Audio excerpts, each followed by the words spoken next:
pity upon us miserable sinners, that now are visited with great sickness and mortality, that like as thou didst, then command thy angel to cease from punishing, so it may now please thee to withdraw from us this plague and grievous sickness, through Jesu Christ our Lord, as it was in the beginning, is now, and ever shall be, world without end. Amen. The Book of Common Prayer. Prologue. To every man upon this earth death cometh, soon or late, and how can man die better than facing fearful odds for the ashes of his fathers and the temples of his gods? Thomas Macaulay. Viruses, by definition, are neither dead nor quite alive. Unable to grow or reproduce, they are nevertheless quite capable of hijacking a host's genetic material and, much like millions of microscopic Dr. Frankensteins, using it to create replicas of themselves, hidden inside layers of flesh, disguising themselves inside the very cells they destroy before moving on to the next. They are the ultimate stealth predator, ever looking for ways to expand, leaping species barriers with devastating consequences. They are capable of altering their host's behavior in profound and disturbing ways. The veneer of civilization is thin, and it takes little to peel it away, exposing the barbarism that lurks beneath. In Haiti, that veneer has been tested time after time by hurricanes, failed economies, and vicious, oppressive political regimes. When the country was felled by the most devastating earthquake in their history, and reports of widespread cannibalism circulated, no one understood that sending in more supplies and workers would not stop the problem. By then, the victims had already been transported almost worldwide to the finest medical facilities available. Once everyone understood that quarantine was the only possible solution, it was too late to stop the nightmare already ravaging the world. A series of earthquake and aftershock-triggered tsunamis washed over the islands of the Caribbean, the waves pulling thousands of the dead and the living out to sea. Aerial video shot by the media the day after the first earthquake showed bodies floating, washed back and forth by the currents and winds. Further video shot the next day revealed these people still struggling in the water, floundering about in apparent attempts to stay afloat. The local island maritime police sent out boats and helicopters to rescue these intrepid survivors. Most of them, police and victims, never returned. Geologists determined that the magnitude 10+ earthquake had knocked the Earth 6½ degrees off its axis. The long-term ramifications of that, weather changes, shorter days, etc., were many, but there was little time to speculate as the rapidly spreading virus took center stage. Dulles International Airport, 5:20 p.m. William Blount stood waiting at the luggage carrel, tired and ready for this nightmare day to be over and done with. He didn't see his leather duffel bag yet and figured it was probably lost. That would be the icing on the cake. He glanced down at the bandage on his left hand. The bleeding had stopped, but it ached with a non-stop, cold throbbing. Why he had jumped in and helped with that crazed passenger, he didn't know. He would never do it again. His belief that no good deed goes unpunished had been proven, and then some. When the man boarded the plane at Punta Cana in the Dominican Republic, he looked deathly ill, so much so that William wondered why they had allowed him to board at all. There were so many displaced people since the earthquake, and so many were trying to get the heck out of the country. Maybe the airlines just weren't paying close attention. He was grateful to be seated 4 rows away from him. The sound of that wet, loose cough was driving William insane, and when it finally stopped, he settled back into his seat and closed his eyes, grateful for the quiet. After what seemed like only minutes, he jerked awake to the sound of screams. He turned and looked around, trying to find the cause of all the commotion. A flight attendant crouched in the aisle, crying and holding her arm, out of which a huge chunk of flesh was missing.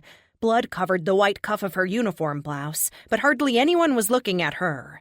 The star attraction stood in the center of the aisle. The ill passenger was on his feet, mouth, chin, and the front of his shirt drenched with blood as he chewed on something.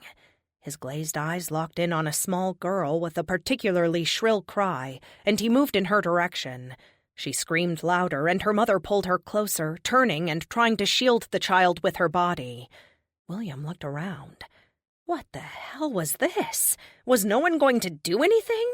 He didn't see the other flight attendant anywhere. William was a big guy, but the sick man looked insane, and he preferred not to take him on alone.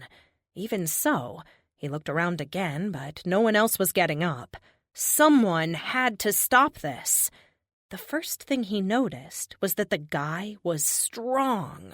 When William gripped his arm to pull him away from the child, it was like trying to bend a steel rod. The second thing he noticed was the smell. Had he rolled in something dead before he boarded the plane?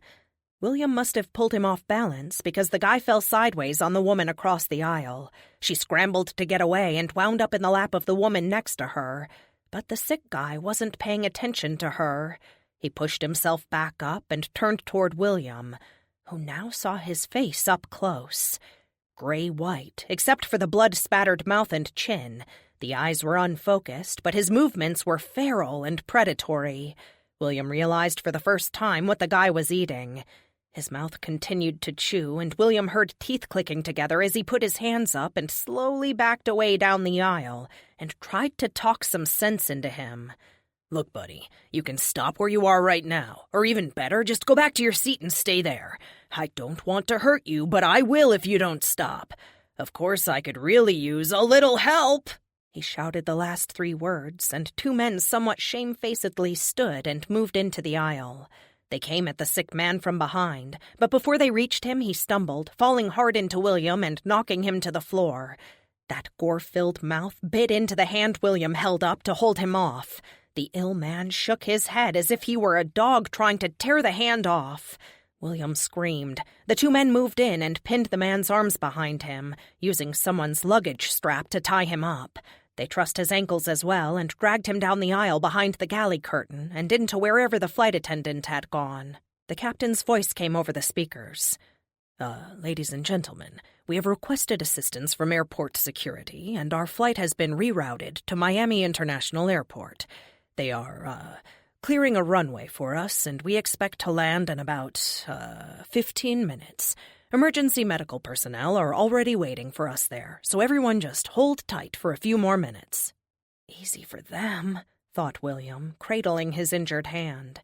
The bite went to the bone. He had thought the guy was going to tear his finger off.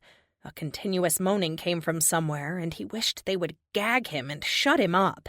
He could still smell the stink of him, and again wondered what on earth made someone smell like that. Gangrene? And why do pilots talk like that? After they landed and armed officers removed the tied-up passenger, the EMT workers came for William and the flight attendant. He caught a glimpse of the injured woman as they loaded her into an ambulance. She was prone on a stretcher, and her face was the same gray-white as the sick passenger. The techs cleaned and bandaged William's hand and prepared to take him to the hospital, but he refused. He didn't have time for this.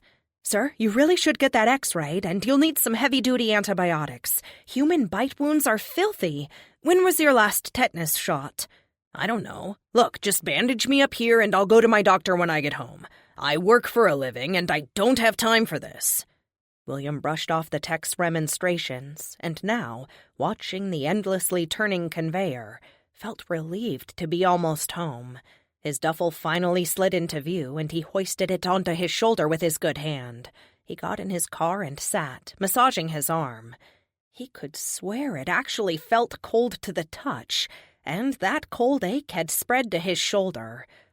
No matter. He would take some Tylenol and eat a hot meal, and he'd be fine tomorrow. Both the boys had hockey games this weekend, and he was more than ready for a little downtime with the family. A fit of coughing surprised him, and it was several minutes before he could stop. Eyes still watering, he started the car and pulled out into the evening D.C. traffic. Chapter 1. 2 days later. 5 o'clock. Finally! Beatrice Kelly powered off the tablet she had carried most of the day while inventorying the Egyptian exhibit in the basement gallery. When the British Museum closed its Egyptian rooms for renovation and sent the priceless exhibit on tour, the National Gallery Board jumped at the opportunity to display it. The collection of Egyptian artifacts, the most extensive in the Western world, was amassed over centuries, starting in 1753 with contributed items from a private collector. Sir William Hamilton donated more in 1772, but the biggest haul came in 1801, when British forces defeated Napoleon and happily liberated the collection that the little emperor had in his turn appropriated from the Egyptians during his expeditions in that ancient land. After that, European interest in the region grew, and each year saw new treasures shipped to England for public and private collections. Only in the past 20 years or so had Egypt begun to restrict exports of its antique heritage. Her boss wanted to be absolutely certain the actual exhibits matched the report she was preparing for the director. Fortunately, everything did. Tomorrow was the grand opening for the collection, and they were expecting big crowds. She lingered a moment, going back to look at a monolithic carving of Sennemut, Queen Hatshepsut's steward, architect, and possible lover. The sculpture showed the great man sitting down, only his head visible above a blanket-type garment through which a happy little face peeked just below his. The face belonged to Neferu, daughter of Hatshepsut, clearly content to be held by the man some archaeologists and historians conjectured was her father. A glass display case held a series of brightly colored tiles showing a giraffe and zebra playing cards and drinking wine. Next to that was a polished lapis lazuli makeup compact accompanied by a series of exquisite makeup brushes of varying sizes. She saw her reflection in the glass. The bun she had twisted her hair into this morning looked frayed. She pulled the chopsticks holding it, and her hair tumbled down around her shoulders. The light streaks from last summer were long gone, and she was back to regular blonde. She needed to have it trimmed. She finger-combed it, then put it back up. Checking her phone, she found a voicemail sent at noon today from her boss, Sylvie. "B, it's Sylvie. We've decided to close for the day in light of everything that's going on. We may be out tomorrow, too. Don't worry about finishing the report right now. The opening is going to be delayed, obviously. Go home and stay safe." What did that mean? In light of what? It had to be the snow. The building had been quiet all day, and she had seen no one. She suspected that even the open areas had few visitors since the snow started. Personally, she thought the city looked better covered in a sparkling blanket of white, but she could see how people would prefer not to drive in it. Her phone buzzed in her pocket, and she saw Evan's number. Since he lost his last job, he called her several times a day, even though she told him that personal calls at work were discouraged in her department. "Hello? Bumblebee, where are you?" "I'm still at work. I had a special project to work on today. Where are you?" "I'm just hanging out. I thought you would be home by now. Have you seen the news?" "Evan, I've been at work all day." He didn't seem to hear her and kept talking. "They're saying it's pretty bad, and they're telling people to—" Dead air. The call dropped.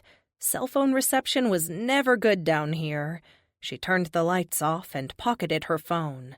Figuring out what to do about Evan, fun, charming, and utterly irresponsible, had occupied her thoughts for the past few weeks.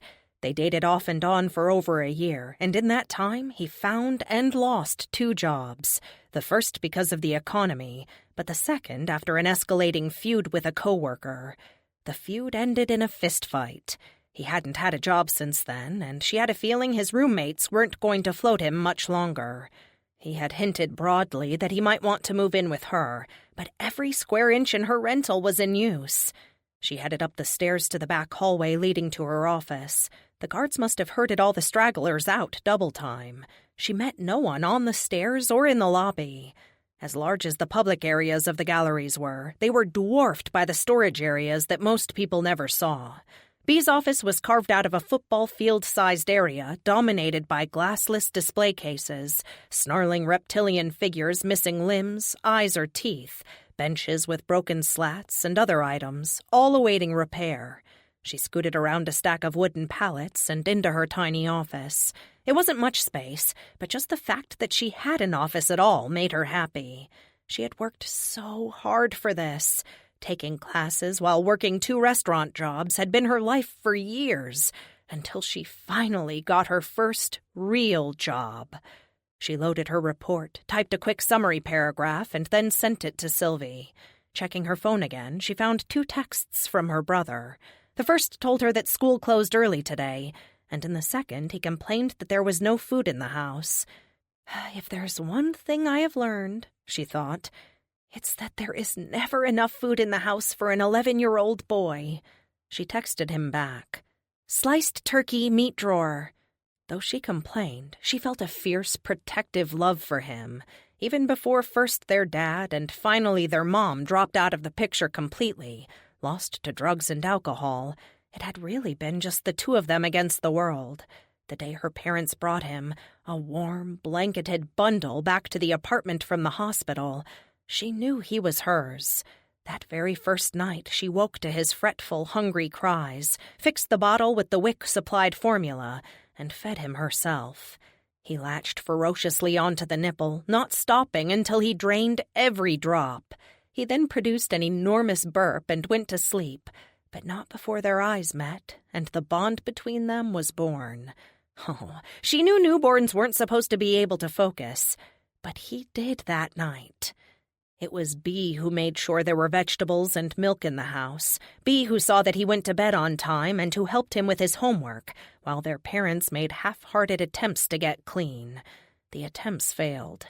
After their dad left, her mom seemed to disappear a little more every day, until finally, one night, she just didn't come home. Bea was 17 and working after school, but Brian was only 6.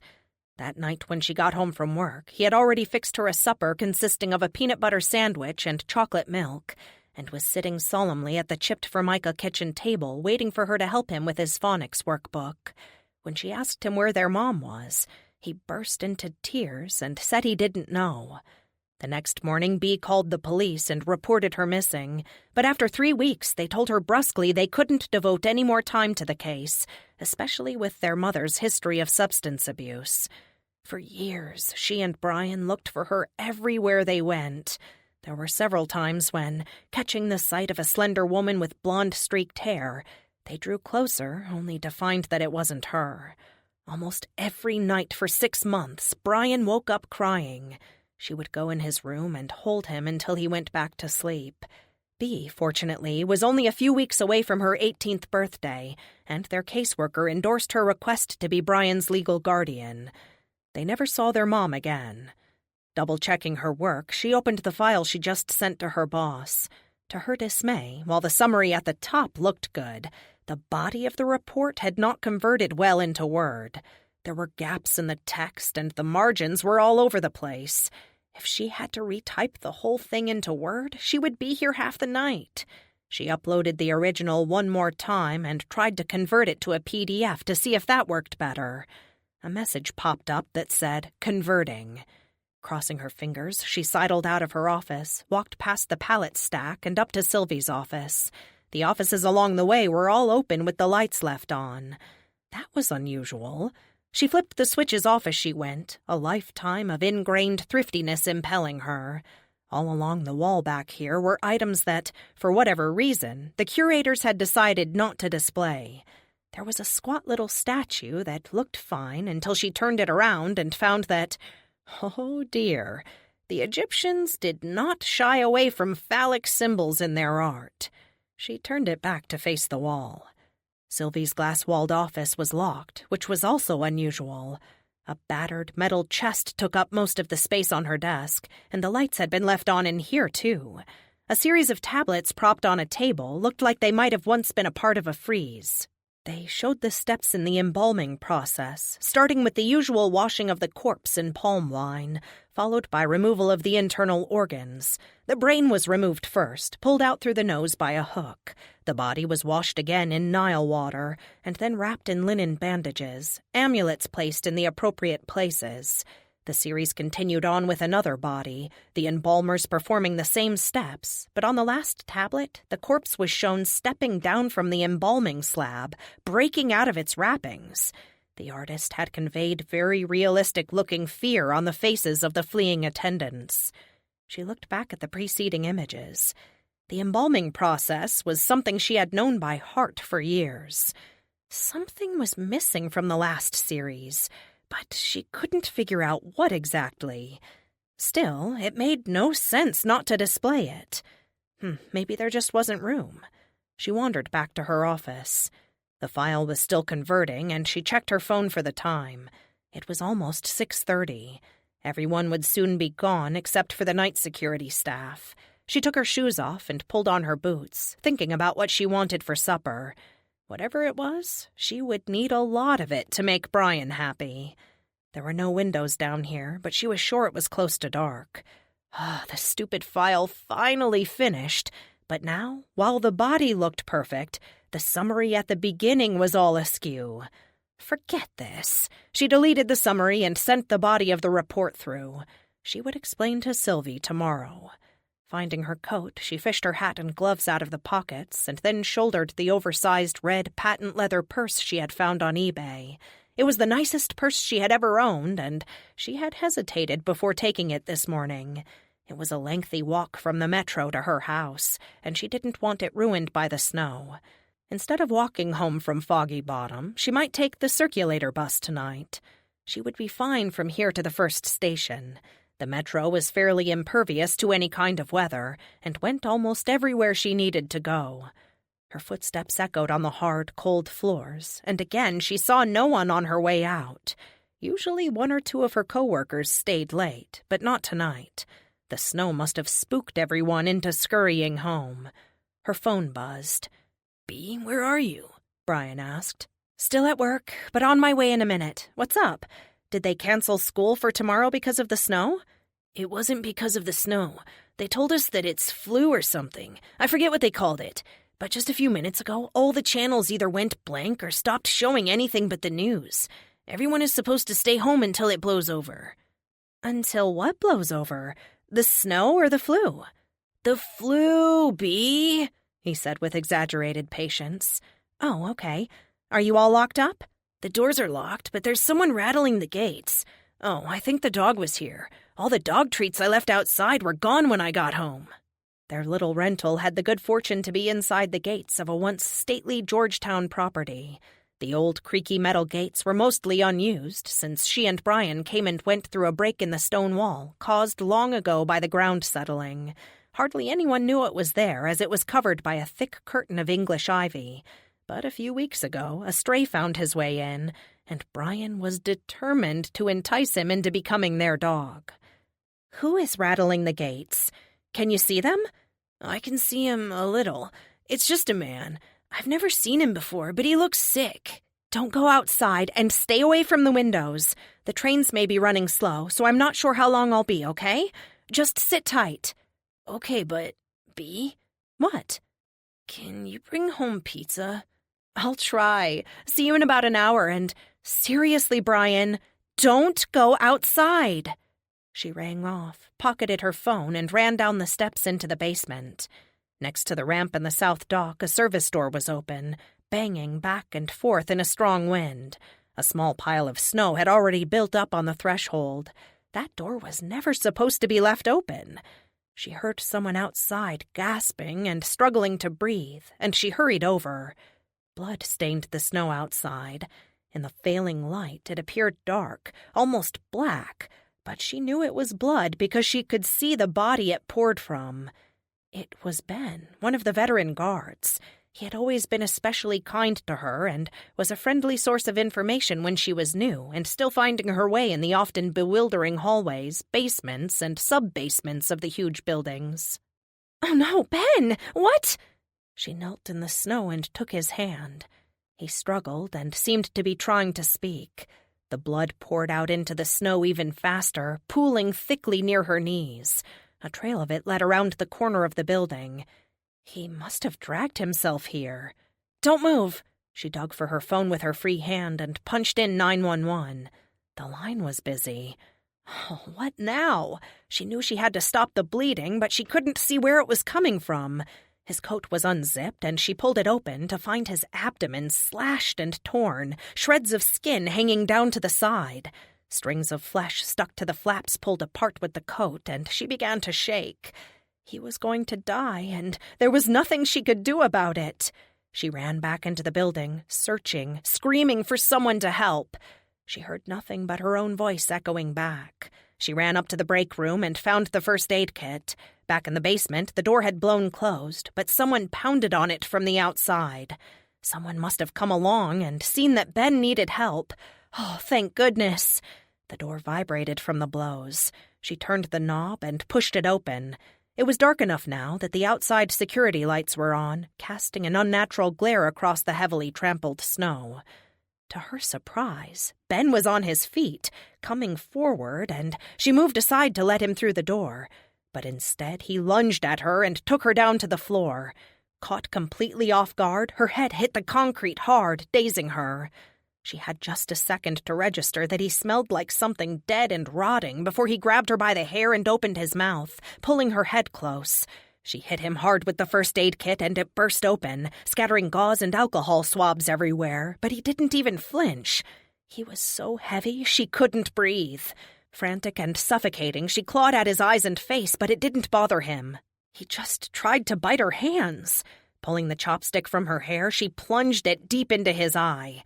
He slumped on top of her. A dark figure stumbled through the door and she called out, "Help me, please! I can't get him off of me!" The stranger said nothing. She pushed hard and finally wriggled out from under Ben's body, then looked up. A woman she had never seen before stood over her, swaying as if drunk. She wore one black stiletto and the other foot was bare. Her mouth, chin, and the front of her untucked blouse were covered in blood and black chunks of something. Most of the skin on the left side of her face was missing. Bea got to her feet and ran to the stairs. She stood a moment and watched as more people stumbled inside. Her legs trembled and she almost fell, but she held on to the banister until she calmed down a little. Starting to call out, she stopped. Something was wrong with every single one of them. None wore coats, and all were injured in some way. A small boy turned her way and hissed, lurching forward and dragging a broken leg behind him. The sound of gunshots and sirens came in through the open door. She backed up the stairs. People still poured in through the open door. She ran for the top and slammed that door behind her. Leaning against the door, taking comfort in the solid metal feel of it, she heard moaning echoing up the stairwell. Shivering, she pushed a bench against the door and went to the lobby. The bench wouldn't keep them out, but it was all she could do for now. She tried calling 911 again, but got an automated message about unusually heavy call volume. Panic welled up, and she stifled sobs when she thought of Ben. Did I really just kill Ben? The basement exit wasn't the only one, of course, just the most convenient. She headed toward a little used side door that opened onto the piazza, deciding to use it even though it would trip the alarm. Actually, that was a good idea. Maybe the police would respond to that, since they weren't answering 911.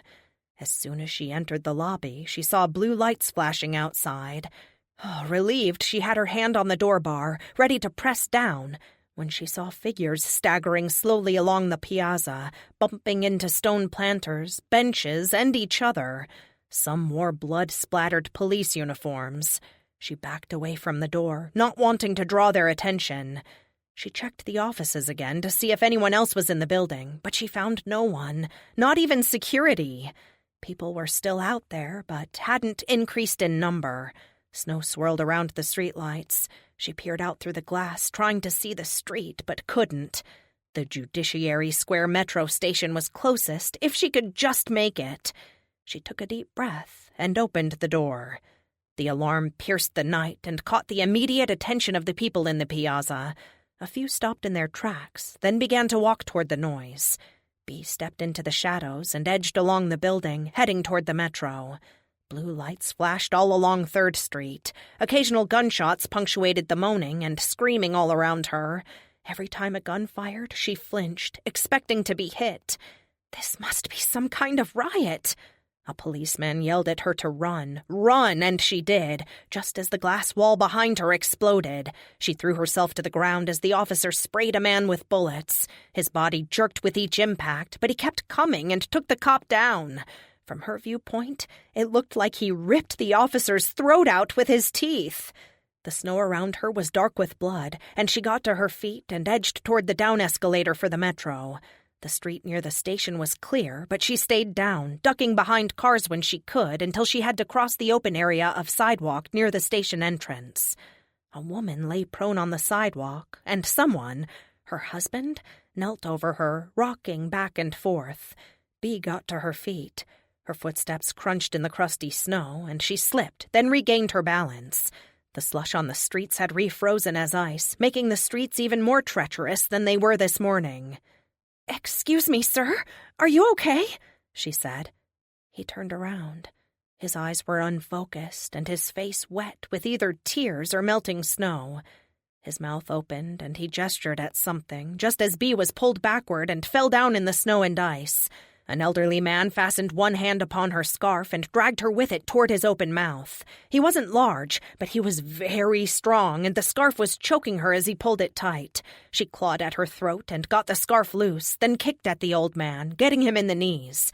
He went down with an audible crack of bones that must be his knees or hip. Whatever was broken, it didn't keep him from crawling toward her again, slowly dragging himself through the snow with his arms. Bee stepped away after she picked up her purse and grabbed her scarf. It stank like a dead animal, but she wrapped it around her neck anyway, tucking the ends inside her coat so no one could grab them again. She turned back to the man kneeling beside the woman on the sidewalk. He remained hunched over the woman, and she definitely heard sobs as he took the woman's hand, patting it, imploring her in a language Bee couldn't understand. A pool of dark liquid formed in the snow surrounding them. Suddenly, the woman sat up and reached for her husband with both arms. He exclaimed in relief and embraced her, just as she opened her mouth and bit a chunk of flesh from his neck. Blood arced in a fountain, and he collapsed, eyes confused and uncomprehending as his life poured out onto the frozen ground. The woman continued biting, pulling, and gnawing on tendons and veins. Bee backed away, hand to her mouth, and then tried to run, slipping on the ice and falling. This wasn't a riot. It was something else altogether. She practically crawled toward the metro, trying to stay low and out of sight. The old man who had attacked her still followed, crawling slowly but determinedly. The escalator down was still working, and she stepped onto it, feeling surreal as the steps took her smoothly down to the train boarding platform. No one was here. She had lost track of time, but it must be after 7 o'clock, no longer rush hour. But there were usually a few stragglers or tourists who stayed later in the city than the thousands of federal employees. Her attacker fell down the escalator, followed by a woman who hissed and stumped forward slowly on bare feet. Bee flinched and backed to the end of the platform, close to the tunnel. She was trapped if the train didn't come soon. More injured people stumbled down. The floor lights on the platform dimmed, then brightened, indicating an approaching train. But she heard nothing. The crowd drew closer. She didn't hear gunshots anymore and considered trying to get around them and go back up. But who knew how long it would take her to walk home? The lights dimmed and brightened again. A train should be here in seconds. A rumbling roar came down the tracks, and trash blew in the wind the train created. The throng seemed excited by the sound. The train slowly came to a halt, and the doors hissed open. Chapter 2. The car looked empty. She ran for it, and once inside, held on to the pole, whispering, "Please, please," while waiting for the doors to close. The speakers inside the train chimed, and the automated voice said, "Doors closing," and they slid shut, barely missing the outstretched hand of her bloody, barefoot pursuer. She sank gratefully into a seat as the train picked up speed. Looking over her shoulder, she was startled to see that the car was not actually empty. A man wearing green hospital scrubs and tennis shoes slouched in a seat near the back. He was asleep. She watched him for a moment to see if he woke up, but he didn't stir. She hadn't even looked to see where the train was going. Mentally, she ticked off possible stops from this station if it were going to the Georgetown direction. Normally, she would switch to the blue or orange line at Metro Center and then get off at Rosslyn or Foggy Bottom and take the circulator or walk the rest of the way. There were several stops between here and there, though. She looked out at the dark tunnel flashing by and wished she had checked her voicemail and left work early. She would call the police as soon as she got home and report Ben's death. Oh, she didn't want anyone overhearing that conversation. Closing her eyes, she pressed her palms against her eyelids, trying to block the memory. It had been self-defense, but would anyone believe her? Would they come and take her into custody, or would she be allowed to turn herself in? Who would take care of her brother? The train began to slow, and the automated voice announced their arrival at Metro Center. She made sure her scarf was still tucked into the collar of her coat and cinched her belt tightly around her waist. Pressed against the side of the car so she wouldn't be visible through the windows, she peeked out. A surging crowd filled the platform, obviously jockeying for position, doing that little shuffle, trying to guess where the doors would be once the train stopped. They were conservatively dressed, some in their $2,000 Burberry coats with laptop bags hanging off one shoulder. All of them government workers, probably pulling down close to 6 figures a year. She self-consciously smoothed the lapels of her consignment store London fog coat. It was no Burberry, but it was nice enough. Deciding to change tactics, she moved in front of the doors so that she was easily seen. If she didn't get off first, she would be trapped by the incoming passengers. Some of them backed away and looked frightened when they saw her, and she wondered what they knew that she didn't. The doors opened, and they moved back to let her off. She smiled hesitantly, and they all looked relieved, then practically trampled her in their haste to board. Making her way past the turnstiles and onto the platform for the blue line, she overheard snippets of conversation. "Bastards made like they were in this with us, then we find out they left town before the announcement was even made. Sneaking, lying jerks." The speaker pushed past her and jumped ahead of several others trying to board. "Yeah, they bombed the hospital, but that was after it jumped. It jumped! They knew, and they let us all come into the city today anyway." This from a woman holding the hand of a little boy in a navy blue parka. Bea stopped in front of her. "What jumped? Can you tell me what is going on?" The woman looked annoyed and kept moving forward in the boarding line. "Where have you been? The virus from Haiti jumped quarantine. They bombed the hospital this morning, but it was too late. It spread. Any of us could be infected." "What? They bombed a hospital in Haiti?" "No, here. They bombed the military hospital here." Bea knew about the earthquake, but hadn't followed the story after the initial reports. She had only recently gotten cable, and Brian kept the television tuned to Animal Planet or Nat Geo almost all the time. She didn't mind. Both channels were more interesting than the political bickering and sensationalism found in the news. Apparently, though, she missed something pretty important. What kind of virus justified bombing an entire hospital? People continued to board, pushing, shoving, and clawing to get inside. The doors wouldn't close, so the people inside pushed those near the doors back onto the platform. Screams broke out, and they turned to see a spray of blood across the windows of the train Bea had just left. She caught a glimpse of the formerly sleeping passenger in hospital scrubs, hands locked around the bloody, torn throat of a teenaged boy who was fighting for his life. The doors had already closed, and the train was moving as passengers beat on the windows and doors trying to get out. The train picked up speed and was gone. Bea didn't know if another train would come, and if it did, whether or not she really wanted to board. She needed a map of the city and time to plot a route home above ground. She had never walked the entire way home, but was used to walking from Foggy Bottom. The only problem was who or what would be out there with her tonight. While she stood there, biting her lip in indecision, the lights pulsed again. Another train. She moved over to the up escalator, poised to flee, and felt the rumble of the oncoming train. It slowed and came to a gradual stop, but she and everyone else there could already see it held few passengers. Sending up a silent prayer, she boarded. Everyone looked at one another with suspicion and seldom made eye contact, which was not that different from standard public transportation norms. Bea, however, needed information, so she spoke up. "Does anyone know what this flu or whatever it is does to people? Believe it or not, I haven't seen that much about it." She looked around expectantly. A gray-haired woman told her, "It causes vomiting, then coma, then psychosis." Bea asked, "How do you get it? Is it airborne?" "They don't know for sure. Most people have gotten it from bites so far." "Animal bites?" "No, ma'am. Human bites," a very tired-looking man in military attire informed her.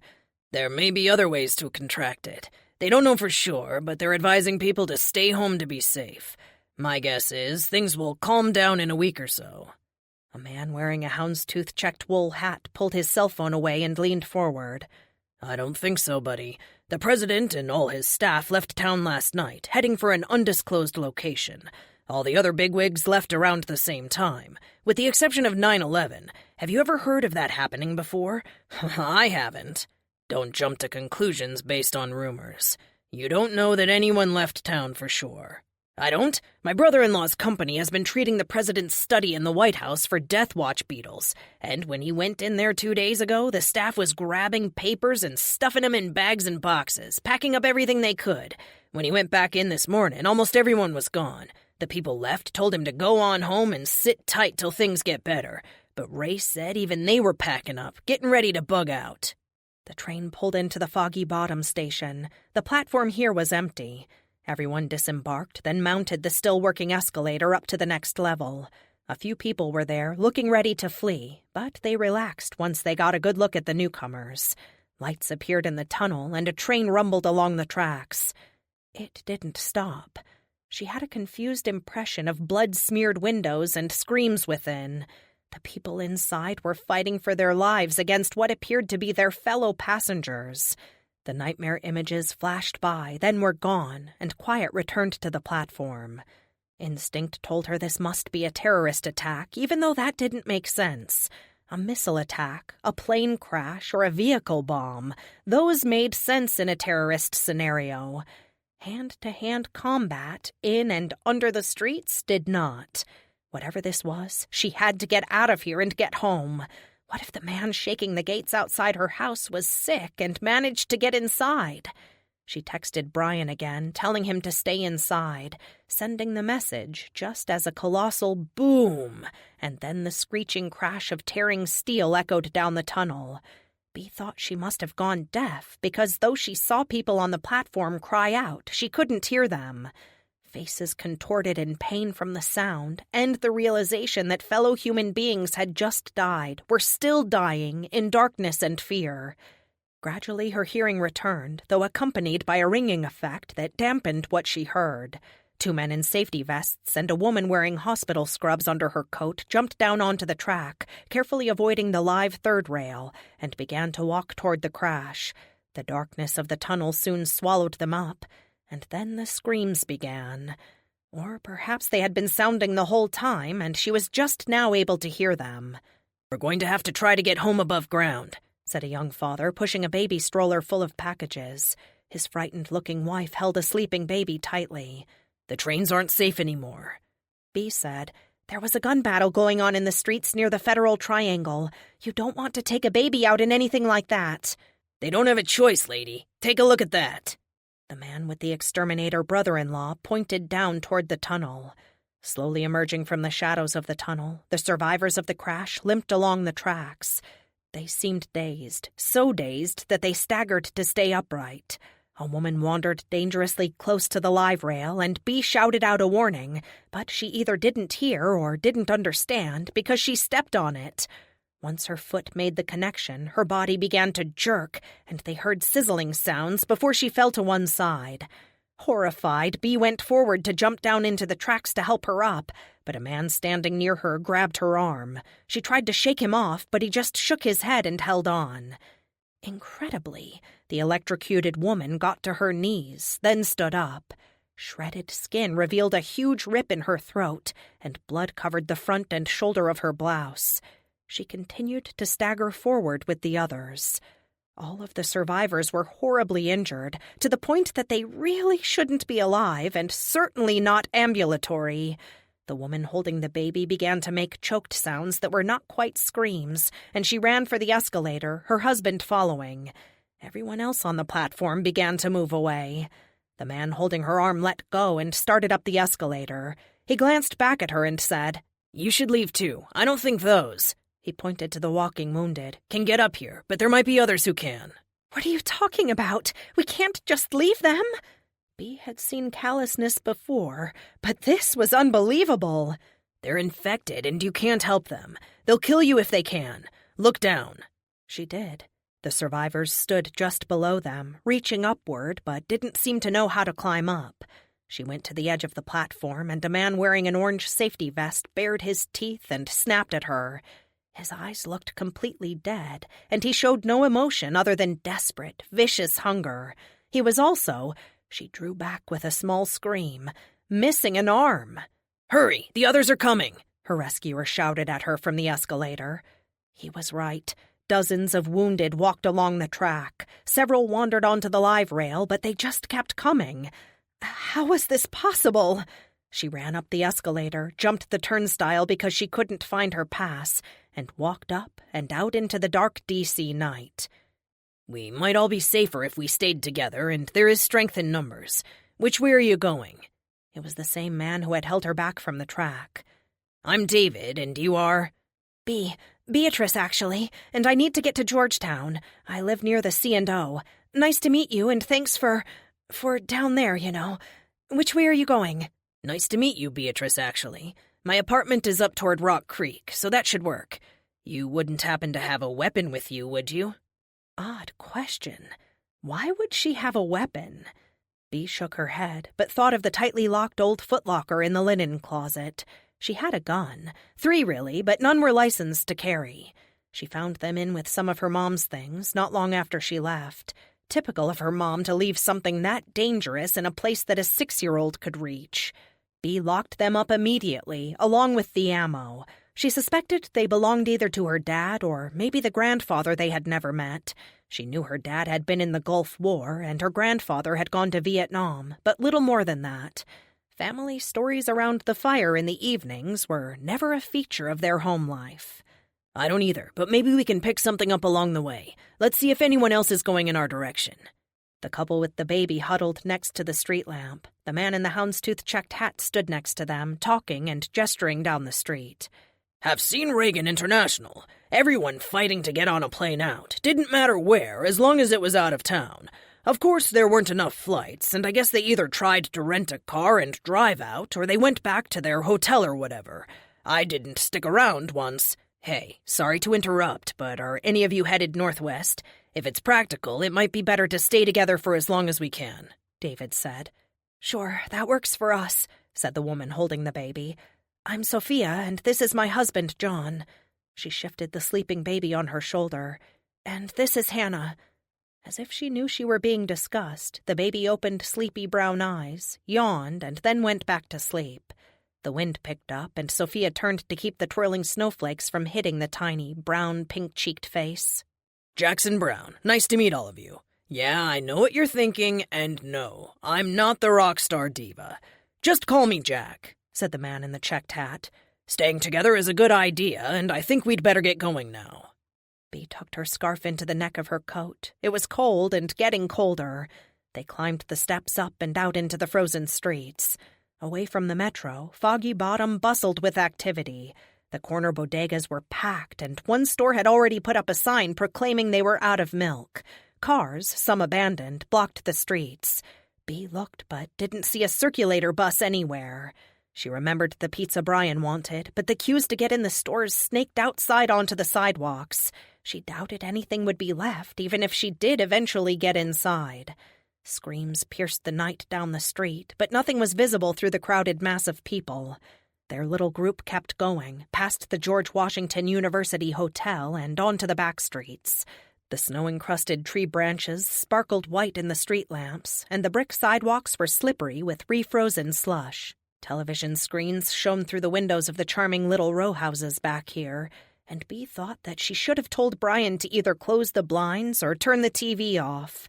Or would signs of habitation scare the ill people away? She thought again of the man shaking the gates and increased her pace. They came to K Street. Sophia and John split off here and headed for 22nd, and Jack turned the corner to his place near the church.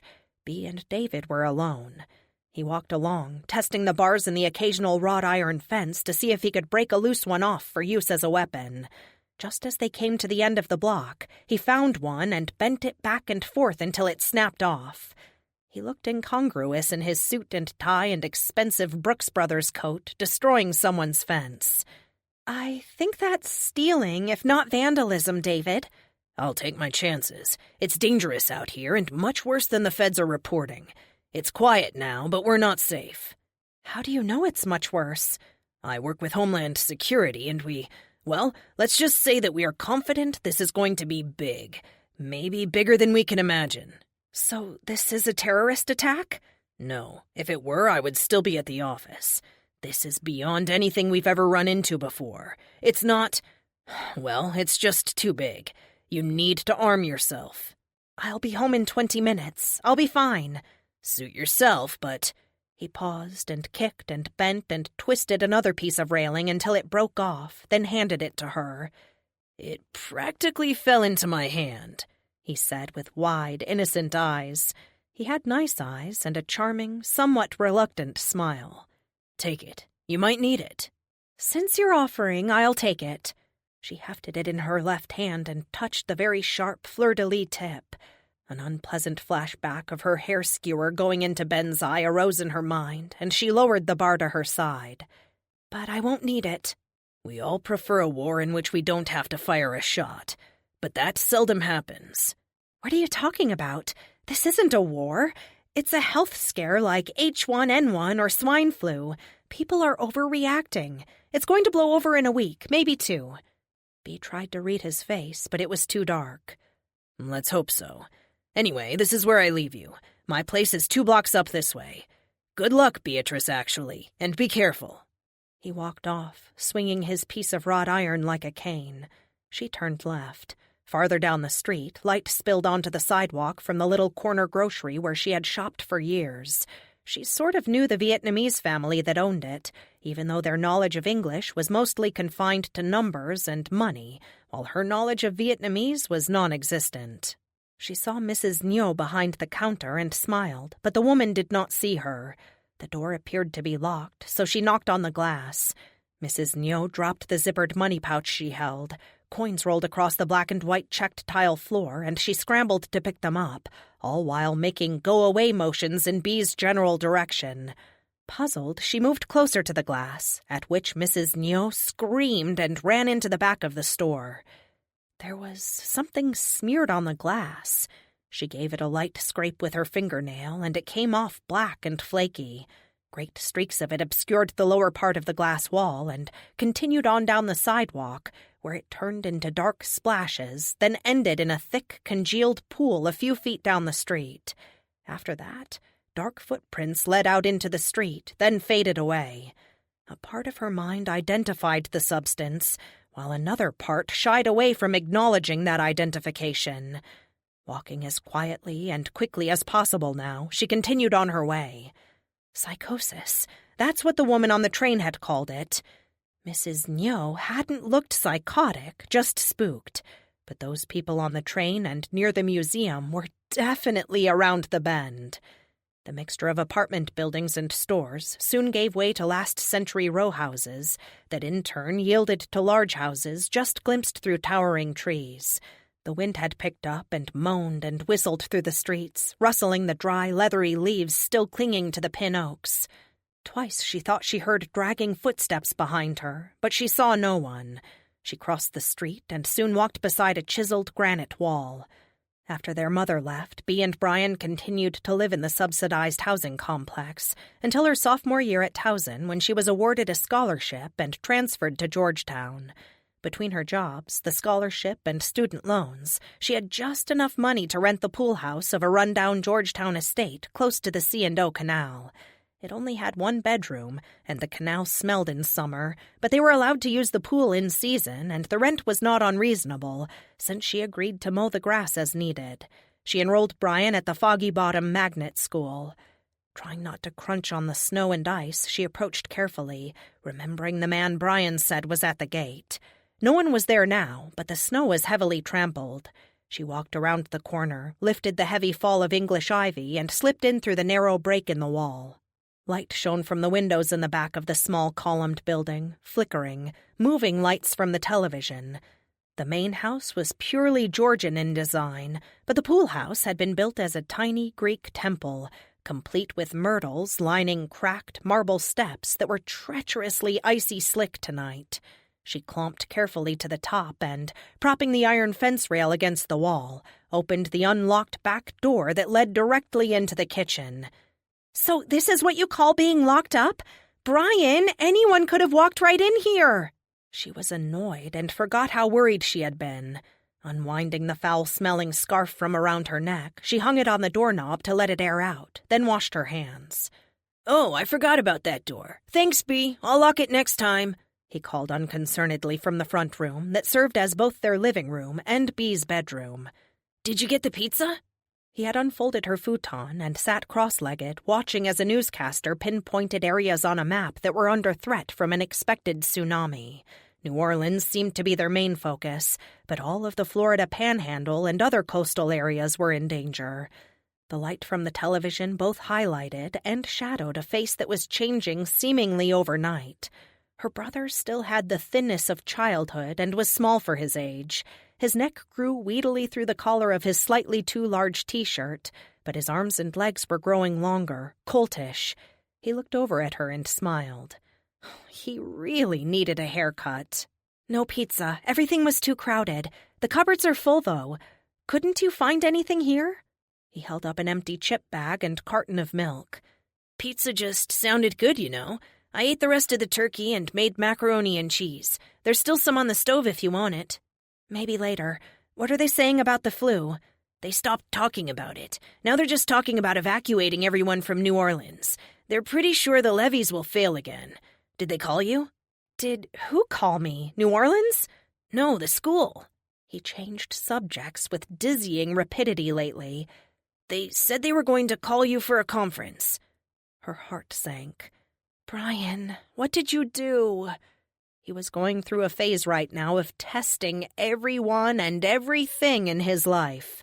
The guidance counselor suggested it might be due to the lack of a strong male role model at home, or it might be that he was a very intelligent boy exploring his boundaries.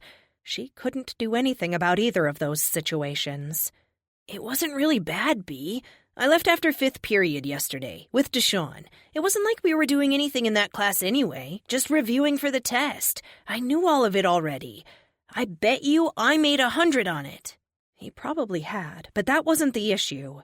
"Where did you go, you and Deshawn?" Deshawn was his best friend and usual co-conspirator. His eyes lit up. "That's the part I wanted to tell you. We went over to St. Albans on Massachusetts and watched everyone leave. There were about 100 black limousines lined up at the school, waiting to pick up all those rich kids.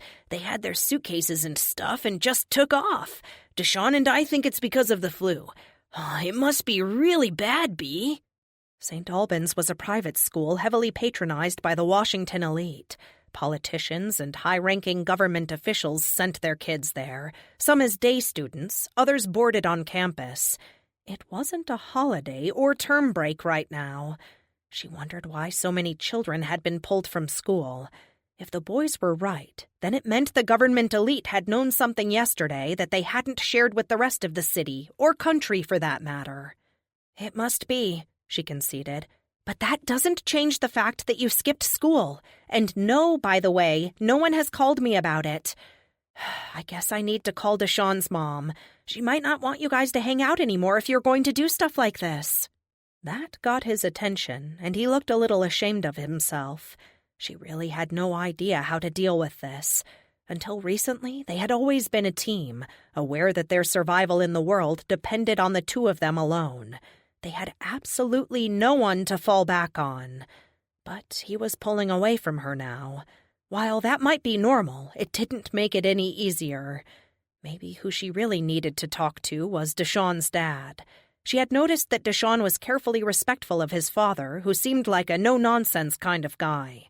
Maybe he would be willing to spend some time with Brian. But how could she ask something like that?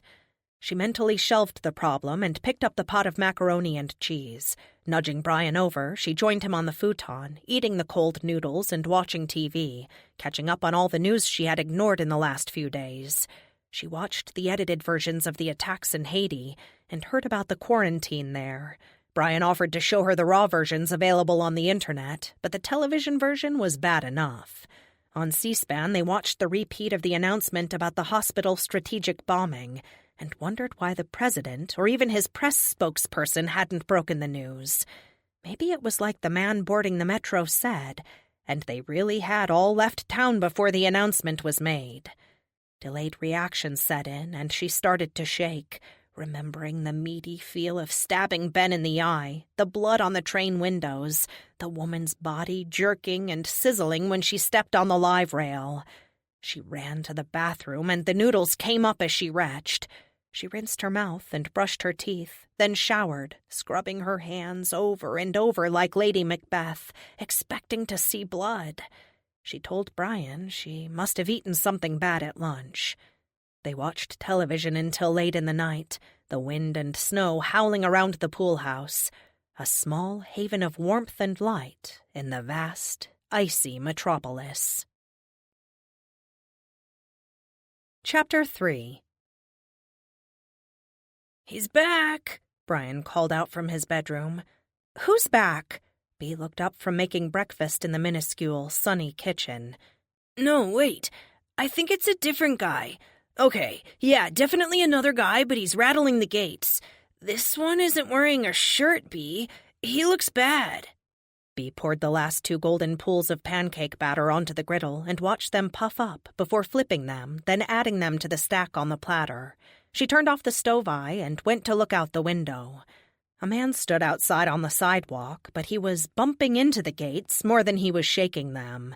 He wore only pajama pants or hospital scrub pants. It was hard to tell. He seemed dazed. The sun shone blindingly on the snow, and she closed the blinds. They ate breakfast, Brian demolishing the pancake stack in minutes. She had already inventoried their food. Since she bought in bulk when she could to save money, they had enough to last 2 weeks, or better if they rationed a little. Would this all be over in 2 weeks? After what she had seen on television last night, she doubted it. They had lots of rice and pasta and canned goods, but very little bottled water or milk. If the water was shut off, they would be in bad shape within days. Only 2 networks were still broadcasting what looked like a loop of yesterday's news over and over. There was an interview with a health department official advising using caution when dealing with infected individuals. As far as Bea was concerned, people would be better advised to just run away. Caution was not the proper word. She couldn't stop reliving the scene with Ben. 911 was out of service for the time being, and she had stopped trying to get through. What could they do anyway? A sound of clashing metal broke into her reverie, and she looked out at the man at the gates. He had to be freezing. Even though the sun was out, it hadn't really warmed up any, and the snow was not melting at all. Trying again to call Evan, she could only leave another voicemail, and she began to fear she would never get through. His apartment was in DuPont Circle, and she didn't know how hard hit that area had been. Opening the door to the linen closet, she called to Brian to come help her with the footlocker. Together they dragged it into the front room. She looked high and low for the key, before remembering it was on her key ring. The lock was rusty, but the key turned smoothly, and they found the guns, small but lethal-looking, nestled amongst old school papers, stuffed animals, random computer cables, and unlabeled CDs. Brian was surprised that they had them, but with the help of the internet, soon identified them. "Okay, these 2 are both .38 calibers. Do you think they're loaded?" he asked Bea, peering inside the barrel of the gun. She blanched and told him to place them both on the floor, carefully. "Let's just assume they're all loaded until we're sure they're not." All of the guns were unloaded. They cleaned and dry-fired them, trying to get comfortable with the feel of them. They found a few bullets for the 2 revolvers, but nothing for the Glock. Brian seemed to enjoy the whole process. Maybe it was a guy thing. For her part, every time she touched the cold steel, she was reminded just how fragile flesh and bone are, how easily pierced and broken. The whole time they kept the television on. The reports grew more fantastic throughout the day, with entire states being declared too dangerous to enter. Police set up barricades at the Tennessee and North Carolina borders, trying to keep Virginia in what they called a clean zone. Although how it could be considered clean with an outbreak in D.C., she didn't know. The networks had completely lost contact with their affiliates in Florida, Georgia, and the Carolinas. Locals were blogging on the internet and posting warnings to stay away from the metro. The entire underground was supposed to be full of the roaming flu victims, and they were attacking with no provocation. Opinions varied as to why they were eating their victims. Bea went back to read this again. Okay, she knew they were attacking, but eating? Here? The garden gates clanged again. Mr. No-Shirt now had a friend. A woman in a darkly stained nightgown wandered confusedly off and on the sidewalk, falling over occasionally, but always getting up and returning to the gates. Bea squinted to reduce the glare and saw that their eyes were completely white. A strong wind still blew, scattering and swirling the dry, powdery snow. Bea shivered. The insulation in the pool house was not great, since it had never been intended for year-round use. The granite estate walls blocked out some of the winter winds, and in summer they were shaded by enormous poplars, so it could be worse. But still, she was freezing. She donned a wool sweater and thick socks. Just as she pulled the sweater over her head, she heard her phone buzz. It was Evan. "Evan, are you okay? Are you home?" "Not exactly. Some of us got sort of trapped last night at the Spotted Owl. There were a bunch of flu cases outside, and we decided to wait them out. But they waited us out. The streets are full of even more of them this morning." "You know they're attacking people, right? How are you going to get out?" Bea asked. "We're still working on that. The little guy got home from school all right?" "He did." "Good. Don't go anywhere unless you have to. I'm coming over as soon as I figure out how to get out of here. And Bea?" Static was crackling on the line. "What?" "Get a weapon and keep it with you all the time. I have to go." He was gone, but at least she knew that he was alive. Leave it to Evan to get stuck in a bar during the apocalypse. "Bea, look at this! Hurry!" Brian called from the front room. The television showed an aerial view of the city from a helicopter. Entire blocks were on fire. Visible through the drifting smoke were crowds milling about with no clear purpose. They were definitely not dressed for the weather, some in pajamas and some wearing nothing at all. "Looting and vandalism at unprecedented levels are going on throughout the eastern half of the country. Food stores and food distribution centers are virtually empty, as are pharmacies." Viewers were sending in video of people emerging from the ocean, water swollen, skin hanging in shreds, wandering from the beaches and into the towns, attacking anyone they found in the streets. Homeless shelters were full to bursting, and ABC played audio of a family screaming, begging to be let inside. Their cries faded as they were overwhelmed by the sick in the streets. "FEMA continues to urge everyone to stay home and out of the streets unless they have no other option. Emergency rooms and hospitals should be avoided as they are no longer considered safe due to large numbers of infected individuals in their vicinity." The news anchor's makeup looked patchy, and her hair was scraped back from her face in an unflattering but practical ponytail. Her closing attempt at a smile was more like a grimace, and she walked away from the news desk even before the cameras cut away. They continued to show the almost deserted studio, and Bea's supposed commercials were irrelevant for the time being. She went to the window. A third person joined the pair outside the gates, this one fully dressed, but just as dazed or mindless as the original two. The high wall around the estate, while offering Bea and Brian additional protection, also made it very difficult to see what the rest of the neighborhood looked like. Were the streets out there crammed with sick people roaming and attacking, or were there just a few here and there? How long would it be until the police or National Guard or whoever restored order and life could get back to normal?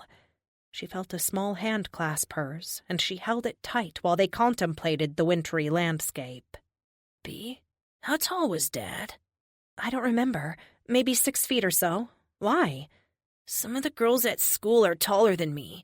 Deshawn is too now. You'll catch up. Girls grow faster at this age. Deshawn's mom and dad are both pretty tall, so he probably will be too. Mom was 5.5 feet tall. You remember that? Bea was surprised. This was the most they had talked about their parents in years. I always remember Mom. I think about her every day. She spent the afternoon combing the internet for information on the flu and found out that it was actually a virus, probably a retrovirus like AIDS, which made it really, really hard to combat since it mutated rapidly. There was no evidence that it had been weaponized by anyone, but some comments were highly skeptical of that. There were entire websites claiming it was either a government experiment gone wrong, a terrorist attack, or possibly alien in origin. What did seem obvious was that it acted quickly on its victims, and it had originated in and spread from Haiti following the earthquake. What she couldn't find was any information on how long it lasted. No one seemed to know. She clicked through everything from Homeland Security Newswire to the Mayo Clinic and found nothing. It never goes away. Bea jumped at the sound of Brian's voice. She didn't know how long he had been standing there, reading over her shoulder. Did they just say that on the news? No, they're all dead, the victims. They come back to life and eat people. Come on, Brian. This isn't one of Deshawn's video games. Did he come up with that, or did you? Neither. Bea, it's obvious. That lady outside is missing an arm. No one can walk around like that. She probably bled to death hours ago. Now she's hungry for a new host. It's how the virus works. Move over, I'll show you. Brian pulled up what looked like doomsday websites, and they began to read personal blogs from terrified people around the country. Some had no food or water already and were desperately hoping for rescue. A few people had restrained family members as they reached the psychotic stage of the illness and were trying to figure out when they could release them. Like Brian said, there were conjectures that the victims died and were reanimated. These sites cited the impossibility of surviving the type of injuries the infected sustained. Bea stopped reading. It was too overwhelming. The picture painted by the bloggers was so bleak. She looked out the window again. Brian was right. The woman in the nightie had a raw, dark stump where her arm should be. No one could survive that without medical attention. Or did the virus somehow act as a supercharged styptic, constricting the blood vessels and stopping the bleeding? The television was on but muted and showing another map pointing out infection hotspots. D.C. and most of northern Virginia and southern Maryland were completely red and were no-go areas. According to the map, she and Brian were as good as dead. She didn't accept that. There had to be an end to this, a good end. She had to find a way to get them somewhere safe. The first thing she needed to do was get the lay of the land, and she couldn't do that from here. If she could get into the main house and upstairs, she could see what the streets were like. If they were clear enough to drive through, she would somehow steal a car and they would be on their way, picking up Evan along the way if they could. She would find some place, somehow, for them to stay until things got better. After all, no bad situation lasted forever. The identity of their neighbors in the tall, red-brick Georgian main house was something of a mystery. According to the rental agency through which Bea leased the pool house, the same family had owned the property for several generations. Every year in late September, an ancient green Mercedes rolled down the carefully raked driveway, and a driver got out and helped a small, bent figure wearing a gray raincoat step carefully across the gravel and into the house. They were followed by a woman in a pale blue uniform who looked like a nurse or a caregiver. The driver then came back out and unloaded a small mountain of matching luggage, carrying it into the house through the porte cochere. The same driver came and went on various errands, but had never spoken to Bea. Groceries were delivered on a regular basis. Last fall, one of the towering poplars went down in a windstorm, giving Bea and Brian an unimpeded view of a glassed-in porch that had been mostly obscured before. The house's occupant often sat in the lovely room during the day and on weekends. No opportunity had ever arisen to meet him or her, and their name remained a question mark. Today, thought Bea, I finally meet the neighbors. Brian said he saw the driver return yesterday afternoon with a few bags of groceries, but hadn't seen him since. Do you want to come with me? Bea asked while pulling on her oldest, most comfortable hiking boots. I shouldn't be gone that long, and they might not even let me in. No, I'll stay here. You should take one of the revolvers, though. She opened her mouth to say that was ridiculous, then stopped. He was right.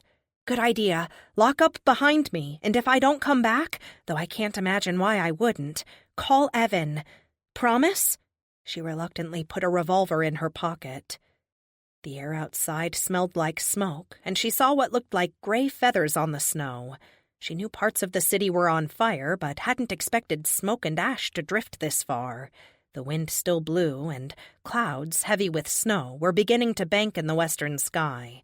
She crunched across the yard and went around the side of the house to the front door and rang the doorbell. No one answered. She looked through the window, but only saw a staircase and part of a wool rug on a polished wooden floor. An umbrella stand had been overturned, and umbrellas and canes lay scattered. Maybe everyone was in the back.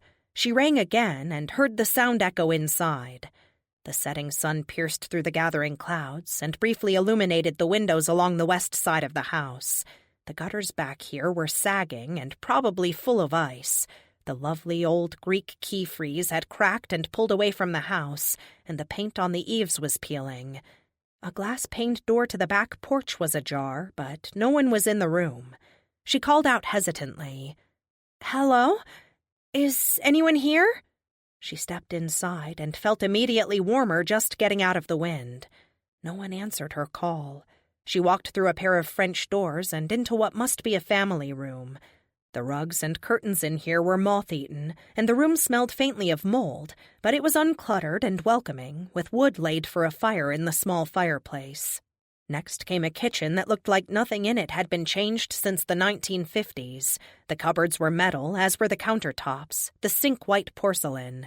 Again, everything was clean, but behind the glass cleaner she smelled something else, and heard a whirring, bumping sound, as if something mechanical were winding up and then stopping, over and over again. Cautiously, she inched toward the sound and walked through partially closed double doors into what looked like the dining room. An empty motorized wheelchair bumped and reversed repeatedly against a polished mahogany table that held a place setting for one. Red sauce covered the plate and had spilled onto the table. Bea looked down. The driver and nurse knelt on the rug, holding chunks of meat and entrails in their hands as they chewed hungrily. That wasn't red sauce on the table, after all. Their employer, what was left of her, Bea spotted an ivory leather shoe lying next to the curtain, was scattered across the table, wheelchair, and floor. A rib cage and spinal column, mostly stripped of flesh, were pushed against the wall. Shocked and unable to take in what she was seeing, she must have made some sort of sound because they both looked up. Their chewing slowed, and they dropped the bloody lumps they held and got to their feet. Bea backed toward the doorway. They followed. The driver hissed as he limped toward her, making uncoordinated grabbing motions with both arms. The nurse, her throat torn out and one arm hanging by mere shreds of flesh, was slower but just as eager. Bea did what every stupid co-ed in horror movies did. Unable to take her eyes off her pursuers, she stumbled and fell. Turning around, she scrambled to her feet, but the driver grasped her ankle and pulled her back down. His grip was vice-like, and she couldn't kick him off of her. The nurse, a look of desperate hunger on her blood-smeared face, lunged at her but fell on the driver, breaking his grip and giving Bea just enough time to crawl away and slam the heavy paneled doors, trapping both of them in the dining room. She found a thin dish towel and wrapped, then knotted it around the two small doorknobs. They began to pound on the doors immediately. The doors shook but held. She fled into the study and out the back door and was halfway across the yard when she remembered her reason for going to the house in the first place. Reluctantly, she turned back. An arched doorway led from the study to the foyer stairs. The pounding from the dining room was a steady drumbeat throughout the house. Upstairs, off a wide landing, several closed doors beckoned, and she chose one at random. The room was empty. Dust balls scattered across the worn oak floorboards when she opened the door. A wide-paned window with a built-in window seat looked out over the front of the house. She pushed the filmy curtains aside. 2 houses down, a family were outside in their driveway, loading boxes and bags into a Range Rover. Slow-moving figures approached, and she heard gunshots. One of the figures went down, but got back up again. Someone shouted, and a woman holding a baby in her arms ran outside and climbed into the Rover. The vehicle pulled out, slid briefly on the ice, then drove on and out of sight. Dark figures still dotted the street, shuffling about, barely disturbing the soft blanket of snow. There were a few cars, some parked, others abandoned in the middle of the street. The green Mercedes. The keys had to be somewhere in the house. A search of all the rooms up here yielded nothing. They must be downstairs. She was halfway down the stairs when the hammering from the dining room stopped. Chapter 4. The sudden silence was unnerving. She stopped and listened, but the sound didn't start back up again. Tiptoeing carefully down the steps, she looked around the corner into the kitchen. The dining room doors were still closed, but she noticed a key rack next to the fridge. A board creaked underfoot, and the trapped servants began slamming into the doors again. Snatching all the keys, she went outside to the detached garage and tried without success to open the bay door. The snow was coming down again, hard little pellets that stung her face and bounced off the roofs. She groaned in frustration and threw the keys down. The people in the street heard her and gibbered, pressing closely against the gates. She had their full attention now. She retrieved the keys, walked back to the pool house, and knocked on the kitchen door. Brian let her in. "What's it like? What did you see?" he asked. She couldn't tell him about the scene in the dining room. "It's not bad. A few people are out there, but the streets are pretty clear. I tried to find the keys to that Mercedes, but I couldn't." "I don't think we can leave anyway, Bea. Deshawn's dad said I-495 is a giant parking lot. If there's no school tomorrow, can Deshawn come over?" "Brian, it's not safe to travel anywhere right now. The people in the house are not safe. They have the virus. If you see them come out of the house, don't go near them and come tell me." A pulsing roar sounded in the distance, growing in volume until it was overhead. They walked out and saw a covey of helicopters heading west. The sounds soon faded, and the evening quiet returned, but was accented by the moans and gibbers coming from the street. Bea and Brian watched the infected move en masse, now following the helicopters. Sounds, any sounds, seemed to excite them.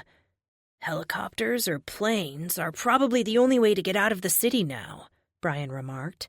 Bea agreed, but didn't want to say so. The political and wealthy elite were abandoning the city, leaving the rest of them to survive or not. They really didn't care. "We'll see, Brian. I think we'll make it." She smiled and tried not to think about the danger still present in the main house. The estate walls surrounding them were not impenetrable, but she had taken comfort from the additional protection. Now the virus was inside with them, less than 100 yards away. She hung her coat up, belatedly remembered the gun in her pocket, took it out, and put it away. A part of her knew she should have shot the nurse and driver, but she didn't know if she could have, and they needed to conserve bullets anyway. Dark came early, enclosing the little house like a shroud. They made soup and sat down to watch what news was still being broadcast, which wasn't much. The local NBC affiliate showed footage from FEMA advising people to stock up on extra water and canned goods. It was a little late for that. More helpfully, they showed the interstates and adjoining thoroughfares that were completely blocked with traffic. Moving around amongst the vehicles were tiny figures, stranded far from home or any other protection against the cold night, and whatever lurked in it. If Bea had been able to get to the Mercedes from next door, she and Brian would have been out there too. All of the D.C. area was under quarantine and declared off-limits. "They really are abandoning us," she thought. "They think we're as good as dead." They inventoried their food and ammunition again. They had a lot of canned food, but it would be too heavy to carry much of it. Bea took all the meat out of the freezer, cooked it, then sealed it in plastic and put it in the fridge. Brian cleaned the bathtub and then ran it full of water. They both prepared backpacks with a couple of water bottles, toothbrushes, and some foodstuffs just in case they had to leave in a hurry. Bea placed one of the revolvers in her backpack and left the other one out on the kitchen counter, making sure Brian knew it was there and was loaded. She also packed the Glock in case they found ammo for it somewhere along the way. As they were doing this, Brian regaled her with information gleaned from the internet. She listened absent-mindedly, still trying to think of somewhere to go if they had to leave the city. Everyone she knew lived downtown or in the teeming nearby suburbs of Virginia and Maryland. Evan's parents lived in Pennsylvania, but she had never met them and wouldn't like to impose on them even if she could get there. She tuned back into Brian. "Destroy the brains and then they'll stop." "Do they feel anything?" she asked. "I don't know. Maybe. No one really knows." Brian stopped talking and looked out the window, hearing the gates rattle occasionally, but unable to see anything other than shadowy, stumbling figures. Twice vehicles roared by, their engines muffled by the continual wind. A dog barked somewhere. They heard that eager moaning the dead make and saw them shuffle off, possibly excited by the prospect of fresh meat. Only one of them stayed behind. It frightened Bea, thinking maybe this one knew more meat was inside the gates. Did they think or have memories? Her phone buzzed with a text from Evan saying he had gotten out of the Spotted Owl but was still in DuPont Circle. The streets there were completely impassable and full of the sick.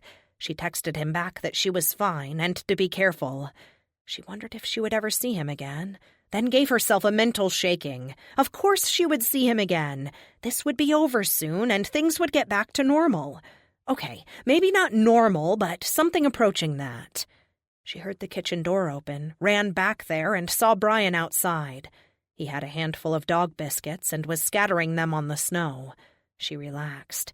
Last night the little spaniel had shown up, looking in longingly through the kitchen door before running away.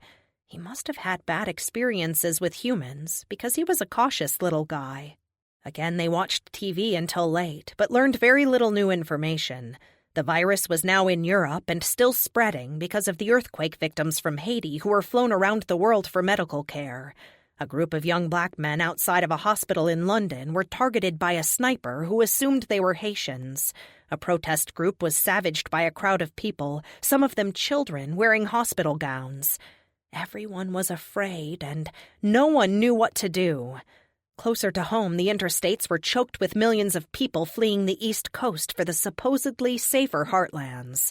Towns in the Midwest posted signs at off-ramps warning drivers not to exit or stop at risk of being shot. Stores, especially food stores, were heavily looted. Florida, Alabama, Georgia, and Mississippi were in complete news blackout with National Guard barricades set up on all major roadways leading out of the states. Anyone approaching a barrier from the south was shot on sight. Brian fell asleep, and she stayed beside him, keeping watch. In sleep, he looked so little, and she was afraid, really afraid, that she might not be able to protect him in the days ahead. Getting up, she retrieved the revolver from the counter and put it on the end table, reassured by the feel of the cold steel in her hand. She fell asleep, sitting up in the chair. Her phone woke her, buzzing and vibrating until it fell off the table. She snatched it up and said, "Hello? Bea, it's Sylvie. Are you at work?" "What? No, I'm at home. Are you telling me the gallery is open?" She wondered if she had hallucinated the past 2 days. No, I was just checking. There are some documents there that I really need. I'm heading that way and wanted to see if anyone might be there to let me in. Julian told me he couldn't remember seeing you leave, and I thought you might have been stuck there. I got in a scuffle on my way home the other day and lost my keys and scan pass, although I think they wanted a piece of me more than my purse. And I do mean that literally." "Sylvie, are you insane? They're eating people in the streets. The metro is full of infected. You can't just—" "Bea, I have to get back there. Believe it or not, there is something there that may help us combat this plague. I can't really explain it over the phone. I've already done some things the Brits would not be happy about. If I have a job to go back to, they'll probably never work with me or the gallery again. I'm not sure that any of that will matter now, though. Brian woke up and stumbled back to his bedroom. The microwave clock showed 7:30 a.m., but the sky was still dark, and looking out, Bee saw why. It had snowed heavily last night, and snow was still falling, fat, wet flakes piling up on the tree branches, grounds, and streets. When I left, the glass doors on the piazza were already shot out. You should be able to get into the building, but the whole area was full of infected. You can't go, especially by yourself. Bee got the milk from the refrigerator and poured a bowl of cereal. Mac was supposed to meet me, and we were going together, but he isn't answering his phone. I'm afraid something happened to him. He was going to be my armed wingman, so to speak. Todd McClaskey, a.k.a. Mac, was the Smithsonian's foremost expert on American primitive art and had created various exhibitions in D.C. as well as colonial Williamsburg. He was also a self-professed gun enthusiast and NRA member. He was the only person Bee knew who had gone to the trouble and expense of obtaining his license to carry permit. I don't think my chances of getting there without a weapon are very good, but I'm going to try it if I have to. You wouldn't happen to have a weapon, would you? Sylvie laughed when she said it and didn't seem to expect a response. Reluctantly, Bee answered her. I do. There was a brief silence. Then Sylvie said, Would you come with me? Sylvie, I'm here with Brian. It's just the two of us. I understand. What's your personal email address? I'm going to send you some documents the Brits accidentally sent with the Egyptian collection. They were never meant to be part of the collection at all, but they may be relevant to this flu, and I want you to keep them. Print them if you can. There are more of them still at the gallery. They could be really important. Okay. I'm leaving the originals that I do have here in my apartment near DuPont Circle. I live just off of Massachusetts, so if this ever ends, would you be sure the originals are returned to the gallery? I'm pretty sure the Brits will hunt me down in the afterlife if they don't get them back. I don't understand. Bee was at a loss as to why this was so important. That's okay. I'm sending the email now. All the best to you and Brian. God bless. She rang off. Bee ate her cereal, then turned her laptop on, waiting for it to boot up. Outside, the snow continued to fall, and she didn't see anyone near the gates. The main house, picturesque in its wintry blanket, could have been on the front of a Christmas card. She thought about what lurked inside and shivered. Logging on to her account, she scrolled to Sylvie's email and clicked it. It had a large attachment and took a while to open. The first report she read was marked Classified File and looked like it had originally been created on a typewriter. The following is a letter written circa 127 BC from Titus Darius Longinus, a soldier of the Roman forces, stationed at the site of what is now known as Hadrian's Wall in Scotland. This treasure trove of letters found at Vindolanda yields fascinating details of events and life at what would have been an isolated outpost of Roman civilization. The letters were written on thin, postcard-sized tablets made of local alder and birchwood, preserved only because the local soil was heavy clay. Whilst there are other walls built by the Romans as defensive outposts, and for border definition, Hadrian's Wall is the most heavily fortified known, and based on this, one can argue the Romans considered the northern tribes the most dangerous. The events described below give us an insight into why. I wish you to know, my dear father, that I arrived 3 days ago and have only now stolen a moment to sit upon the ramparts and tell you of my situation and this province. It is a land both green and cold. We reside in some safety behind the wall begun several years ago, and its length grows daily through our efforts. Before all else, know that I pray daily for your health and for my mother, for Drusilla and her mother. Upon arrival on shore, I gave thanks to the gods for my safe passage.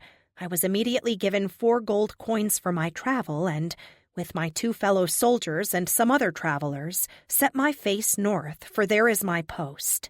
We made good time as the roads here, the few there are new and in good repair. I observed some of the native peoples captured as slaves. They are blue-eyed and tall, with fair skin they like to dye blue, and are known to us as Picti as they are painted. I know not what name they have for themselves. By chance, my arrival came at a time of renewed agitations on the border. The natives attack at night, as this gives them advantage. The rain does not bother them, and they have no armor to rust. I should tell you that when it is not pouring rain here, water drifts about in cold mists, making everything continually wet. Despite the dampness here, the ground itself, when dug from pits and cut into squares, will burn, sending out a smoking heat with a somewhat pleasant smell. Tell my mother that she would not like the climate here, nevertheless. To venture beyond the wall is unwise and, except for the scouts, prohibited. The wall itself is stout stone with a goodly moat well planted with sharpened stakes. The scouts reported that the tribes were on the move and approaching our position gradually. Why they take such a circuitous route is unknown. Perhaps they think to confuse us as to the timing of their attack. According to my commander, these barbarians still use chariots, not only to travel about the countryside, but also in battle. The night after my arrival they struck, taking down one of our sentinels with the long spear. In response, we loosed a volley of pitch, but hit nothing. Their warriors seemed to fade into the mist, giving up their attack easily, but my brothers assure me this is a feint on their part to discover where our men are concentrated along the wall. Just prior to the first light of dawn, the attack began in earnest, the naked warriors aiming their javelins with uncanny accuracy. The gods, though, were with us, and we lost no one and inflicted great injury on our foes. The attack was brief, and the Picti soon fled, leaving their dead and wounded on the field. After dawn broke, the Primipolis sent a party of men, I among them, to collect the bodies and dispatch any wounded left behind. The first savage I came upon appeared to be breathing in short, agonized gasps. His body was badly burned, and his face seemed to have melted, yet still he struggled to live. I grasped what hair he still had, preparing to slit his throat and end his agony, when his body arched and spasmed, and he surrendered his life. I called to Decimus, and together we carried the body over to the growing pile. We covered the remains with pitch and lighted it with torches.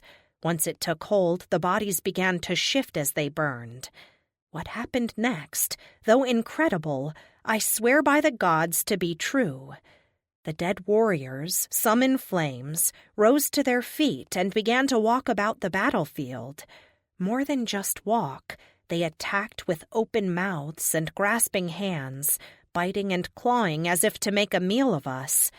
Amazed, we were slow to defend ourselves, but did finally go into formation and beat them back, striking them what should have been death blows, but having little effect. Every time we knocked one to the ground, he rose again to attack. A flaming figure rushed me. It was the same warrior I had watched die. Skin crisping and peeling, he took me to the ground, and I stabbed him to no effect, only just managing to hold off that ravenous mouth. I did finally get to my feet and threw him, by chance, into the moat where he was impaled on the sharpened stakes. Even then he did not die, but wriggled impotently to get free while the stakes held him fast. A cursed savage bit Decimus, taking a piece of flesh with his foul teeth, and Decimus flew into one of his battlefield rages. He sliced through the Picti, knocking them down, then hacking off their heads. Even after sundering them thus, the mouths continued to bite desperately, and Decimus stomped the skulls to foul-smelling shards. We soon dealt thus with the rest. Decimus and several others now lie ill with vomiting and chills that make their bodies cold to touch. The medicus has never seen this before, but attributes it to the bites all the men sustained. I fear greatly for their lives, and we have made sacrifice to the gods for their recovery. The blue warrior I spoke of before remains pierced by the stakes in the moat. Despite seemingly mortal wounds, he lives, and we watch to see how long he can continue thus. In the meantime, we go about our task of building the wall to keep these monsters out. I must say that the sight of this dreadful creature, writhing and clicking his teeth hungrily, is a most encouraging incentive to completing our work thoroughly yet quickly. Researcher's note: Legion 2 Augusta was relieved of duty the following year, AD 128, after the commander requested reinforcements due to high casualties in skirmishes along the wall. Indeed, casualties were so high that a special investigation was launched. The 2nd Augusta could not provide the bodies of the fallen, and Rome concluded large numbers of the Legion had deserted. Soldiers from Legion 6 Victrix were sent to the region later in that same year, but had similar problems with desertions. Note: see records found in Folio 5, cached herein, entitled Egyptian Tombs and Howard Carter Journals. Bee tried to contain her excitement. As an historian, she marveled over the slim set of circumstances that allowed this ancient document to survive the long ages and resurface here on the glowing blue background of her computer. Obviously, Sylvie thought the correlation between this ancient and obscure border skirmish and what was happening now was important. There were similarities, and perhaps the rest of the folder also dealt with the illness. Downloading the documents to a flash drive, she then decided she wanted hard copies of all of it. Hands trembling, she finally found printer paper and, crossing her fingers that she wasn't low on ink, hit print. The old Canon printer stuttered into life and began printing. As the pages began to stack up, reality reared its ugly head and the metal gates clanged again. She looked out. The air was smoky and the snow looked dirty in places. A crowd had gathered outside on the sidewalk. But that wasn't the worst of it. The worst was what had attracted them in the first place. The dead nurse had found her way outside the main house and over to the gates, stumbling against them over and over again, attracted by who knows what outside. She stood to one side of the window and watched them. They all had those white eyes, as if they had a film over them, and she wondered if they could see at all. They seemed to be bumping into each other randomly, paying no real attention to their surroundings. See? They're dead. You can tell from their eyes being all dried up. Brian, awake now but still in his pajamas, joined her beside the window and peered out. They're sick, Brian, and don't stand in front of the window where they might see you. They can't see, Bee. Watch. He moved right up against the window and waved his arms up and down, making faces at the crowd. None of them reacted. Bee grabbed his arm and pulled him away. Don't ever do that again. We don't want to attract any attention we don't have to, she said, appalled that he would take a chance like that. Doesn't matter. They can't see me. Calm down. He opened the refrigerator door and stood there inspecting the contents.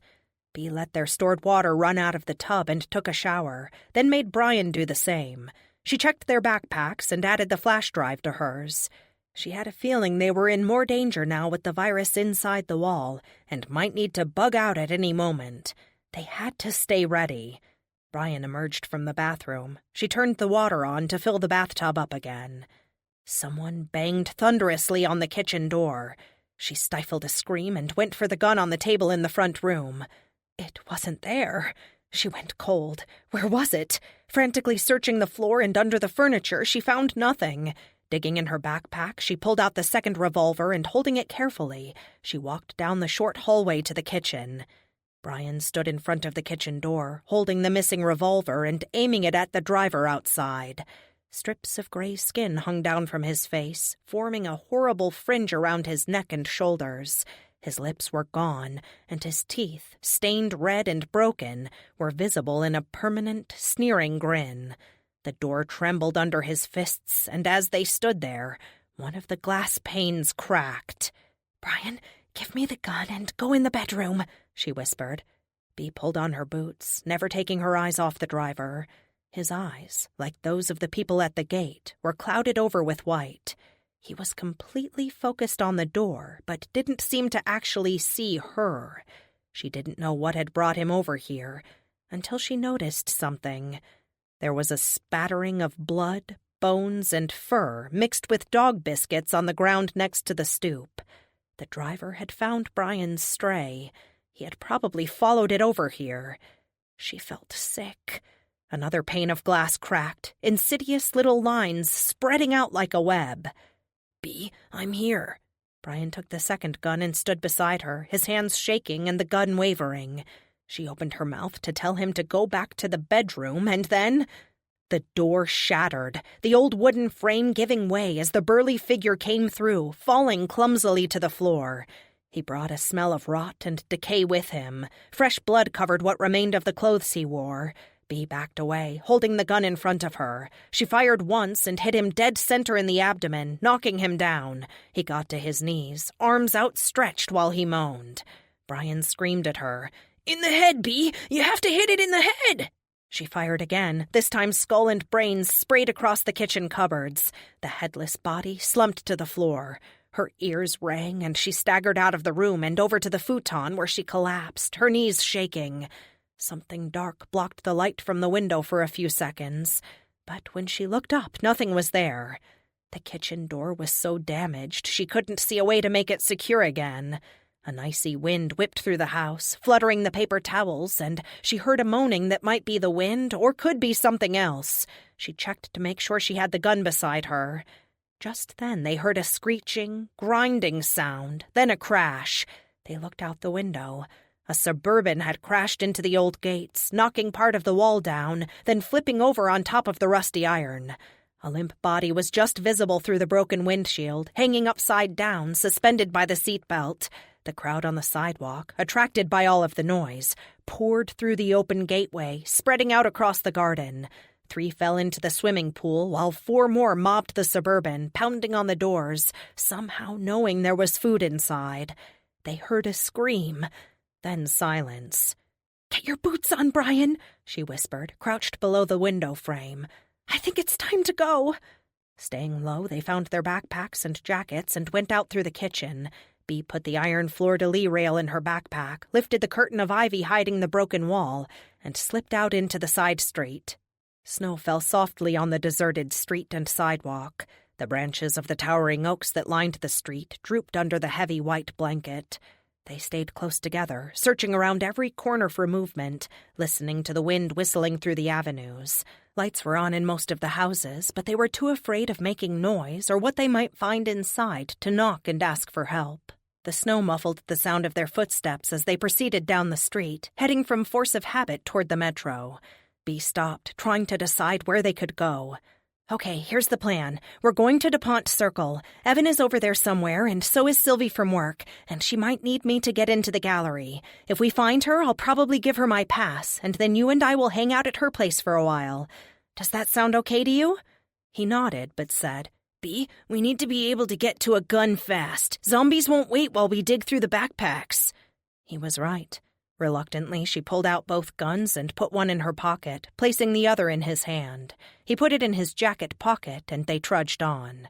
They saw several wrecked vehicles and some areas of snow that were stained with a dark fluid, but they were almost to M Street before they saw another human being. A solitary figure, male, with a rifle slung over one shoulder, marched steadily ahead of them, cautiously looking left and right. He wore a thick parka and sturdy-looking boots. Bea reflected that just a day or so ago, if she had seen anyone walking down a street with a gun, she would have run away and probably called 911. Now she and Brian hurried to catch up with him. The man must have heard their boots on the snow. In one fluid motion, he turned around, slid the gun from his shoulder, and knelt in the street, taking aim at them. They stopped and put their hands up. Chapter 5. David's first thought was that he had almost shot 2 children. The taller one was a girl, and she stood protectively in front of a boy. His second thought was one of relief that they seemed to be uninfected and in possession of their senses. He stood up and walked forward, still keeping them in his sights in case he was wrong and they turned out to be ill. The boy peeked around the girl, but she pushed him back. A woman, he thought as he drew closer, not a girl. And then he recognized her, the woman from the metro.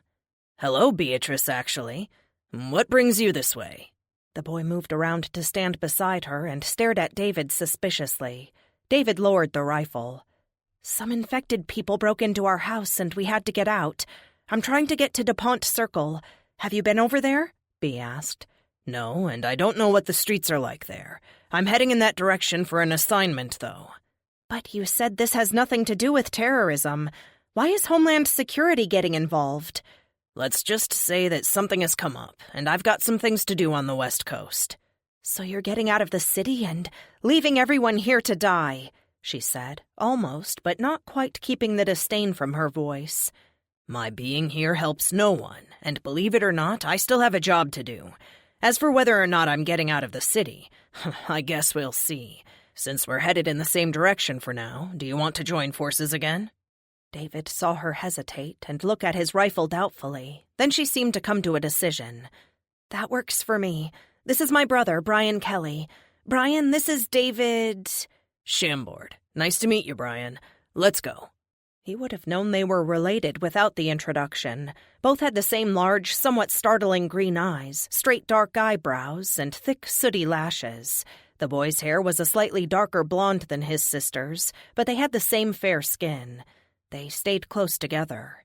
The snowfall picked up, and they pressed on, constantly looking in shadows and around corners. The streets and sometimes the sidewalks were littered with abandoned vehicles, some of them with doors open wide and the snow around them stained dark red.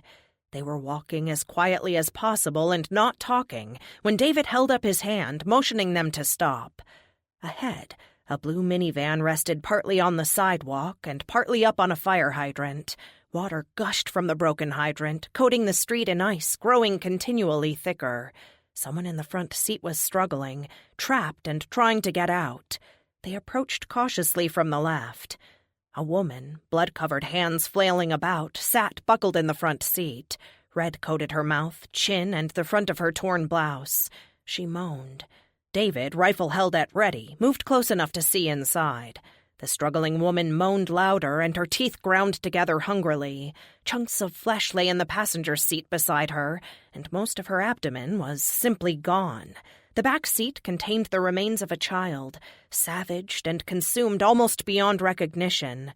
A small pink lunchbox lay between the seats. Whoever had attacked the child had not left enough of her to reanimate. He backed away.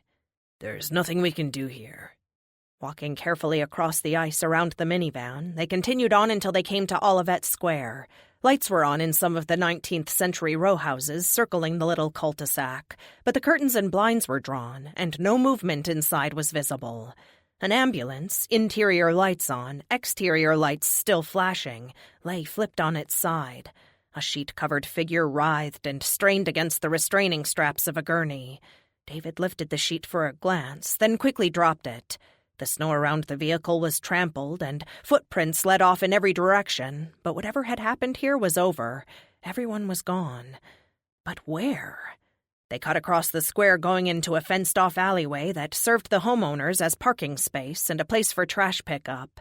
Back here, some of the residents had started tiny gardens, or just green spaces for a pet or maybe a child. All of them yearning for a connection to something living and fresh in the concrete and stone city. Everything here was quiet, unnaturally so. Children should be out sledding, building snowmen, or just throwing snowballs at each other. The clock tower on the Episcopal Church was silhouetted against the silvery sky. It was almost noon, and soon the melodic, deep chimes from the bell tower filled the afternoon quiet. David continued to search for a shortcut that would let them bypass the more commercial areas along the route to DuPont Circle, but the alleyway terminated in a block wall, and they turned back reluctantly, returning to the square where they found that they now had company. Staggering figures trickled into the snow-filled little street. David didn't know where they had come from. Maybe there was another alley behind the houses across the streets. There were already too many for the three of them to get back out the way they had come in. The clock tower continued striking its sonorous notes. It seemed to be malfunctioning and wouldn't stop striking. Every time it struck, more infected people staggered into the streets. It was the sound, David thought. That's what draws them in. He had already realized their vision was affected negatively, but their hearing was razor-sharp. Right now the infected weren't paying attention to them, but they had no hope of getting around them and back into the main street, even if they wanted to. They backed up to the front door of the closest townhouse and huddled together on the front stoop as the street filled. David picked up a snow shovel someone had left leaning against the rail and began trying frenziedly to break the door down. The sound attracted attention. Slowly, the infected at the edge of the crowd began to turn their way. Suddenly, Brian darted off the stoop, nimbly evading the dead hands, and ran to the back of the house. Bea screamed, "No, Brian, don't!" and tried to run after him, but David grabbed her arm and pulled her back. She punched him hard in the side of the head, and they struggled viciously for a few seconds before they heard glass shatter. They stood still, listening. The front door swung open to reveal Brian beckoning them inside. They slammed the door and locked it just as the mob reached the porch. "How did you get in?" Bea was so angry she wanted to shake him. Brian held up a good-sized rock and grinned. "I broke the glass in the back door." David rubbed the side of his head. His ears still rang from the punch she had given him, and he told himself he would never try to stop her from killing herself again.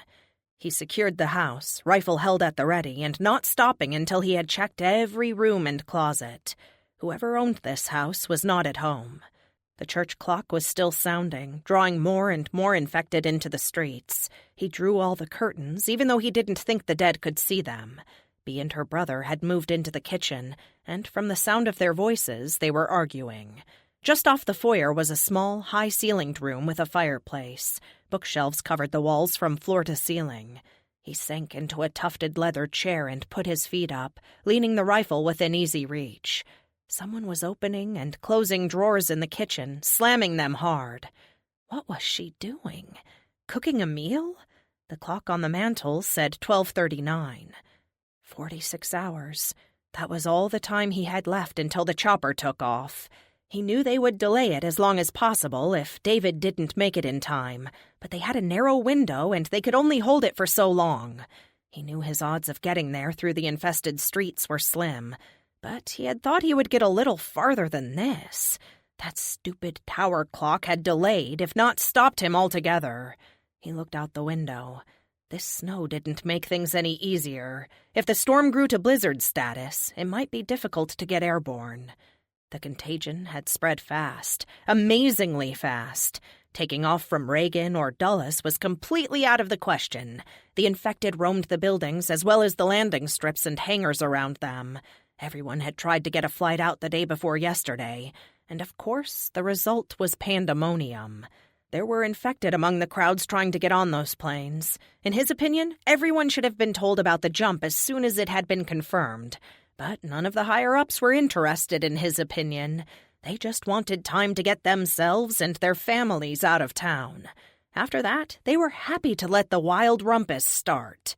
David was prepared for a short-term emergency, but there was no way he could stock enough supplies for a long-term siege in his minuscule D.C. apartment. When he got the call this morning, he felt a sense of relief. He had always had a problem with downtime and preferred action to inaction. Nothing in his training had prepared him for this, though. After a stint in the Air Force, he had gone back to school, majoring in financial administration and communications, with an emphasis in computer accounting systems. Not wanting to lose his military edge, he stayed in the reserves and enjoyed keeping up his weekend warrior status. School opened up a new world of contacts for him, and he enjoyed getting to know his classmates, most of them a little younger than he was. His first girlfriend on campus was second-generation Chinese-American, and he had gotten to know her family and had even picked up on the language a little, taking a few Chinese language classes. He and May lasted a year before drifting in different directions, but he had never gotten that serious with anyone since, and he used the free time to study harder. Even before he graduated, he had been recruited first by the CIA and finally Homeland Security. The two agencies were still stepping on each other's toes, trying to grab the best and the brightest for their nascent anti-terrorist groups, those known publicly and others more clandestine.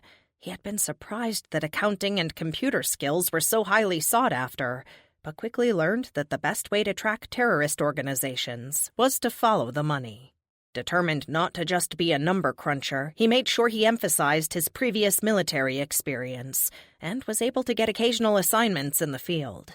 In particular, he visited the Chinese factories that manufactured government computer equipment systems, observing security and quality control. At the time, he and others had serious reservations about turning the making of U.S. systems over to the Chinese, but his reports were ignored as far as he could tell. Staying proficient with weapons was a little harder after he moved to DC, but he made the effort. Footsteps stomped angrily up the stairs, and he caught a glimpse of Brian's furious face. A few minutes later, Beatrice came into the study and began opening drawers and searching the bookshelves. She looked over at David. "Sorry about hitting you. I'm not a violent person, but it was just... If you have a little brother or sister, you probably know how protective you can get." She seemed embarrassed and walked back out to the foyer and began throwing items out of the coat closet onto the floor. "If my sister could throw a punch like that, I'd have never had to fight the playground bully. You're on your own next time. What are you looking for, anyway?" "Ammunition." They searched every nook and cranny, but there was no ammo. The wind picked up again and whipped and howled around the house, coming down the chimney and blowing hard enough to disturb the ashes in the hearth. Beatrice shivered and glanced out the window. "There are even more of them. We're trapped." "It's the clock. The noise draws them." "So the government does know something about this disease." I know very little about the pathology of the disease. You can count on one hand the things we do know. It spreads through bites, but there may be other ways to get it. It causes vomiting, then coma, then death. The corpses are then reanimated, and you have what you see out the window there. Not pretty, and very hard to control or get rid of. They probably vastly outnumber us already." "So you're telling me all those people out there are zombies?" Bea raised an eyebrow. "That word works as well as any." "They're hungry for brains, and you have to shoot them in the head to stop them?" Her voice rose incredulously on the last word. "I don't know if they crave brains specifically. The ones I've seen aren't picky." Bea reflected for a moment, then said, "Nor the ones I've seen. And they do like to eat." The sound of breaking glass came from the back of the house. David picked up his gun, and together they eased down the hallway, looking around the corner into the kitchen. A man stood on the back stoop, swaying almost drunkenly. Jagged shards of glass protruded from his chest and shoulder where he had lumbered into the door.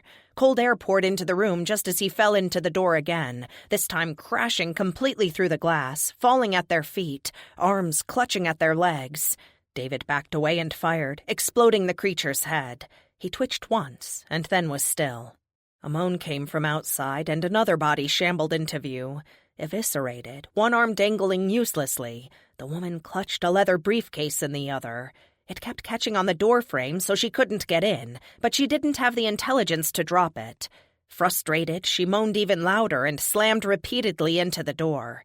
David shot her and she collapsed, but a dead man, almost naked with gray-white skin and a decomposition-bloated belly, followed within seconds and made it all the way into the kitchen. They retreated to the foyer and looked out the front window, but the porch was full of jostling infected. They backed up the staircase, David firing into the seething mass, a nightmare circus of open, bloody mouths and gaping wounds, now filling the bottom floor of the house and climbing the stairs. Brian emerged from a narrow door at the end of the hallway and called, "Bea, David, up here!"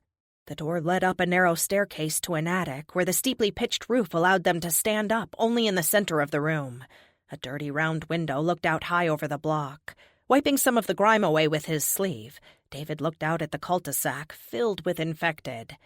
He evaluated their chances, counted his rounds again, and sighed, knowing he didn't have enough ammo to shoot his way out through the mass of infected. They were trapped up here with no way out. The boy, though, was excited and talking about something. "I found this, and I think it goes out to the roof." Brian knelt next to a wall, lifting up an old dartboard to reveal a rough wooden door, nailed shut and covered by 3 planks nailed over it. David stood, banged his head, and swore. Trying to remember what he had seen of the outside of the houses here, David mentally placed the door. It couldn't lead to the roof. The placement was wrong. What it should lead to, though, could be even better. It looked like it led to the house next door, specifically the attic. "Brian, you may have just saved us. I think it actually leads to the adjoining house. If we're lucky, we might be able to move from house to house and get out of the cul-de-sac and over into the next street." Bea looked down at the moldering throng of bodies in the street. The clock was drawing them in droves. Getting through them would be impossible, and even if the ones in the house didn't find their way up here, They couldn't stay in this attic with no water or food. So, what do you think? I just can't see another way out. We have to be prepared to run into infected and/or angry homeowners along the way. I still have ammo, but not enough to shoot our way out of here. David joined her at the window, gazing down. We both have guns, you know, Bea said. Yeah, but do you have any ammunition at all? Not that much. I have 2 bullets left and Brian has 4. We have a Glock, but no ammo for it. I think trying to get through the houses is the safest. But how do we open the door? Brian wanted to know. David tried to pull away the planks covering the door. They wouldn't budge. Good point. We need a crowbar or something. No crowbars were found, but they did locate a rusted hammer. The planks came off fairly easily, but the door was nailed fast into the frame with U-shaped nails that took some time to pry out. Eventually, they pulled the last nail, and the old door creaked open on long, unused, rusty hinges, and revealed another door. David kicked it until it splintered, and they picked out the fragments and crawled through into a small, dark room. My kingdom for a flashlight, David paraphrased. That would definitely be more useful than a horse right now, Bea agreed, feeling her way forward in the blackness. Chinks along the edges of the rafters admitted some light, and their eyes adjusted to the dusty darkness. There was little up here other than the bulk of the HVAC unit. They debated going down into the house and trying to find a flashlight. There's always the chance a homeowner will be down there, infected or not. We're likely to get shot if not eaten. Let's keep going. They found the next small door and went through into the next attic. This one had been converted into a loft master suite, complete with luxurious ensuite bath. Skylights in the roof framed a gray sky and drifting snowflakes. They searched for ammunition, again fruitlessly. Brian began to jump on the bed. Bea grabbed his ankles and he collapsed, laughing. They froze when someone or something downstairs moaned. They heard a ringing crash like a vase or something else had been knocked over, and then the sound of slow, dragging footsteps approaching the stairs. Brian looked fearfully at Bea. They had gotten careless. Searching frantically for the door to the next attic, they found nothing but smooth wall and decided it had been drywalled over. The staircase leading up to this floor did not have a door, and they heard thumping sounds drawing closer. David used the claw end of the hammer to break through the wall, but the attic door must have been completely removed. Tearing the insulation out of the wall, they kicked through the lathe to break into the other side. The footsteps came closer, and a choking, putrid smell wafted up the stairs. They were out of time. Bea pulled the gun from her pocket and, standing at the top of the steps, fired, hitting the shuffling infected homeowner in the jaw, blowing off the lower part of his face. He kept climbing, then tripped on his own intestines that dangled on the steps in front of him. A child, possibly 8 or 9 and missing an arm, tried to mount the steps, but tripped on the slick entrails and went down. Bea shot again, and this time hit the man in the head. She didn't have a bullet left for the child, who appeared unable to get back up anyway. David had torn out a hole in the wall big enough for them to squeeze through. Brian went through first. David tucked the hammer in his belt and followed quickly. Bea heard voices, then a cry, quickly cut off. She called, "Brian, are you okay?" There was no response. She looked through the hole and saw light, but no Brian or David. The lathe scraped her shoulders, and she lost her hat as she crawled onto a rough plank floor and looked up into the twin barrels of a shotgun. Chapter 6. "Put your gun down and step over here slowly." She knew she was out of ammunition and thought about throwing the gun at her, but the middle-aged woman who had spoken kept the shotgun trained firmly at Bea's head. A tall, beefy man in a Redskins jersey, presumably her husband, stood to one side with a bundle of bungee cords in one hand and in the other a knife held to Brian's throat. David stood in the corner near a radiator with hands held high. His rifle was on the floor next to the man. Bea placed the gun on the floor, never taking her eyes off Brian, and stood still while the man tied her hands behind her back and wound the cords around the radiator. The cast-iron coils were hot to touch, and she had to take care not to rest her hands against it. "Why are you doing this? We'll pay you for the damage to the wall. We are just trying to find someplace safe. Please let us go," Bea pleaded. They ignored her, and the man picked up the rifle, walked over, and slammed the butt into David's head. David went down with a sickening thud. He then took her backpack and threw it on the floor with Brian's, tying him up next to her. David was trussed with cords and left lying in the corner. I wouldn't bother screaming for help if I were you. You might attract attention you don't want. The man picked up the rifle and handgun, and they both left the room, the woman glancing back almost apologetically before closing the door firmly behind her. Did they talk to you? Why are they doing this? Bea asked Brian. They didn't say anything. When I came through, they grabbed my arms and held the knife against my neck. David groaned and opened his eyes. Blood ran from his temple, and his face was a sickly white. When he spoke, his voice had a grating quality to it. They're not used to taking captives. They didn't frisk us. Brian, do you still have your gun? Before Brian could answer, they heard voices raised in what sounded like an argument. A moan, anguished and chilling, drifted down the hallway, and then a door slammed. Something began to pound against a wall or door in an incessant, unvarying rhythm. It's in my pocket, but I can't reach it. Frustrated, Brian exclaimed as one of his bound hands brushed against the radiator. It was hot enough to raise a small blister on the knuckle. The bungee cords forced them to constantly pull away from the radiator or get burned. What do you think they want? Bea asked David. I have no idea. Maybe they're mad at us for breaking into their house. I can't blame them. Maybe they think we're infected and don't want us roaming around. Sounds like they have an infected trapped or tied up down the hall. I assume it's a family member. The room they were in looked as if someone had started a remodel they never finished. The floor was raw pine. There were rolls of pink insulation stacked in a corner, and a table saw was shunted to one side underneath a skylight in the roof. An empty ceramic flower pot lay cast aside on the floor near David, and he wriggled over to it, managed to pick it up with 2 fingers and smash it to shards, which he used to begin sawing through the ropes on his hands. When their captors came back 30 minutes later, he had made progress, but still couldn't free himself. The man cut the cords holding Brian to the radiator, while Bea shouted at him to take her instead. She kicked him in the shins, at which he hit her hard across the face, dazing her momentarily. He rebound Brian's hands, then frog-marched him out of the room. Bea screamed until her voice failed her. She slumped on the floor. Blood, warm and salty, trickled down from her split upper lip. Meanwhile, David sawed steadily through the cords. He felt them loosen and managed to free his hands, and soon stood free. He untied Bea, and together they cautiously opened the door and crept down the stairs to the 2nd-floor hallway. The putrid smell they had learned to associate with the infected was strong down here. They didn't see anyone. Bea heard Brian scream, and they ran to the end of the hallway to the last room. The scene that greeted them was almost beyond belief. Bloody lumps of what had once been a dog lay scattered on the floor. A bookshelf held a mix of books from the series of unfortunate events to Twilight, and pictures of friends smiled from ribbon display boards on the wall. A girl, 15, maybe 16, was bound to the radiator by a collar and a long dog chain. Long, dark hair, matted and stiff with dried blood, hung lank around her face.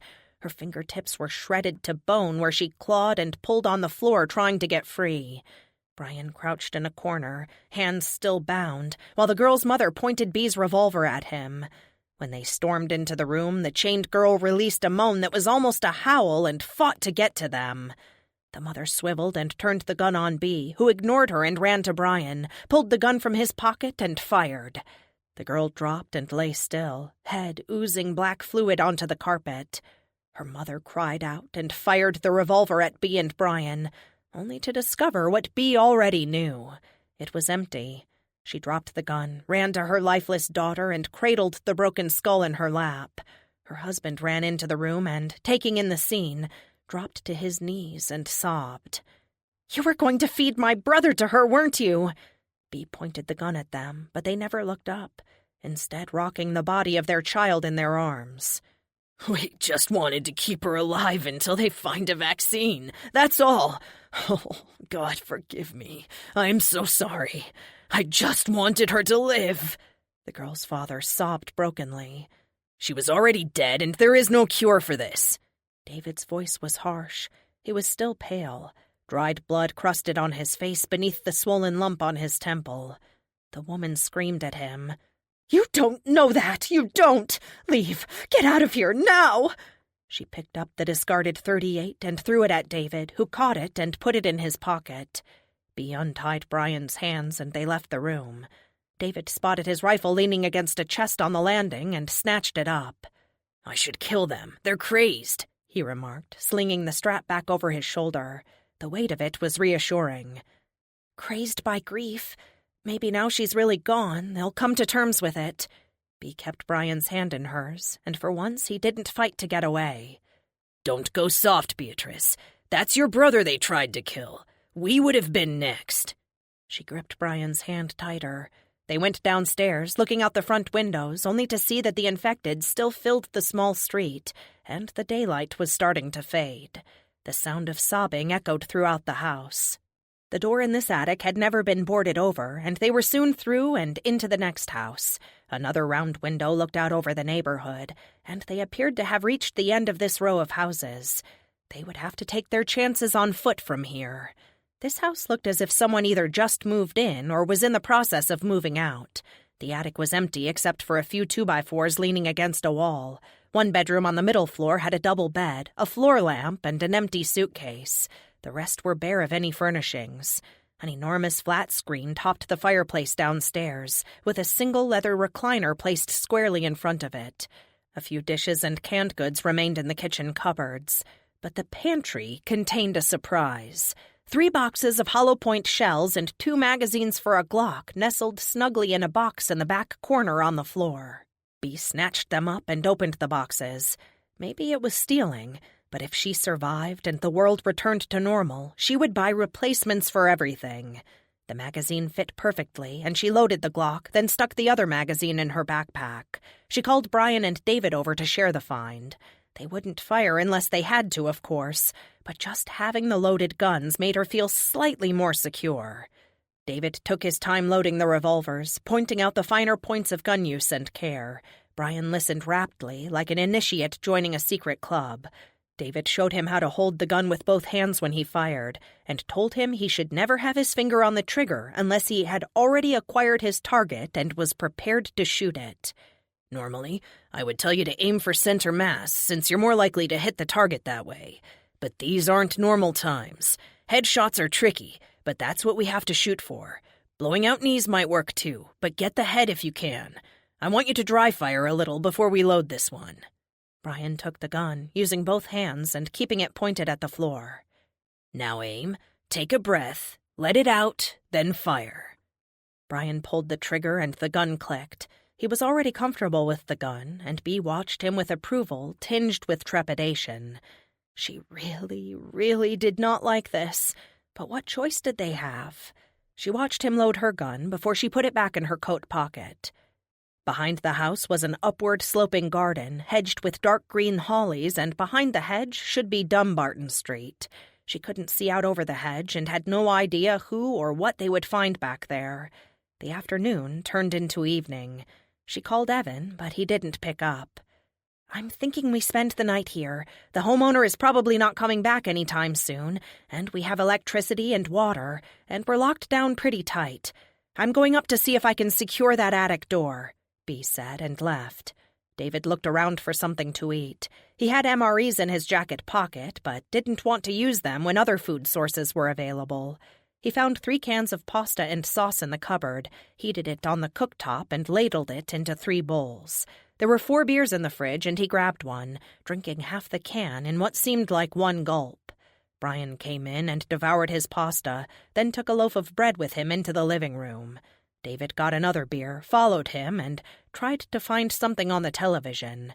Only 2 channels were on, and they just ran scrolling messages from FEMA about emergency preparedness. "Guys, look what I found under the blankets on the bed," Bea called out, carrying a laptop into the room. She sat on the floor and booted it up, Brian pressing close. The familiar Windows logo popped up on the screen. David finished his beer and felt pleasantly relaxed, not drunk, but like someone who was glad to put a long and unpleasant day behind him. He would be cutting it close if he stayed here tonight, but saw no way around it. It was bad enough facing those things by daylight. Night would be suicide. 48 hours until the chopper took off. No, now 40 hours. This morning he thought that was too long to wait, but now he knew he would be lucky to get there in time. The city was a cesspool of the living dead. They might be slow and stupid, but they were persistent, and their ranks grew every hour, possibly every minute. He hadn't expected to take anyone under his wing along the way. He still didn't know why he made the suggestion. Perhaps it was just that they seemed to be so alone and unprepared. He had more information on the virus than most people, and had no illusions about this blowing over quickly. Very few people would survive this, and everyone infected would die, but wouldn't stay dead without assistance. "David, did you hear that?" Bea asked. He stopped wool gathering and listened.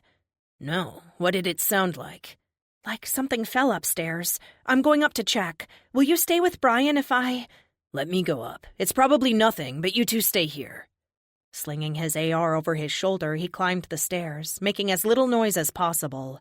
Although there hadn't been a lot of time for medical agents to analyze the virus, there were strong indications from the start that the dead retained their hearing longer than any other senses. As far as anyone knew, they didn't feel pain, and their vision deteriorated quickly. They seemed to be incapable of coherent speech, but could and did moan loudly, sometimes gibbering excitedly when they found prey. He cleared the second floor and proceeded to the attic, where the boards Bea had wedged between the small door and low rafters had fallen. She had done a good job working with what she had. He put them back in, using the hammer to wedge them a little more tightly into place. If he had nails, he would board it up, but he had to work with what was available. Downstairs, Bea and Brian washed the dishes and utensils and left them to dry. David thought that funny, since it was highly unlikely the homeowner would come back, and if he did, he wouldn't care about the state of his dishes. Still, washing dishes was one of the refinements of civilization that people held on to. He put his rifle on the small breakfast table. "The boards fell down. I wedged them back into place, and maybe they'll hold. They'll also serve as an early warning system in case our former captors decide to come over. I doubt they will, though." "I still can't believe they chained their daughter there, planning to keep her fed until they find a cure." "Grief does strange things to people. The world we're used to is gone. From here on out, you'll have to always be on your guard. Like we always have to keep a pistol within reach." Brian reached over to his jacket hanging on the knob of the coat closet and patted the pocket. "Exactly. Remember, though, shooting should be one of your last resorts. Avoiding any confrontation with the dead is your best bet. Running away should be second. The sound of the gunshot is going to attract more of them, and we only have a limited amount of ammo," David said. Night descended like a veil. The snow stopped for now, but the wind picked up, adding its own howling sounds to the moans of the dead. They didn't turn the lights on, just in case they were wrong and the dead could see them. They put their coats back on and kept weapons and backpacks within easy reach. Brian fell asleep first, head cradled on his forearms. Bea lay down between him and the front door. "What's in California that requires your presence?" Bea asked David. "If I told you, I'd have to kill you." She sat up and turned around to look at him. "Are you serious?" "No, not really. At one time, I suppose this might have been classified information. But again, it's a strange new world out there." "So what's happening?" David thought for a moment. Early this morning, U.S. intelligence intercepted transmissions that indicated the Chinese diverted at least 2 troop transport ships to the California coast to join the 3 that regularly cruise that part of the Pacific. We're trying to mobilize our Coast Guard and ground forces out there, but communications are hit or miss. Guess where all of the factories are that manufacture our communication and navigation equipment? China? You bet. We've suspected for a while they were inserting sleeping bugs into the programs, and we were right. Some of the bugs seem to have failed, but others have us in complete blackout. We do know there is infection along the entire West Coast. There are those who will desert during a time like this to get home and protect their families, so we lost a lot of our staff, and it's unclear who is still out there and available to whip our response into shape. "But why did the Chinese send them?" Bea asked. "They must know how dangerous the infection is." They do. Even though they deny they have any infected in the PRC, we know better. They firmly believe in letting no crisis go unexploited, and my best guess is they want to take advantage of the chaos the U.S. is experiencing right now. In my opinion, Chinese scientists and engineers are very bright, but not particularly creative. It may have something to do with their society valuing conformity so much. But whatever the reason, they love to steal our high-tech secrets. For all we know, they plan to colonize the western half of the country, or all of it eventually. I fully intend to have a surprise for them. America won't go down that easy. It takes a while to awaken our people, but once it happens, look out. Our citizens have guns and won't have a problem using them once they realize what is going on. You may be going into a situation even more dangerous than the one here, Bee said. Really doesn't matter. It's my country, our country, and no one is going to infiltrate and take over if I can help stop it. She couldn't see his face in the dim room, but he sounded angry. They sat in silence for a few moments, the only sound, that of the dead and the wind, before Bee spoke. I don't know that much about the virus. I guess I ignored the news for a few days, and I'm still trying to catch up, but I get the impression this wasn't created in a lab somewhere. She was thinking of Sylvie's little cache of papers. I think it's old, maybe something that has been with us for hundreds or who knows how many years. Incidents of outbreaks are on record, but are usually attributed to something more well-known. As for the origins, who knows? I've read a little about it, and it seems to spring up randomly throughout history, wreak havoc, and then die away. People have blamed it on demons, rats, and now, of course, we think it's a virus. It is certainly capable of jumping the species barrier. This time, with modern transportation, we inadvertently sent it around the world. May God help us. Brian stirred in his sleep and cried out faintly. Bee took his hand and, finding it cold, held it between her own to warm it. So, Beatrice, what is your goal? Whom are you trying to reach at DuPont Circle? I'm assuming your parents live somewhere fairly close. Did your brother just happen to be at your house when this broke out? I have no idea where our parents are. Brian and I have been on our own for a long time. As to our goal, I'm trying to get to my boss's apartment. She lost her office key and needs mine to get into the building. She's going into work? That's true dedication. Where do you work? The National Gallery. I've never heard of an art emergency before. What is so important at an art gallery that anyone would get out in this? Bee hesitated.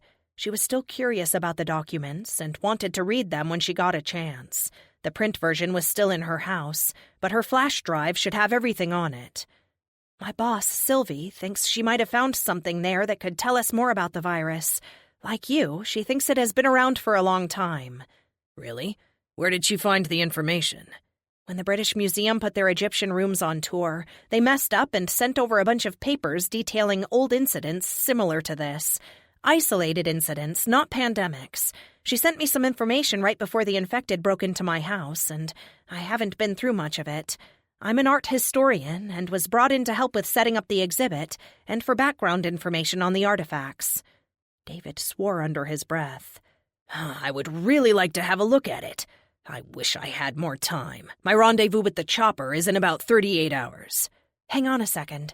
Bee retrieved her backpack and dug out her flash drive, holding it up triumphantly before plugging it into the laptop.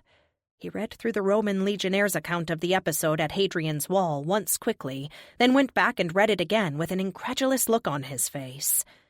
This is just incredible. It's fairly common knowledge that the Romans had problems in northern Britain with the locals and built the famous wall. But this explains why they fortified it so heavily and built it in such a short span of time. The information I found only traces the virus back to the 1400s in Africa.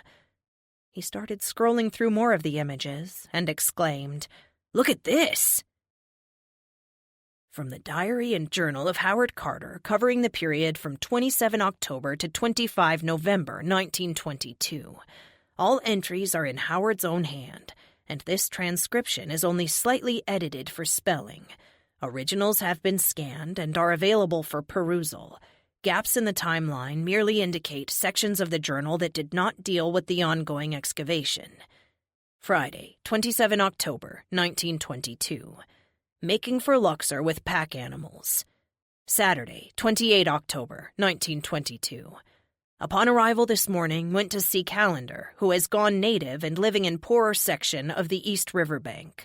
Talked until late in the night and stayed there. 2 donkeys. Sunday, 29 October, 1922. Unexpected trip back to Cairo to secure. 1 donkey. Tuesday, 31 October. Workmen paid for the last week, but I refused requested advances. Workers seem skittish. 1 donkey. Wednesday, 1 November. Digging now for several days in the Valley of the Kings. Picked up where the former excavations stopped, and digging in a southerly direction near the tomb of Ramses VI. Discovered what can only be the living quarters of the original workmen. See Plan LM 15 and 16. My workmen well disposed, but proceeding with rather exaggerated caution I consider unnecessary in this stage of the excavation. There is no hurrying them without bribery, though, and I am paying them quite enough already. Saturday, 4 November. Found what can only be the steps to an underground tomb. Sunday, 5 November. At about 10 a.m. I discovered tomb with seals intact. I believe I have evidence of a royal cartouche. Evidence of watercourse now dried up. No damage seen other than fallen plaster from wooden lintel. Delay caused by lame donkey. Men hurried to clear debris before sundown and refused to work by torchlight. I stayed at the site. Seal impressions suggest tomb belongs to someone of high standing, but unclear whom. Evening found my workmen once again unwilling to work with torchlight, and nothing I said could dissuade them from leaving. I bored a small hole in the lintel, and with the aid of an electric torch illuminated a passageway completely full of debris and rubble up to its ceiling. This is evidence of something that required careful sealing and is quite a thrilling moment. Monday, 6 November. Townsend arrives. 2 donkeys. Having men cover the passageway until we have time to fully open tomb. Cabled Lord C. At last we have made wonderful discovery in valley. Stop. A magnificent tomb with seals intact. Stop. Recovered same for your arrival. Stop. Congratulations. Workers insist on rolling the great stones that formed the side of the workmen's ancient huts in front of the tomb. Thursday, 23 November. Lord C. arrived. Commenced opening tomb. Workers again extremely slow and cautious. None will venture down the steps without pickaxes. Even those panning for artifacts keep axes close by. Stones and debris removed. Friday, 24 November. Sent word to Egyptian officials as agreed. Tomb revealed to have 12 steps in total. First door breached. Deciphered seals bearing cartouche of Tut Ankh Amen. Made photographic records that proved to be of poor quality. Opened first door. Clearing passage revealed broken potsherds, jar seals, and water skins. Sunday, 25 November. Opened second door. Candles flickered as ancient gas escaped from the room and gave impression of movement within the chamber. Electric torch revealed standing figure in decayed linen wrappings. Leathery, dried fingers reached out through the opening. Lady E screamed, and this excited the creature, who began tearing away at rubble in an apparent attempt to get out. The skeletal hand grabbed the torch and flung it to the floor where it lay, its yellow beam revealing more creatures moving and gibbering in the noisome tomb. Aghast at this impossible development, we carried poor Lady E, who had fainted, out into the desert evening, leaving her in the care of our guides. Returning to the tomb, we found the door enlarged by removal of stones, and our workmen, armed with their picks, destroying the creatures as they emerged one by one from the dark. 9 in all were destroyed in such fashion. We found more lain on stone slabs, struggling against their bindings, and these were destroyed as well. Lord C. enraged at the destruction. What information could these preserved creatures, alive for thousands of years, reveal to us? Workmen oddly uncommunicative on subject, only repeating that the ghouls must be destroyed. More than just killed, they insisted on completely obliterating the skulls. We are left with many questions but few answers. Government officials feign deafness or inability to understand English when the subject is broached. The treasure inside the tomb was beyond expectation, and with pleasure I inventoried the golden throne, the obsidian leopards, the finely carved chairs, but nothing we found was of any help in explaining the eons-long existence of those creatures. I hesitate to publicize their existence for fear that ridicule and disbelief would cast doubt on the authenticity of our magnificent find. Lady E, recovered from her faint, did come back to the tomb the next day and made an astute observation. Traditionally, the brain is removed during the embalming process, but the ghouls' skulls contained leathery lumps that must have once been their brain tissue. Perhaps future excavations will offer some clue that will allow us to solve this mystery. Journal of Howard Carter. Researcher's note. For additional information on this phenomenon, see records from the liberation of Bergen-Belsen in Folio 5, cached entitled Practical Application and Research. David kept scrolling but could not pull up any other documents. Bea went back to the beginning but also found nothing. She pulled up the original email, but the folder held only the 2 incidents. Attempted calls did not go through, and Sylvie didn't respond to her texts. Maybe she didn't have time to scan the rest of them, or maybe that's all there is. She was disappointed. I'm sure she'll tell me tomorrow if I can just get to her place. The words infection and research at the end of the document were tantalizing, and Bea fell asleep pondering the possibilities. David, watching the 2 of them sleeping and keeping watch on the infected outside, pondered it as well. He fell asleep shortly after the broken church clock ran down and went silent. Chapter 7. Bea woke just as the sky brightened into dawn. Brian and David slept on. Outside, as the sun continued to rise, ice crystals sparkled on trees and bushes, as well as the dead still roaming the street. She had hoped they would wander off during the night once the clock stopped chiming. Finding her toothbrush, she made for the bathroom, and as she showered, wondered how much longer utilities would work with no one to maintain the systems. Her upper lip was still swollen, and the hot water stung. Brian was next in the shower while she fixed a makeshift breakfast of toast and canned fruit gleaned from the cupboards. There wasn't much food in the house, but she didn't want to break into what they carried in their backpacks yet. David wandered in and ate breakfast, but spoke little. A layer of dark stubble covered the lower part of his face. Calls to Evan now went straight to voicemail. Bea kept calling, hoping to arrange a rendezvous point before they actually got to DuPont Circle. But now she wondered if she would ever see him again. She left a final voicemail before turning the phone off. They didn't need for it to start ringing while they were out in the streets. They left through the back, squeezing through the prickly hollies and emerging onto Dumbarton. The breathtakingly cold wind carried a smell of smoke. It picked up Bea's hair, blowing it across her face. She wished she had thought to retrieve her hat from the attic where they had been attacked. Dumbarton appeared deserted except for a few dead trapped in cars. The continuous call of the broken clock tower must have drawn most of the dead in the area over to Olivet. The streets and sidewalks here were treacherous, and they stepped carefully on the shiny, icy sections. A sprained ankle or broken leg or arm could be fatal now. They were almost to 27th Street before they ran into trouble. A good-sized crowd of dead surrounded a house on fire. Flames licked around the windows, and loud pops and shattering glass sounded as items in the house exploded from the heat.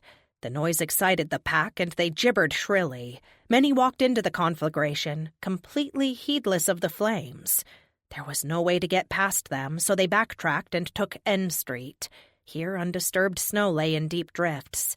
Brian and Bea were light enough to walk across the thick, icy crust on some of them, but David had to fight his way down the whole street. Bea stopped and waited while David plowed through an exceptionally deep mound. Brian bounded on ahead. David emerged from a drift and stopped, hands on his knees, breathless from the struggle. Bea walked ahead a few steps. She couldn't see Brian anymore. Just as she turned around, she felt the brittle crust give way, and she sank into the drift, landing face to face with one of the dead.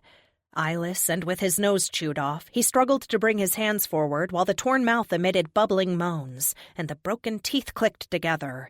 Bee screamed and dug frantically to get away, but only succeeded in loosening the snow around them, helping the thing free itself. It grabbed her painfully by the arm and bit down on the thick padding of her coat, hissing in frustration when it failed to bite into living flesh. Bee kicked out and gained some traction when her boots hit its chest and got her head above the ice. Kicking again, her boots sank into the black mush of the creature's open abdomen. Just as she went under, she felt someone grab her hair and pull hard. She screamed again, this time in pain, but David managed to grab her coat collar and pull her out. The dead man still thrashed about in the drift, but couldn't climb out. Together, Bee and David scrambled off, half crawling, half digging, and reached the end of the street where they found Brian sunk into a drift, happily zombie-free. They pulled him out and trudged on, avoiding the drifts when possible. Reaching the corner, they turned left. Elaborate wrought iron fences and gates surrounded the townhouses along this street, making them seemingly secure from attack. Manicured boxwood nestled in carefully raked beds of white gravel. Bee wondered how many of the homeowners were hiding inside, afraid and waiting for rescue. How long could they hold out? Most people didn't stock huge amounts of food or supplies. Who had room in the standard, compact DC dwelling? Glancing up at a window, she saw a face, stripped of flesh, resembling the dead man she had just escaped, pressed against the glass. Even here the virus had gotten inside. She shuddered and took Brian's hand, wishing they were back home, secure inside their little walled compound. For the duration, however long that might be, they had no home. Her face felt numb with cold. She lost her gloves during the fracas in the drift, and she hadn't thought to bring a spare pair. They passed a section of ground-floor shops, some with shattered fronts, and Bee called for a halt. "I'm freezing, guys. I want to duck in here and see if I can find gloves and a hat. 5 minutes, that's all I need." David reluctantly helped her remove some glass shards from the window so she could climb through, and then he waited outside with Brian, keeping an eye out for the dead. Inside the store, she found most of the aisles still well stocked. She stuffed nuts and cheese crackers into her backpack and added some Tylenol, toothpaste, and gum. Cases of bottled water lay near the door, but she could only carry so much weight. The pharmacy in the back had been hit hard, and those shelves were practically empty. Someone either needed a lot of meds or else was taking a chemical vacation. On a rack near the makeup, she found a black knit beret and black gloves. Delighted, she donned them and left. The whole detour had taken less than 5 minutes. "Anyone inside?" David asked, looking at her in a new light. The contrast of the black hat against the dark blonde hair tumbling around her shoulders was striking. "Not that I saw. I think I have frostbite on my ears." She pressed her gloved hands against the sides of her head and rubbed vigorously, then reached into her backpack, pulling out the iron fleur-de-lis bar. "It's not cold enough for frostbite. I see you saved the rail." "Yes. I know we have the guns, but this is quieter and conserves bullets." She hefted it as if to check the weight, and then grasped it firmly in her right hand before moving on. Once they reached 27th Street, the snow was more manageable. Even so, they proceeded carefully, constantly looking around them for movement. There were a few cars parked helter-skelter in the street, but nothing writhed inside them. In the distance, dark figures stumbled about, occasionally falling in the icy streets. "Did you see the pictures of New Orleans?" Brian asked David. "I heard something about the tsunami, but no, I didn't see any film. How did it look?" "Gone. Just water washing over houses and bodies floating. The roads were still full of people trying to get out when it hit." "That place has been a disaster waiting to happen for decades. Nature will have its way eventually," David said grimly. "If global warming is real, the city was probably doomed anyway," Bee remarked. "The tsunami just sped the process along." Darkening clouds banked in the western sky, and the wind picked up again. The relief from the glare was welcome, but the threat of more snow was not. David's phone buzzed, and he stopped for just a moment to read the message, nodded, and then moved on. "Anything important? Are the military coming? Are we going to be rescued?" Brian asked. David laughed grimly. "No rescue. Not much military left. This thing spread through the troops like you wouldn't believe. No one was willing to leave their wounded brothers-in-arms behind initially, and they had entire wards of soldiers dying, then reanimating and attacking en masse. The text was just a notice of a rendezvous point change. We just lost the rest of the Pentagon. Bee thought of that massive structure, full of the hungry dead. She interviewed for a job there once, as an assistant to one of their historian archivists. She had gotten lost and finally found her way to the proper office 10 minutes late. They didn't offer her the job. David saw her brow wrinkle, then relax, and she forged on ahead, making sure the boys stayed close. The two of them seemed to have no real plans for getting out of the city, and their odds of survival were not good. Neither were his, for that matter, and he had no idea if he would make the rendezvous in time or if he would get out of the city successfully. Ian, who had texted him the location change, was not going to California with him. The first leg of the journey would take them to Atlanta, where, for now, a small private airfield remained operational, and he would take off for the West Coast from there. Some of the DHS scientists were on their way to the Centers for Disease Control to fill the thinned ranks of researchers trying to get a handle on the epidemic. They were dropping Ian off before that, near his hometown where he hoped to find his family. David put one finger to his lips, and they all walked slowly to the corner and peered around to the entrance to the Ritz-Carlton. The sidewalk and street here crawled with the dead. Backtracking, they found an alley with a gate to the next street. Before they could climb over, a dead postman staggered out from behind the trash cans and grabbed David's arm, blood-clotted mouth opened wide in that desperate hunger they all seemed to possess. Before David could react, Bee turned and, with an oddly graceful overhand thrust, drove the tip of the iron rail into that gaping mouth. They had to pry the dead fingers from their clutch on David's arm, and Bee had to stomp the dead man's head before her weapon came out. She tried to clean it in the snow. Neither Bee nor Brian was particularly shaken by the encounter, and David mentally raised their survival odds, but only slightly. Thanks. You might have saved my life. She shrugged. No problem. The next street over was clear except for an abandoned ambulance. They were now only 2 blocks from DuPont Circle. The area was heavily residential and very trendy, so David expected a lot of infected would still be there. Popping sounds in the distance brought them to a momentary halt. Someone was shooting in fairly rapid succession, although it didn't sound like machine gun fire. When they reached the corner of P Street, they pressed against the wall and looked around the edge of the building. The center fountain was frozen, fluted basin supported by stone caryatids encased in sparkling, icy chitons. The entire street teemed with infected. A small girl, wearing the dark blue pleated skirt and white blouse of the Catholic prep school for girls, still clutched her mother's hand while both of them staggered along the icy street. It must have been a reflexive grip, as both of them were obviously dead and constantly trying to pull in different directions. The mother was only partially dressed, and her abdomen gaped wide.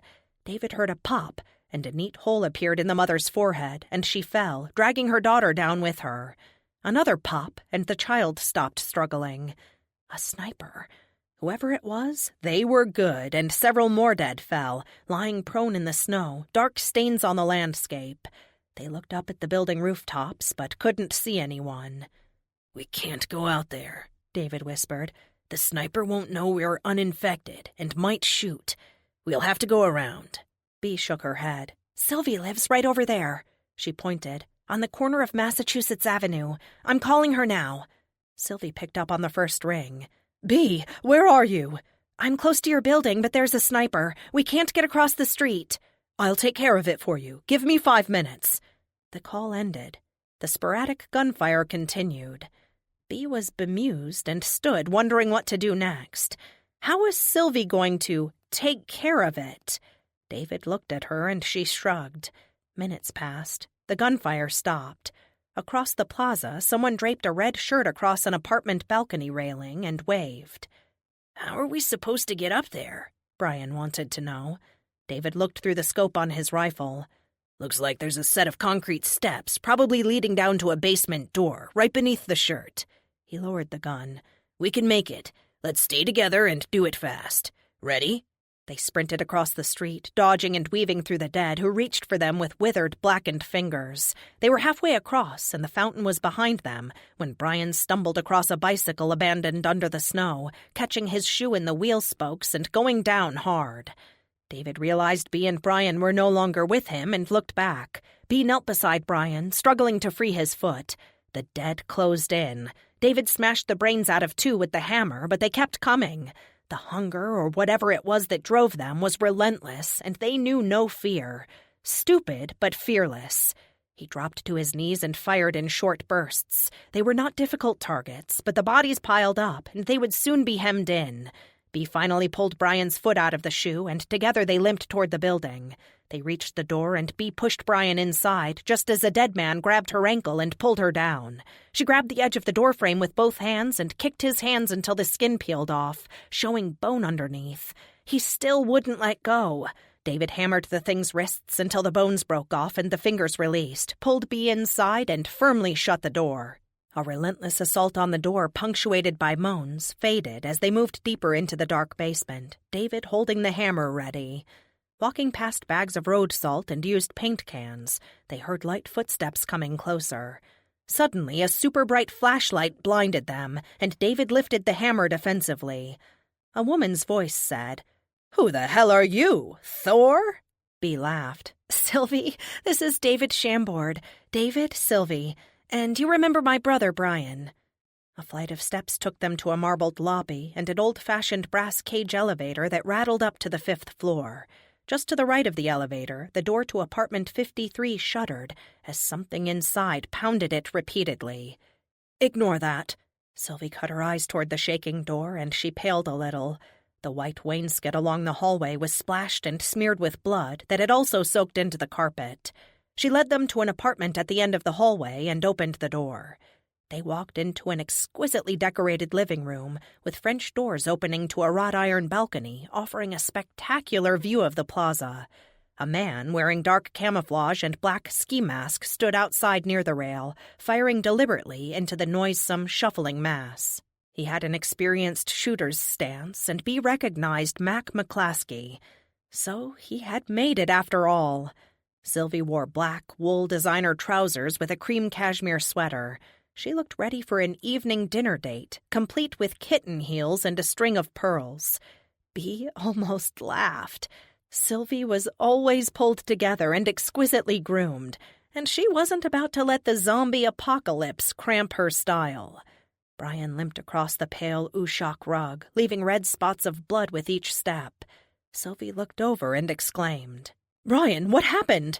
She led him to the armchair by the windows, propped his foot on the matching ottoman, and carefully peeled off his bloody sock. A deep cut sliced across the fleshy part of his heel. "I don't know. I must have stepped on something in the snow. I didn't feel anything." "Your foot was probably too cold to feel it. The fact that it's still bleeding is good. I'm going to clean it. Hang on a minute." Sylvie disappeared into the bathroom and returned with a first aid kit. Minutes later, the wound cleaned and bandaged, Brian limped over to the glass doors. Mac turned and came inside, propping his rifle against the wall. He coughed, a deep, hacking cough he struggled to get under control, then reached for the box of tissues on the side table and blew his nose. He looked tired. "Glad you all made it, and even happier you didn't walk into that crowd without calling, Sylvie. I might have killed you." Bea stared down at the dark figures moving through the snow. They tripped over the bodies Mac had put down, but were soon up again. They didn't attack each other, and she wondered why. "Bea, I didn't bring any extra shoes. What am I going to do about my shoe?" Brian asked. She emerged from her reverie. Of course he hadn't brought another pair of shoes. Neither had she. Losing a shoe would have been a small thing a few days ago, but now it could be a matter of life or death. "We'll figure something out. Maybe someone in the building has some your size. Or I'll find a store. Don't worry." But she was worried. If they had to leave suddenly, lack of shoes could be a real problem. Sylvie fixed hot chocolate for everyone and apologized that her coffee grinder was broken. Despite the circumstances, she was trying to be a gracious hostess. Typical Sylvie. Despite the slightly fluffy exterior, Sylvie was an extremely knowledgeable artist and curator. Bea knew she had grown up in the South in an old house along the Natchez Trace where her mother had been a local beauty queen and her father owned and managed a phosphate plant. An art fanatic from a tender age, she had come north to school and never moved back. Bea wasn't sure if she was divorced or never married. Once or twice in the past, she thought something might be going on between Sylvie and Mac, but if so, they were extremely discreet at the office. The fact that they were together here spoke loads, though. Bea joined her in the kitchen, helping arrange a tray, complete with cookies and cloth napkins. The china looked antique and was so thin it weighed almost nothing, but the napkin rings were heavy enough to be solid silver. A glass front hutch contained several other china pieces and a silver tea set. "Sylvie, I printed off what you sent, but left it at home. The infected broke through the gates, and we just ran. I have everything you sent on a flash drive, though. You might want to talk to David. He seems to know something about the historical aspect of this, too." Sylvie looked startled. "You told him? Who else knows?" "No one else. You sent 2 complete documents, the one from Roman Britain and the Howard Carter King Tut excavation. Were there more?" "Oh, yes. I thought I sent all I had, but maybe I didn't send the complete file. Let's sit down together and take a look. The part I really want to get from the gallery are the Bergen-Belsen docs. There's that mention of—" "Infection and research?" Bea interrupted. "Exactly." Bea carried the tray into the living room while Sylvie turned on her laptop. Mac and David were both outside on the balcony, discussing something animatedly and gesturing toward the dead filling the plaza. Brian took a handful of cookies and went out with them. Sylvie, still at the kitchen table, scrolled through her files, clearly not finding what she wanted. "Oh, I know I had it. I just scanned everything in the file I brought home." "Where are the originals?" "Some are at the gallery and some are under my bed in a fireproof safe. I notified the Brits right away when I realized nothing like this was on the shipping manifest. I asked them if I should give them to the insurance people, but apparently the insurance people don't know about these. We all left in such a hurry the other day before I could finish scanning them, and I thought I could just finish some here. Although now that I really think about it— Wait, I found it." She scrolled through a few images and smiled. "Mac needs to see this." A door shut, and they heard masculine voices in the living room. Sylvie closed the laptop, and they joined the men. "Not enough bullets to make a dent," Mac said, making for the chocolate, which was now cool enough to drink. He had a bandage that Bea had not noticed before on his hand. "A dent in what?" asked Sylvie. "The millions of dead in and around the city. The only way out now is by air. You've probably seen the helicopters." David agreed. "There are only a few helipads still functioning. The hospitals with them are completely overrun, and the dead are roaming the White House grounds as well as the Pentagon. The whole eastern seaboard and all of Florida are toast." "What about the West Coast?" Mac asked. "I heard it's mostly infection-free." "No, they're not. In a situation like this, there are all sorts of rumors. Mexico is safe because the dead decompose so fast in the heat, or Canada is safe because they freeze stiff there. I don't know about the decomposition, but I think we can safely rule out the frozen stiff theory." David gestured at the snowy scene outside. Brian asked Dan, "Do they always stay dead if you shoot them in the head?" Mac nodded. "So far, they all have. Cause enough trauma to the brain, and they finally die." "What happened to your hand?" Mac drained his hot chocolate and put the cup down. "I was home with this cold the day they made the announcement. My building is over on Corcoran, not far from here. There's a drugstore at street level and 6 apartments above it. Mine is on the 2nd floor. I knew about the earthquake in Haiti, of course, and about the cannibalism going on down there. But when hasn't Haiti had all kinds of strange goings-on? I thought it might be some kind of occult voodoo thing they do.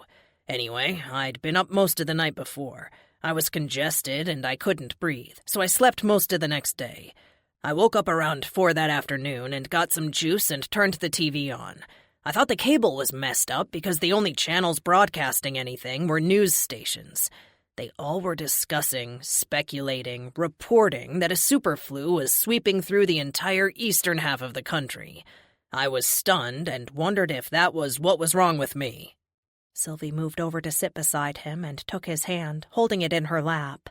They obviously weren't worried about keeping their relationship hidden now. "There seemed to be a lot more people in the streets than usual, but I didn't pay all that much attention. I was still pretty sick, and I had run out of cold medicine. One of the advantages of living over a pharmacy is that it's easy to pick up whatever you need fast. I got dressed and was almost down the stairs when I heard the first gunshot. I assumed it was a vehicle backfiring. DC has more than its share of violence, but usually not in this part of town.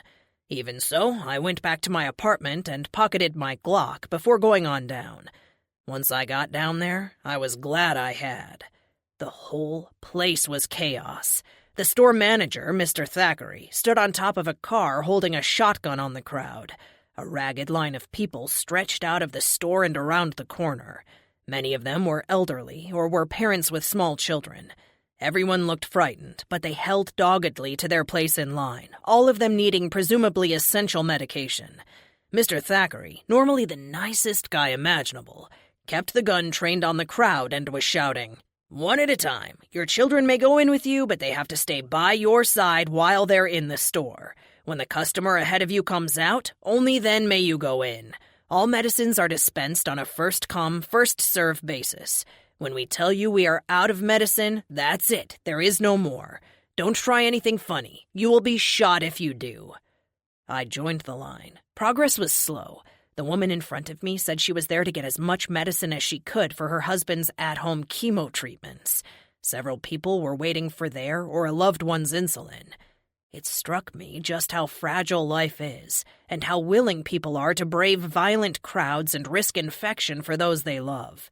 The couple behind me had a baby crying in pain from an ear infection. I let them ahead of me. Then a man who needed his heart medication. Then another couple with a baby. Finally, I just got out of line. I had walked over to talk to Mr. Thackeray when a pack of thugs showed up and muscled their way to the front of the queue. A scuffle broke out, and an old couple got knocked to the ground. Mr. Thackeray shouted and told the thugs to back off, but they had already reached the doors. There was just no way for him to fire on them without hitting someone else in the crowd. Too much scatter from the shotgun. I told him I would take this one. People in line backed away and let me through when they saw my gun. I shouted a warning, but when the thugs turned, I saw that they were injured. 2 of them were limping and leaving a trail of blood in the snow, and the other, he was missing an eye, and the skin on the left side of his face was just hanging like someone had started to skin him, then stopped. I guess I hesitated because of that. I should have fired, but they were wounded, and it didn't seem right, until I saw them knock a kid down as they came toward me. I mean, they just flat-out slammed this kid, 5 years old maybe, down onto the sidewalk. He didn't get back up, and his mother sank to the ground and gathered him in her arms, just sobbing and rocking him back and forth. I never knew if he was dead or what, but that's when I took the 3 of them out, before they could hurt anyone else. When I fired, everyone scattered. The 3 men fell dead in front of the pharmacy door, trapping the elderly customer trying to get out. 2 men helped me drag the bodies out into the street. I stayed, waiting for the police. Who would imagine that police wouldn't show up in DuPont Circle at the report of gunfire? Minutes passed and nothing. No sirens, no blue lights anywhere. So I'm thinking I'm going to have to find a cop somewhere and turn myself in, when 2 of the dead bodies in the street started to twitch. More than twitch. They sat up looking dazed and got to their feet. The 3rd one stayed down. I guess he wasn't infected. Of course, I didn't understand that then.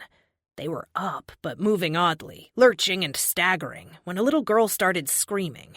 You know that incredibly shrill scream children can produce when they're frightened? Well, it was like a summons to those things. They locked in on it and went after her.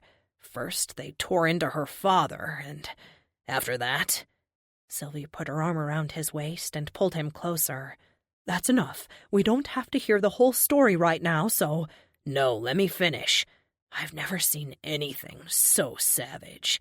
Whatever motivates them, anger, hunger, I don't know.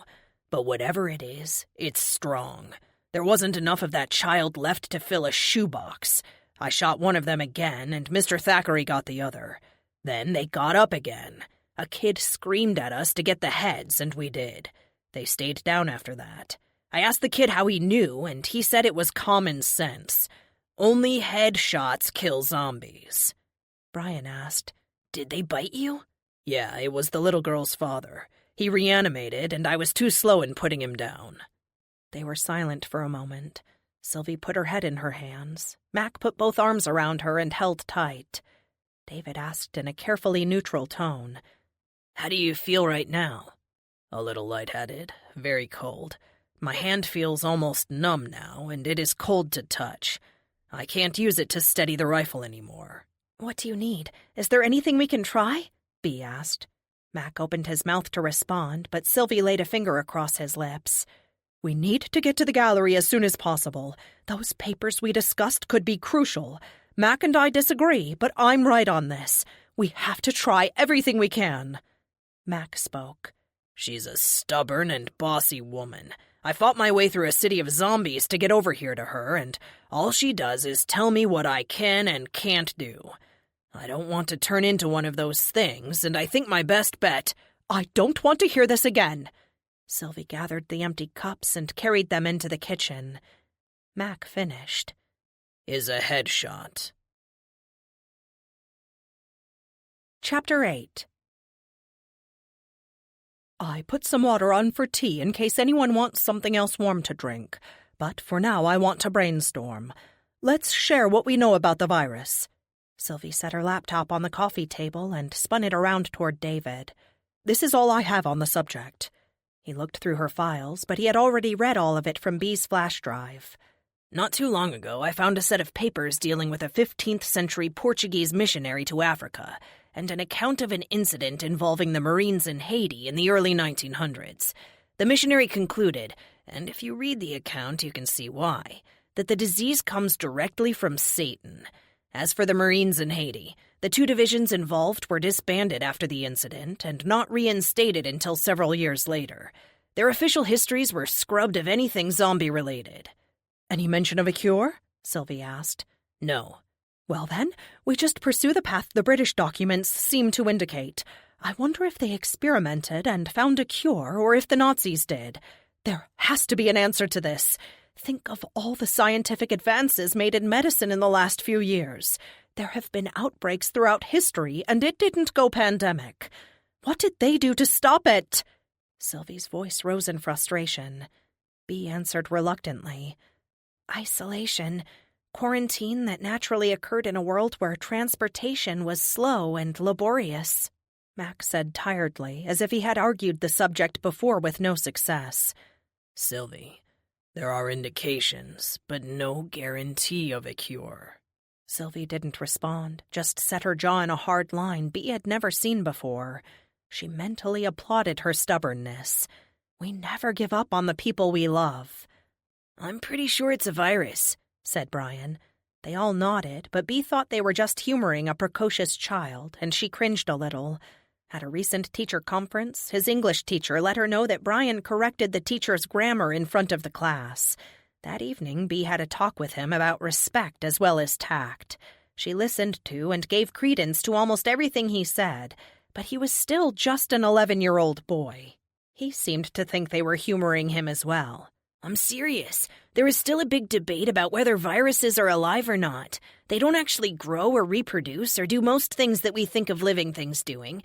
But what they do really well is steal live genetic material from their host and use it to make copies of themselves. That's the only way they can spread around." David nodded slowly. "You know, that makes sense. They need something living to feed on and use to reproduce. The virus, inside an infected but dead individual, senses that their host is already decaying. They foster the hunger that makes them attack something living so they have fresh, living cells to replicate. It kind of explains why they seldom finish a meal, so to speak. They sense the life is gone or going, and they need to move on to a fresh source of cells." We can all agree this disease has been around for a long time. It's probably highly adaptive to various environments, Bee said. "I'll bet it's loving its latest environment, the whole world. We did this. It's our technology that sent it around the globe," Sylvie said almost bitterly. The crack of splintering wood echoed down the hallway outside the door. Everyone rose in alarm and scrambled for a weapon, then stayed still, listening. Slow, dragging footsteps came down the hall, and Bee found she was holding her breath, her whole body tensed and waiting. Just at that second, the tea kettle on the cooktop whistled, rising to a shrieking crescendo before Sylvie could get in the kitchen to pull it from the burner. A slow banging on the door began almost immediately. At first it sounded like just one, but the original fist was soon joined by more, and in minutes the door shook in its frame. It was a sturdy door, but who knew how long it would withstand the assault? They were 5 floors up with no backdoor exit. Oh, that apartment. There are 2 people on the lease, but the building committee didn't investigate them enough. People come and go night and day. There have been complaints, but anyway, what it amounts to is I have no idea how many infected are out there. Sylvie looked anxiously at the door. Don't worry. We've got enough ammo to take care of them. Mac hefted his rifle in his good hand, but even that one trembled a little. He was growing pale, and there were gray shadows around his eyes. The attack on the door never let up, and it was just a matter of time before they broke through. Sylvie disappeared into the bedroom and came out wearing jeans and a pair of leather Prada boots. More practical than her previous outfit, but the boots had spike heels. They were probably the most sensible shoes she owned, though. Bea realized with a jolt that Brian still needed boots. What was she going to do? Mac and David were waiting in the living room, holding their rifles at the ready. Here's how we're going to do this. When we open the door, they're going to come through, but probably not more than 1 or 2 at a time, so taking them down shouldn't be a problem. Everyone needs to be ready to go. Brian said, Bea, what can I... The doorknob popped loose. The inside shaft was the only thing keeping it hanging. Fingers came in through the now open round hole, searching and probing, finally loosening the faceplate enough for the door to swing free. Their smell came through first, strong enough to make your eyes water and stomachs heave. But even that was so much better than what came through next. 2 small, blonde children in torn, blood-soaked blanket sleepers shambled eagerly through the door. They were followed by a teenaged boy missing most of his throat and with no ears, nose, or eyelids. He was unable to moan or make any sound, but the younger children emitted high-pitched, excited gibbering. Mouths open wide, with looks of vicious hunger that were obscene on the tiny faces. They zeroed in on Bea for some reason, and she reluctantly kicked them away, unable to bring herself to shoot them. Undeterred, they crawled toward Sylvie next, who, in trying to avoid them, accidentally stepped on the girl, spike boot heel penetrating the putrid skull and releasing a black, clotted mess onto the floor. The little body collapsed. A man crawled through the door next. White, broken bones jutted through the skin on his legs, and his left arm had been torn off at the elbow. David fired a single bullet through his skull. That left the 2 boys. No one wanted to finish them, but what choice did they have? Bea pierced the eye socket of the older boy with her iron bar. He was already so rotten that his skull fell apart like an overripe melon. David kicked the last child into the bedroom and closed the door firmly. No one spoke for several minutes. Sylvie wept briefly, then abruptly stopped, knelt beside the body of the teen, and began unlacing his tennis shoes. Brian, who had stood back from the killing, stooped to help her. The shoes turned out to be a good fit. Okay, then. I think it's time to leave. They all followed Mac down the hallway to the brass elevator. Bea's knees were weak, and she held on to Brian's shoulder as they descended. The smell of the dead children clung to her, and she felt she was still breathing it in, coating her nostrils and throat with an oily miasma. Sylvie walked confidently into the lobby, only to stop at the sight of the seething crowd of corpses filling DuPont Circle. They couldn't go out this way. Turning around and going down a short flight of stairs took them to a service entrance in the back. There was no way to know what was waiting for them outside the metal door. Bea pulled Brian close and held her bar ready. David looked amused. What are you now, samurai zombie killer? It works better for me at close quarters than a gun. Again, it's quieter, too. Bea stepped in front of Brian as Mac put his hand on the bar handle and turned around to look at everyone. Ready? Good, here we go. Except for a dumpster, the brief alley was empty, and they picked their path carefully across the ice-covered pavement, Brian limping a little. On a normal day, they were about a 30 to 40-minute walk from the mall.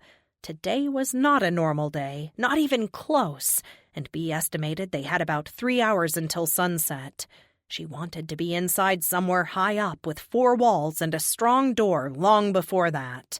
The gallery was not secure, she already knew, and wondered how many of them they would have to fight through to get to Sylvie's office.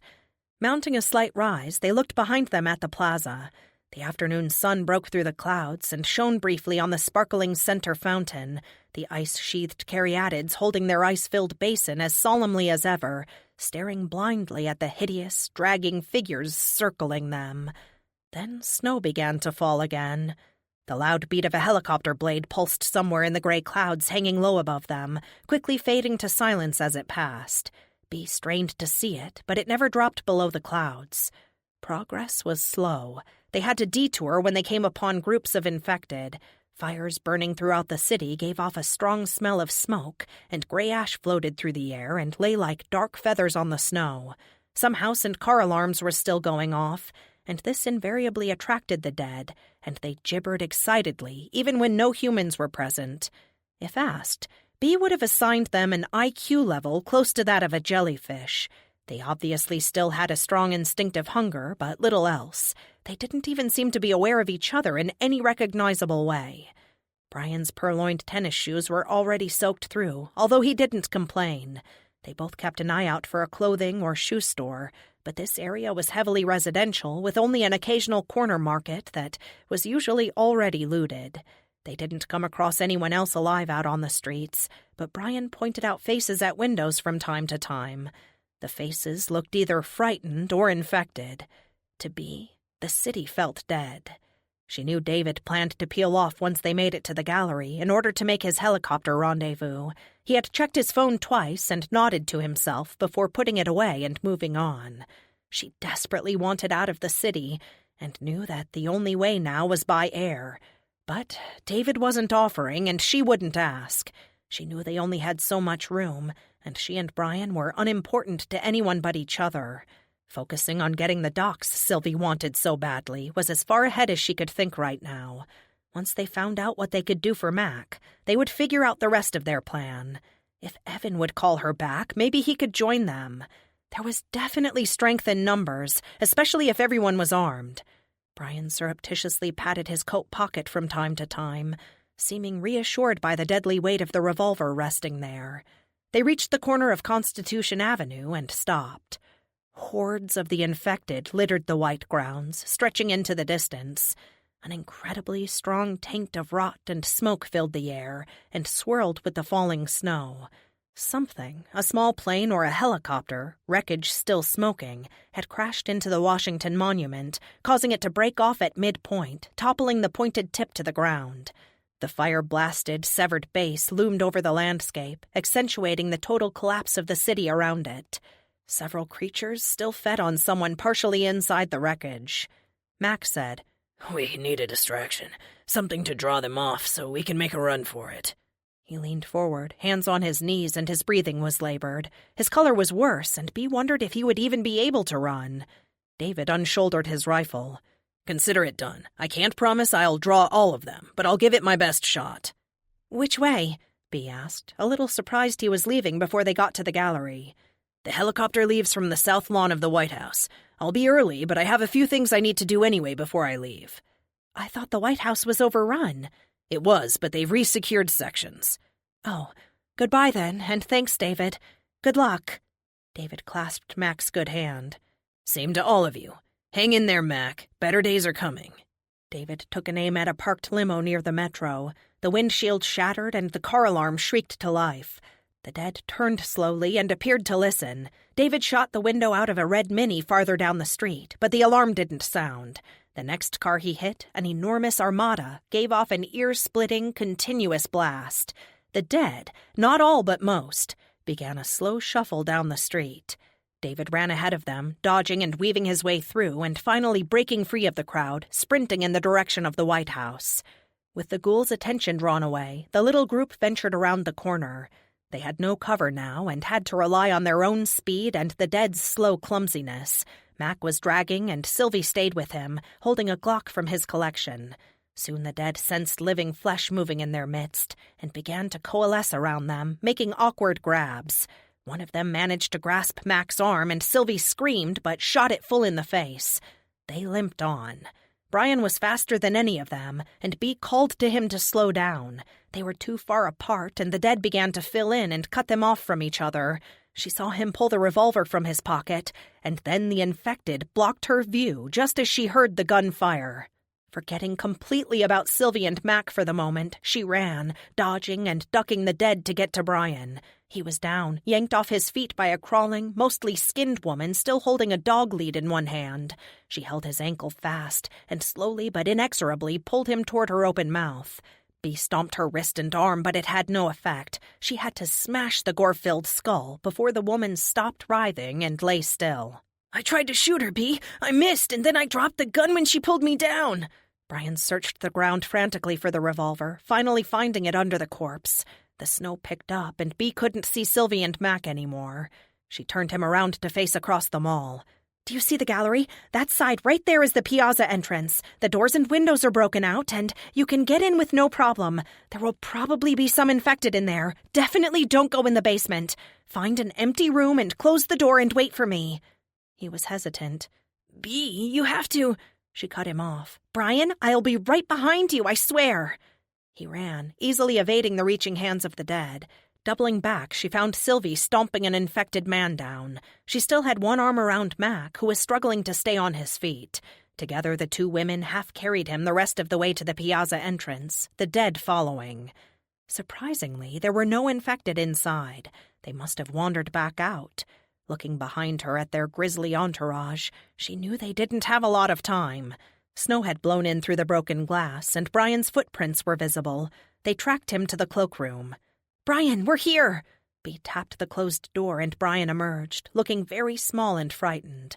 "Mac, can you make the stairs? We'll be safer up there, I think." Bee looked around nervously. The following dead were invading the lobby, stumbling and moaning as they advanced. Sylvie led the way to the set of back steps that accessed the administrative part of the building. They made their way slowly up, supporting Mac as they went. The dead had difficulty with the steps and kept falling back. The door at the top of the stairs was closed and wouldn't open without a key card. Frantically, Bee searched her pockets and pulled out her card. She ran it through the wrong way and the door wouldn't open. "Slow down, Bee," Sylvie said. Looking down, she saw that a dead policeman was halfway up the steps, dragging his intestines along behind him. She took a deep breath and ran it through again, the right way. This time the locked door clicked open, and all four of them fell inside and shut the door. The hallway was quiet up here. The normalcy of it gave Bee a surreal feeling, and she swayed a little and had to lean against a wall for just a second. Brian took her hand, and they walked on, passing darkened offices until they came to Sylvie's brightly lit one. The battered metal box was where Bee had last seen it, on the middle of the desk, and the door was still locked. Mac used the butt of his rifle to smash the door glass and reached inside to unlock the door. Sylvie made him sit in her desk chair before opening the old box and pulling out an aged manila envelope. She unwound the string tab securing it, then turned the scanner on and went through her desk drawer. "This is just great. I don't have my flash drive," she exclaimed, but continued to sort through the desk. Bee fished around in her pocket and pulled hers out. "Put it all on this." They loaded the scanned documents, then Sylvie ran off extra copies. Although there were no windows in here, Bee knew it would soon be dark outside. She wondered if David's helicopter had taken off yet. The little tiles she had seen before were still stacked along the table, and Bee now saw what was missing in the second embalming process detailed. The brain removal step had been omitted, and that was why the corpse rose from the embalming table. The tiles were a reminder and a warning for the embalmers.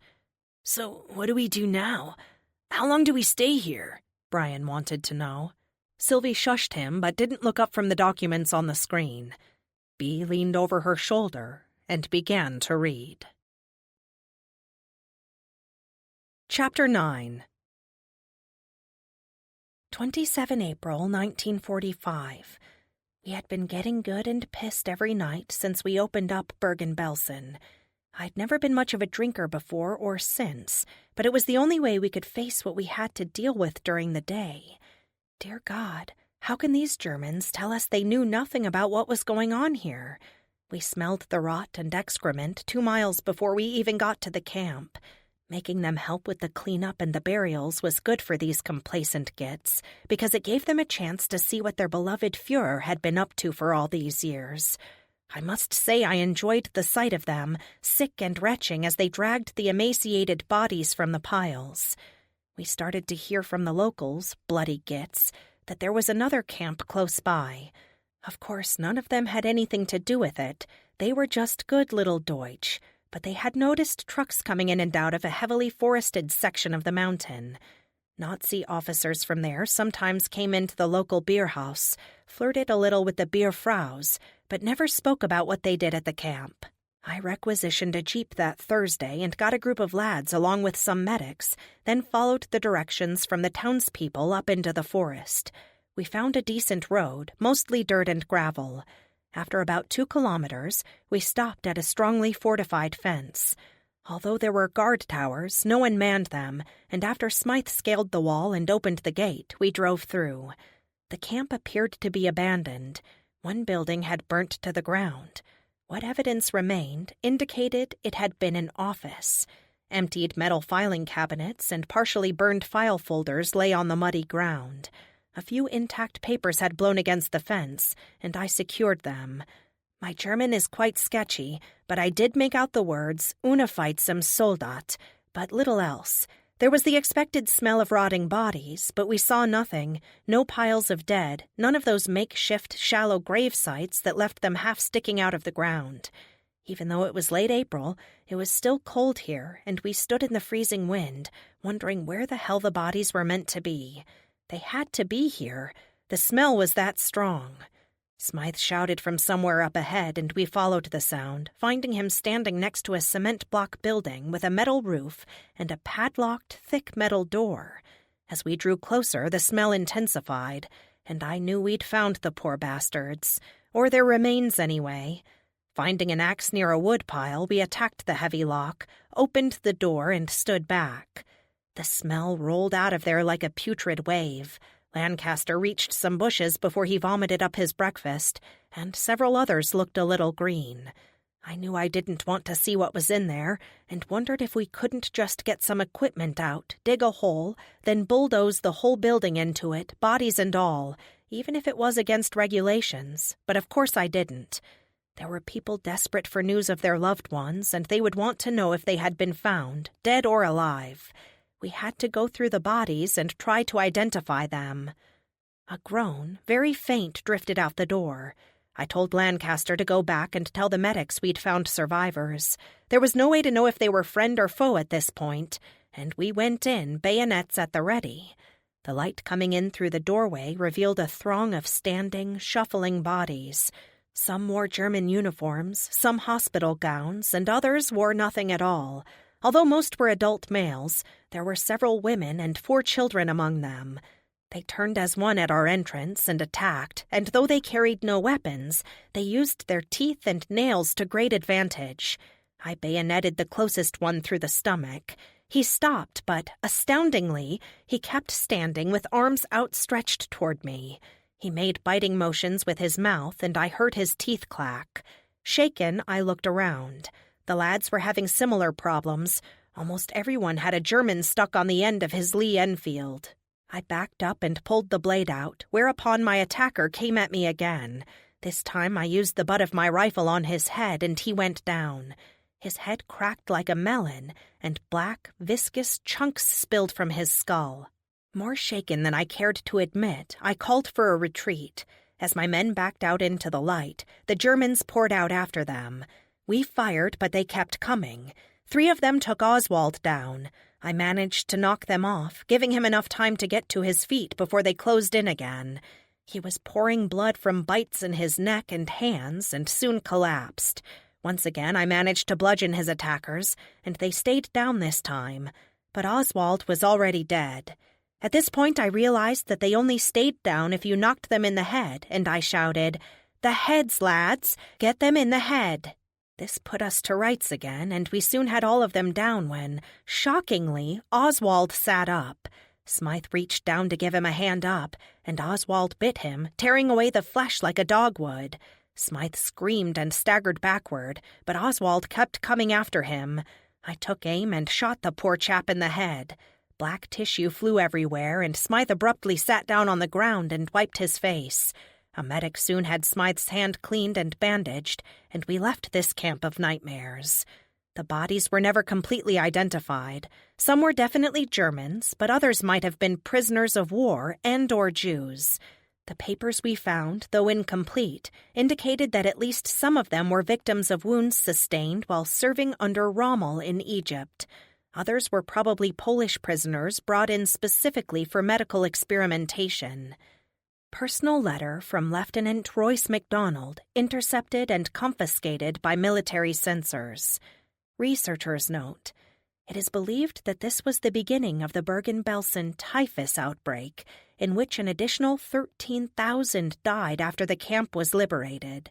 The origin of the illness that devastated that camp remains a closely guarded secret within British intelligence files to this day. For more information from this time frame, see Vault Number 32, Whitehall Sub-Basement 4. See recovered documents from unnamed camp near Bergen-Belsen below. Letter from SS Standartenführer Schmidt to SS Obersturmbannführer Heinz, 3 December 1943. Dear Comrade Heinz, as you know, Dr. Mengele has requested 150 subjects for research involving your project Unaffightsam Soldat. Our staff members at Bergen-Belsen are happy to supply whatever subjects are needed for the glory of the Reich. In addition to the 135 Jews, all guilty of race pollution, sent previously, we are transferring 15 gypsy women that arrived last evening from another camp. Report from Dr. Karl Klauberg to Dr. Josef Mengele, 5 February 1944. Dear Dr. Mengele, tests are proceeding on the new subjects. Our work up to this point indicates the illness brought back by the desert soldiers is caused by a virus rather than bacteria. The human subjects react quickly when infected.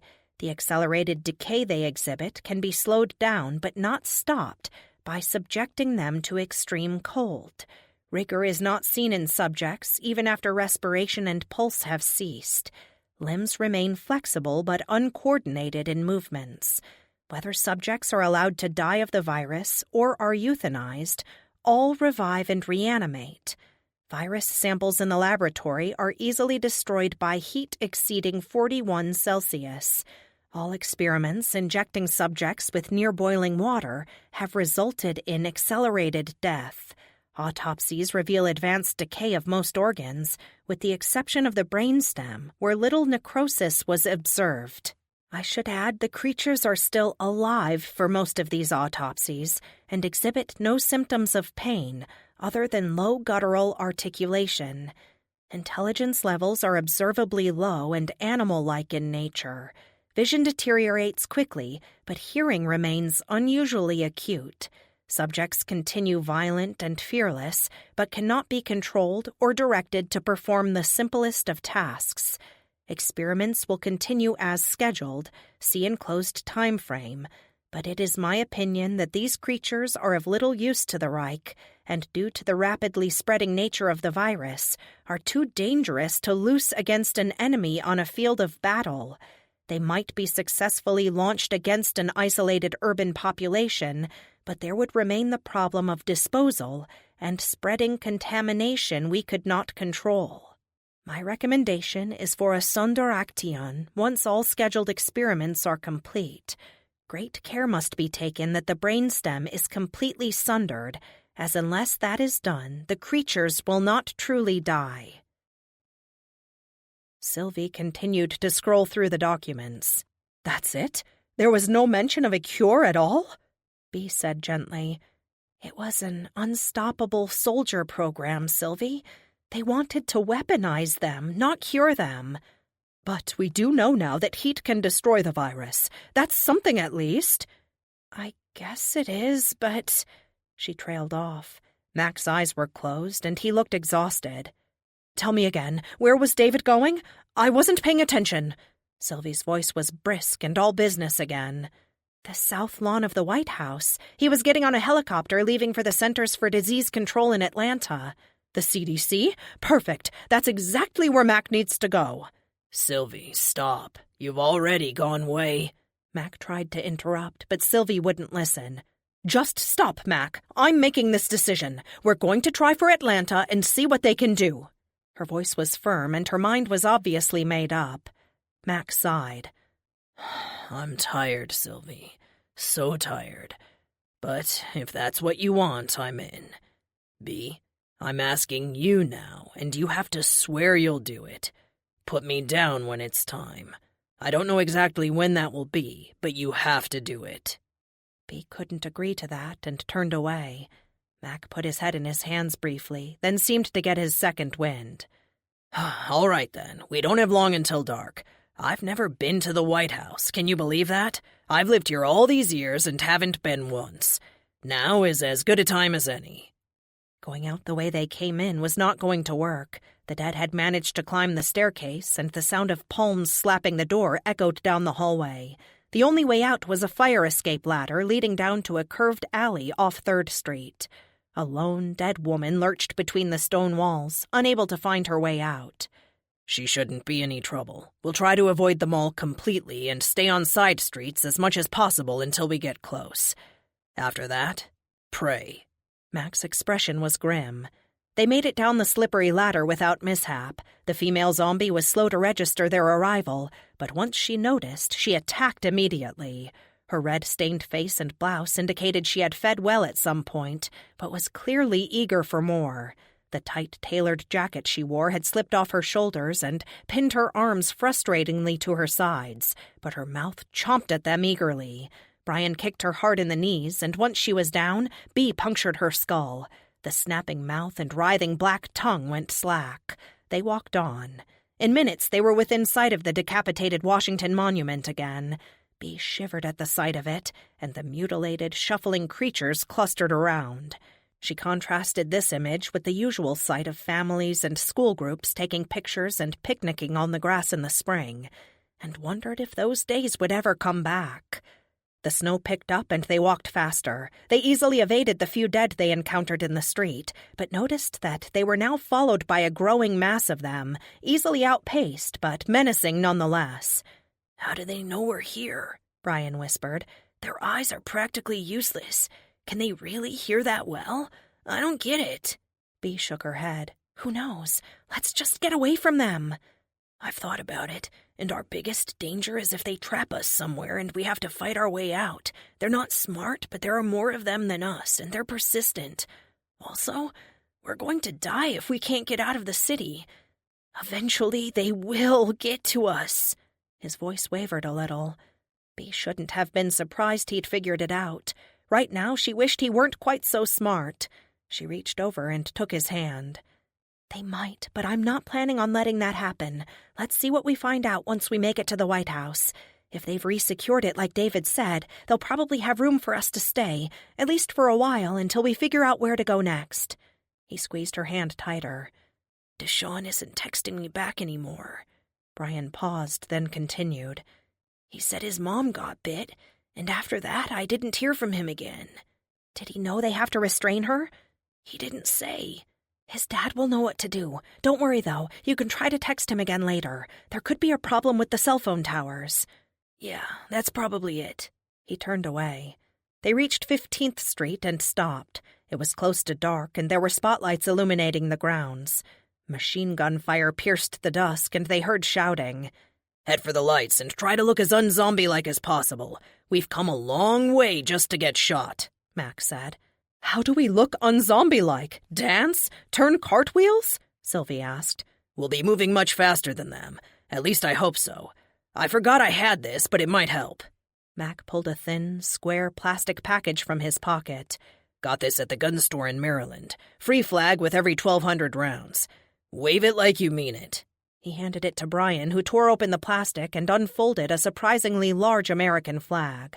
They sprinted across the snowy grounds, dodging the reaching dead and heading straight for the spotlights, Brian waving the flag like mad. The gunfire ceased altogether, and they knew they had been spotted. Mac tripped over something buried under the snow and went down hard. Sylvie stopped and pulled him back up, the two of them now falling behind. They were cut off from Bea and Brian almost immediately, and Bea stopped when she realized what had happened. Brian tugged her arm, pulling her onward. The dead closed in, and one, a bare-chested teen whose ribs flashed intermittently through shredded skin, grabbed Brian's arm and pulled him down. Bea aimed her revolver at the teen's head, but couldn't get a clear shot. A shot rang out, and the teen's head disintegrated. Brian rolled away from the odorous mess on the snow and got to his feet. Bea couldn't tell where the shot came from, but whoever they were good. Someone grabbed her arm, and she struggled to break away until a voice said, "I've got you now. Stay close, and we'll have all of you out of this and inside." It was too dark to see his face well, but the voice was reassuring, and she stayed as close as she could, holding on to Brian. More shots were fired not too far away, and she flinched but kept running until they reached a low stone marker. Beside it was a set of concrete steps leading to a depression in the lawn, and a metal door. The door opened to an underground tunnel. Her rescuer shoved her and Brian inside and shut the door, leaving them in almost total darkness, but only momentarily. The door opened again, and Sylvie and Mac stumbled in, alongside two more men in military-style fatigues. They shut the door and shoved a bolt lock into place with a loud metallic thunk. They turned and removed their Kevlar knit ski masks. "Welcome to the White House." They proceeded to another thick metal door, and when it closed behind them, Bea momentarily fought against a feeling of panic at being shut in. The mostly underground complex was spotless and modern and, according to their guide, a freckled, blonde giant of a soldier, was intended to accommodate high-ranking officials in case of a short-term event. He explained there were medical facilities and enough food to last 100 people for 3 months. Other, deeper parts of the facility could be sealed off with recirculated air, and were thus capable of being entirely self-contained in case of a nuclear or biological contamination event. Motion sensors and infrared heat detectors surrounded the entire unit, and were also placed at strategic locations inside for state-of-the-art security. The lushly carpeted hallways were surprisingly bereft of people. When Mac commented on that, their guide snorted. "You think the senior staffers and their kind stuck around long? They were out before the announcement." "Where did they go?" Bea asked. Brian replied, "Probably Mount Weather." The soldier shrugged. They went up a short flight of steps, then past a recessed checkpoint manned by a dark-haired female MP. 2 leashed German shepherds barked twice, then sat down quickly, muscles trembling in apparent restraint. The MP patted their furry heads and then sighted her rifle on the group. Their escort did the same. "Who's infected?" The inquiry was unemotional and matter-of-fact. Mac stepped forward, laid his rifle down, and raised his hands. "I'm your guy." "Step this way, sir." Mac was led away. Sylvie tried to follow, only to have the rifles trained on her. They all had to surrender their guns and were made to pass by the dogs again, one by one, this time with no resulting barks. To Bea's surprise, they returned the guns to them. "Dangerous world these days," was their guard's only comment as he led them down an antiseptic-smelling hallway to a small alcove containing deep leather chairs, flat screen, and a minibar. "Sir, how did the dogs know if someone is infected?" Brian asked. "Keen sense of smell. Our infected countrymen out there begin to rot from the inside out once they're bit, and the dogs can pick up on it long before we can." He turned to leave. "Wait, can you take this to our friend they just took away?" Bea reached into her pocket and handed her flash drive over. "Sure. Anything else?" "Just one. A friend of ours should be here somewhere. David Chambord? He's with Homeland Security and should have arrived ahead of us," Bea said. "Sorry, ma'am, I don't know him. There are other sections of the complex in use that we don't have access to. Help yourselves to the bar if you're thirsty or hungry. The senators won't miss it." He left. Brian tore into a bag of pretzels and opened one of the cold bottled sodas. Flipping through channels only to find blank screens, he finally tossed the remote onto a table. Bea sat beside him, but Sylvie paced the corridor. There was no clock, but it felt like hours had passed when Sylvie leaned against the door and spoke to no one in particular. "Are they going to try to help him or just kill him? Who are these people?" She didn't seem to expect an answer, and jumped when a voice came from the hallway. "I'm Dr. Anuka Sawi, and I don't plan to kill anyone." A petite, dark-skinned woman in camouflage pants, green t-shirt, and combat boots held the handles of a wheelchair in which Mac sat, smiling bleakly at them before lapsing into a coughing fit. He struggled to regain his breath. We needed to complete a physical exam before we broached what you will probably find to be a disquieting topic. I've already talked to Mac about this, but we want his family to know what he has agreed to before we proceed, she continued. We're not family. I'm sorry, I thought you were. Close friends, then? Yes? That's almost as good. You need to know what we are attempting to do. I would like you to all follow me as I explain. Bea turned to Brian, only to find him asleep in one of the cushy chairs, empty bag of pretzels on the floor in front of him. Dr. Asawi said, "He'll be fine here if you want to leave him. It might be best if he didn't see everything I'm about to show you." "Okay." Dr. Asawi led them through a set of double doors to a tiled corridor on the left of the guard station, where the guard they encountered before stood and saluted smartly. Dr. Asawi explained to them she carried the rank of colonel. A metallic rattling sound grew louder the farther they went down the hallway. The doctor stopped in front of a locked, gray metal door and ran an ID card through a reader. The lock on the door clicked, and they went inside. The room was slightly larger than a school infirmary and contained a wall full of expensive, high-tech equipment. State-of-the-art defibrillators, dialysis, and X-ray equipment stood next to a recessed area holding the rounded bulk of an MRI machine. Floor-to-ceiling, glass-fronted cabinets held vast supplies of medicines, gauze, and bandages. You know how they say generals are always fighting the last war? Well, doctors are always prepared for the last health crisis. Of course, this one was a little hard to anticipate. They walked through the room and approached a set of double doors. A foul, familiar odor grew stronger, and the rattling sounds increased. They sense us. We've just started studying them, really, but we do know that the changes that the virus causes are extensive, and somewhat to their advantage in their dead state. Eyes as well as mucous membranes in the nasal cavity dry out quickly, and they lose sight and probably most of their sense of smell. But their hearing stays quite acute, and possibly becomes more so. I would say at this moment they can hear all of our hearts beating. She opened another metal door and led them into a high-ceilinged, concrete-floored room.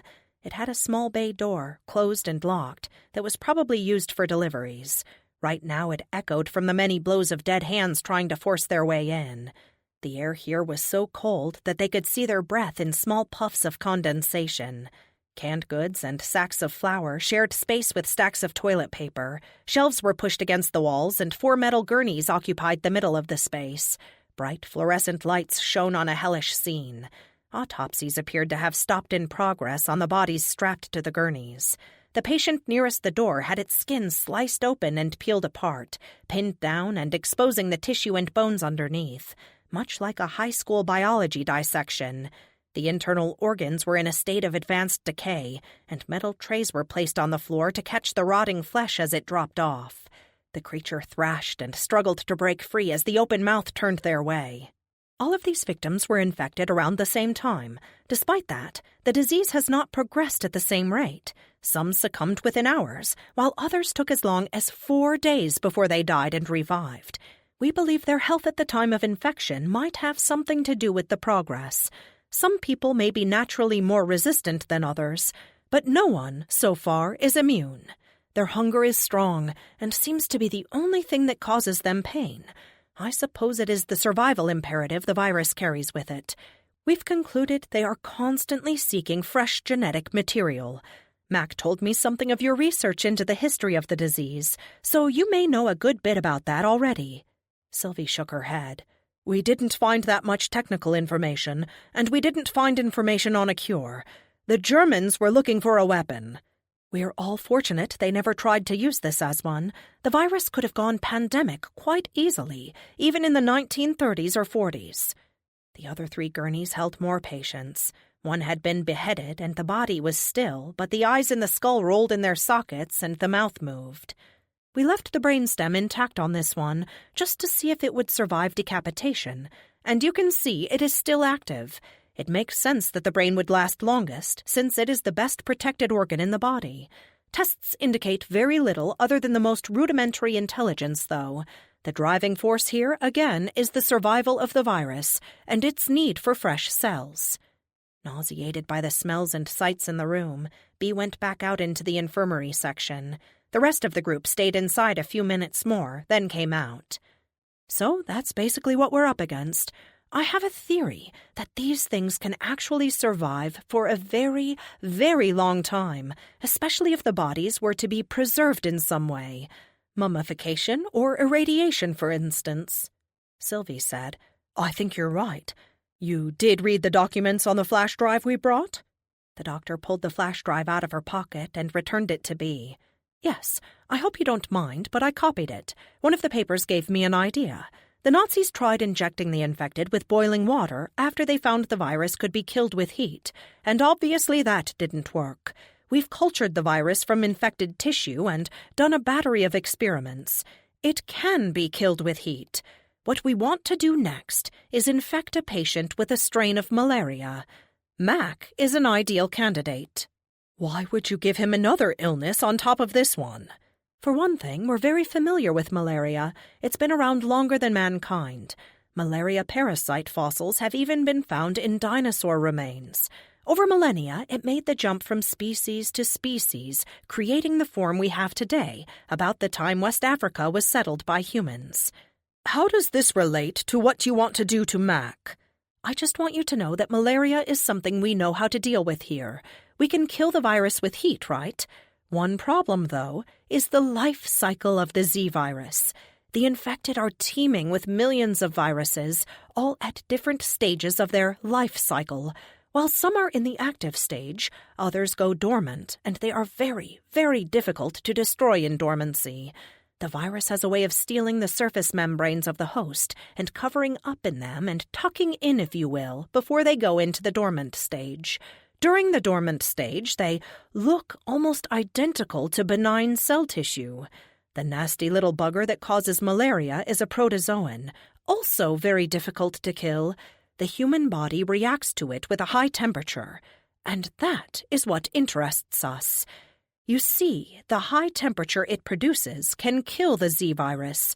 What we want to try is to infect the Z patient with malaria. My theory is that the fever resulting from the malaria will heal the Z virus victim.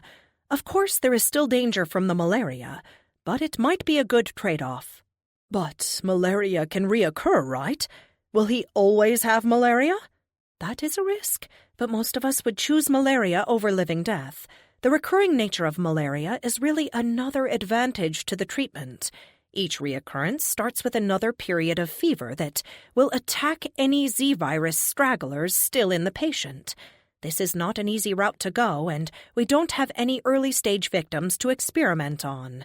You've seen how quickly the decay progresses.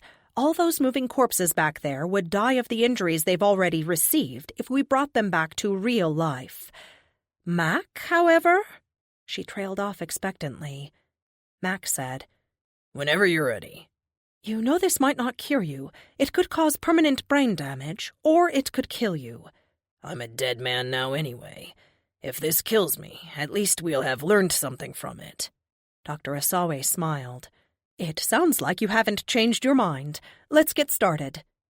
No one was allowed to go with Mac, so Bee and Sylvie went back to the sleeping Brian.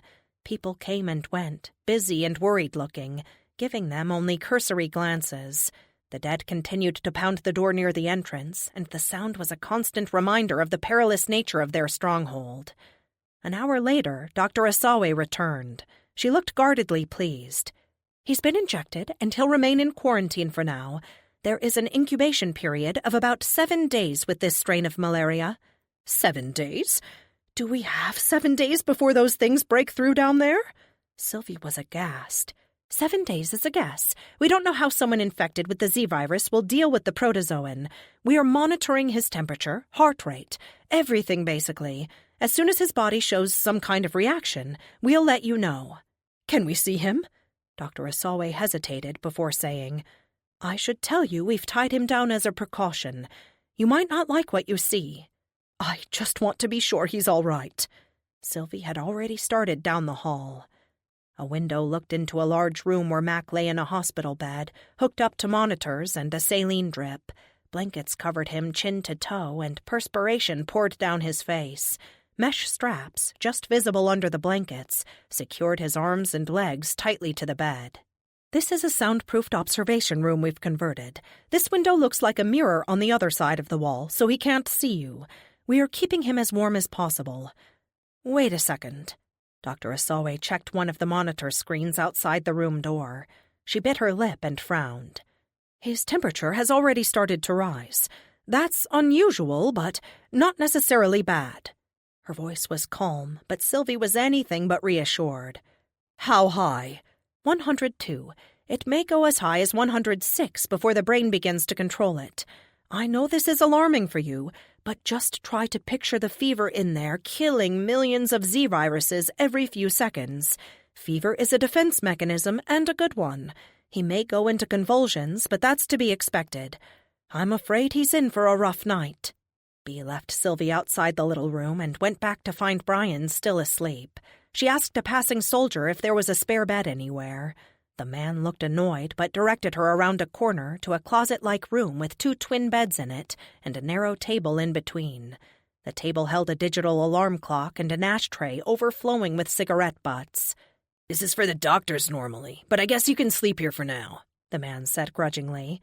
"I know we're partially underground here and we're under the White House. Who's up above us?" Bea asked. The soldier smiled grimly. "No one you want to run into. We're leaving the top side alone for now. Too difficult to secure. You're safe here."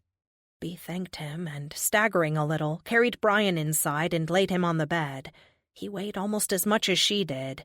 She removed his wet tennis shoes, placing them on the radiator to dry. He didn't wake up.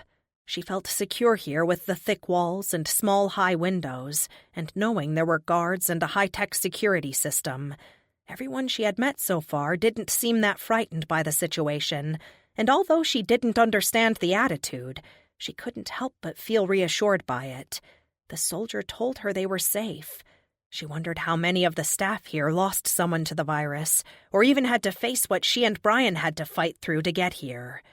Cranking the window open just enough to tip the contents of the smelly ashtray out, she heard moaning that was either the wind or the dead. Something rattled the chain-link gates, and she heard shouting, then gunfire.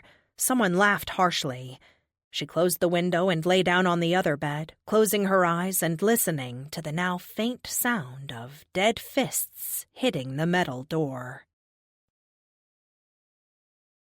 Chapter 10. Loud gunshots woke Bea and Brian. The glowing numbers on the clock said 5:34 a.m.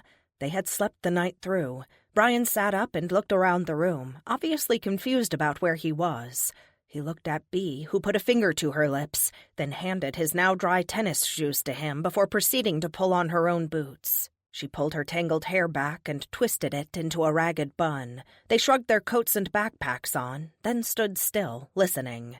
Heavy, booted footfalls thundered by in the corridor outside the room, and they heard shouting in the distance, followed by silence. The door wasn't locked, and the handle turned silently, allowing them to peer outside the room. They saw no one.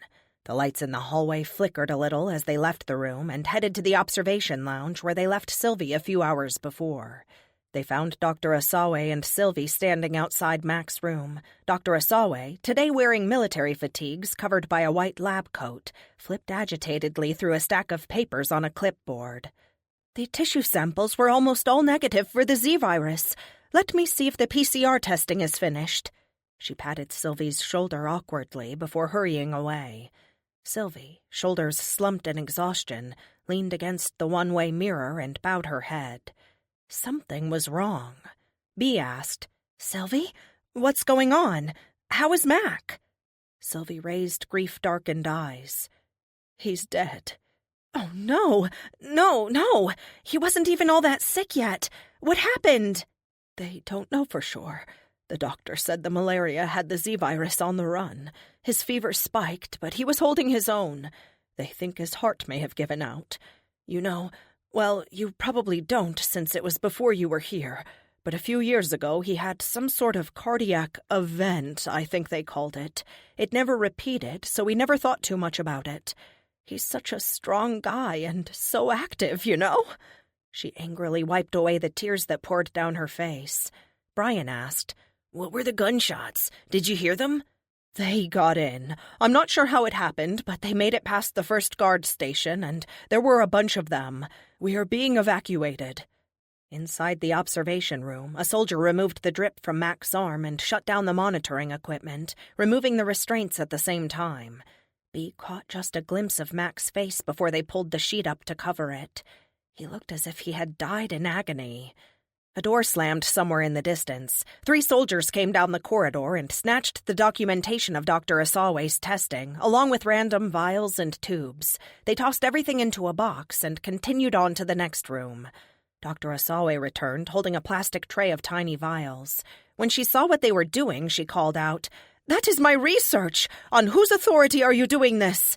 "The facility has been infiltrated, and standard operating procedure ensures that nothing sensitive or secret be left behind.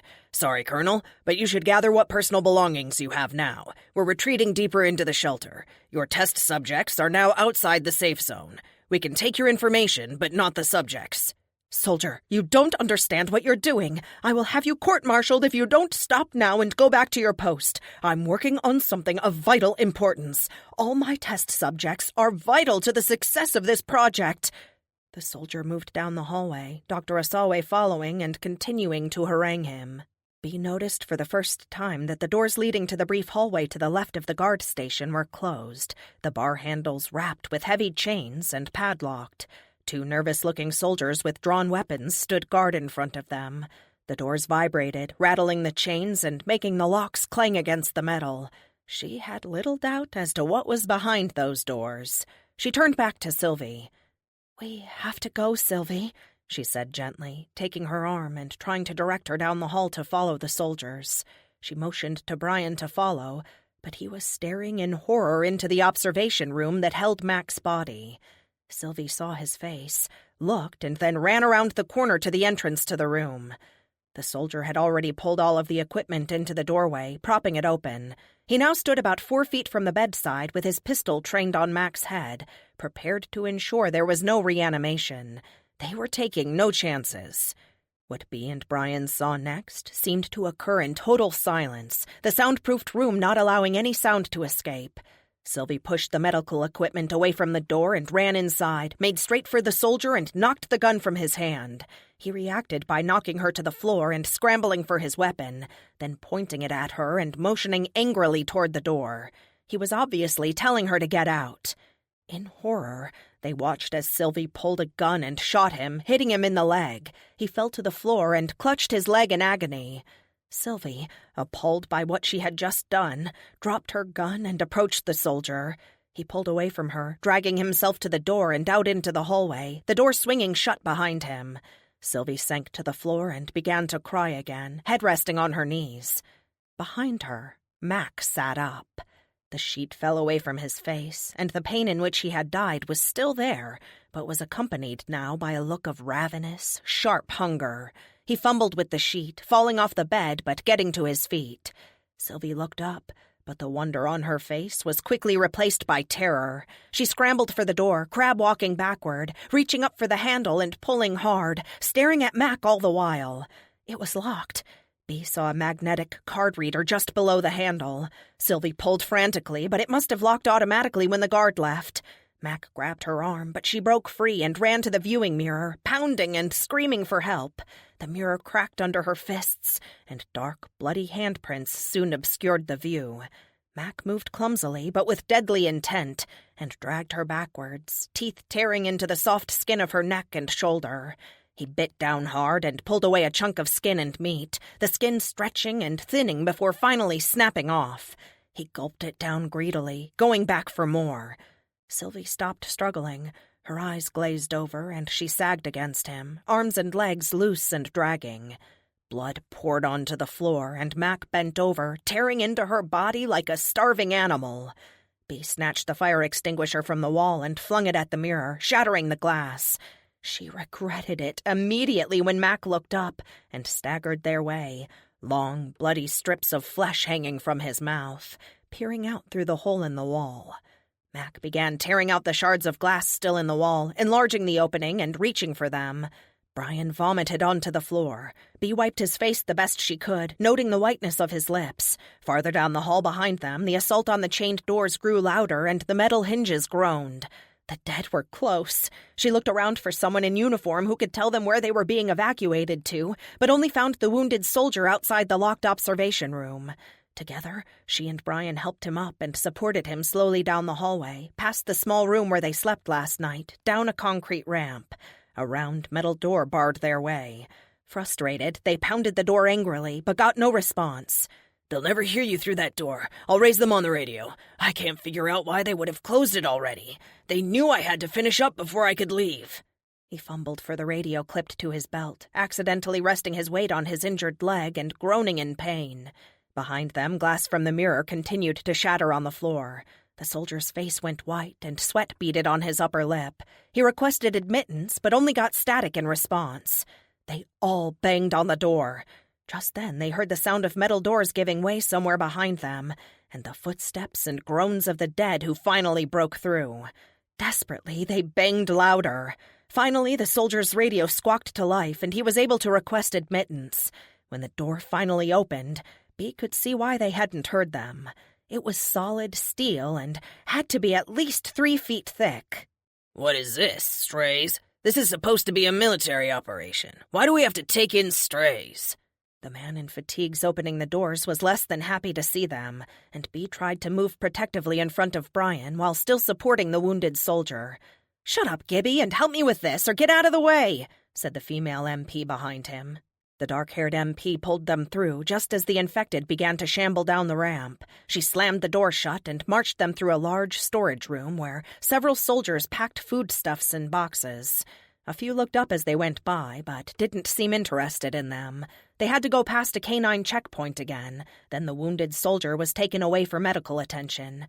Bea and Brian were left alone in a small office and told not to wander. An hour passed, then 2, but no one came for them. "I'm hungry, Bea." The color had returned to Brian's face, and he was getting restive. She dug into her backpack and pulled out a shiny, foil-encased packet of Pop-Tarts, which they split. That had been a ton of food the soldiers had been packing in those boxes, and she wondered where it was going. It had been pretty quiet for the last hour. This office didn't have a window, and she didn't remember seeing any in the other rooms they walked through. Were they deeper underground in this part of the complex? She found it odd that they hadn't seen Dr. Asawe again, so despite the MP's admonition, she decided it was time to explore. No one was left in the room they entered through, and the boxes were all gone, the canine guard station deserted. This section of the complex appeared older and much less plush. There were no fancy leather chairs or big screen televisions, and gray tile covered the floors and walls. Somewhere, someone was speaking, but the acoustics were odd with all the tile, and it took a few minutes to find where the sounds came from. In an office next to a candy machine, a man sat with his feet up on a desk, speaking on a small handset that beeped at the end of each transmission. "Sure, I can get them. What are your coordinates?" "Okay. Yeah, I'm writing them down. They should be leaving within the next few minutes, so I'm going to hang up and call right now. No, it's no problem." The voice was familiar, and when he turned to pull a small phone from his belt, they recognized David Chambord. "Yes, this is Delta Charlie requesting an unscheduled pickup. Over." "Delta Charlie, what is the location of the proposed stop? Over." David gave the coordinates. "Good. Looks like those are already in the system. What's the cargo? Over." "Human cargo." "Clean?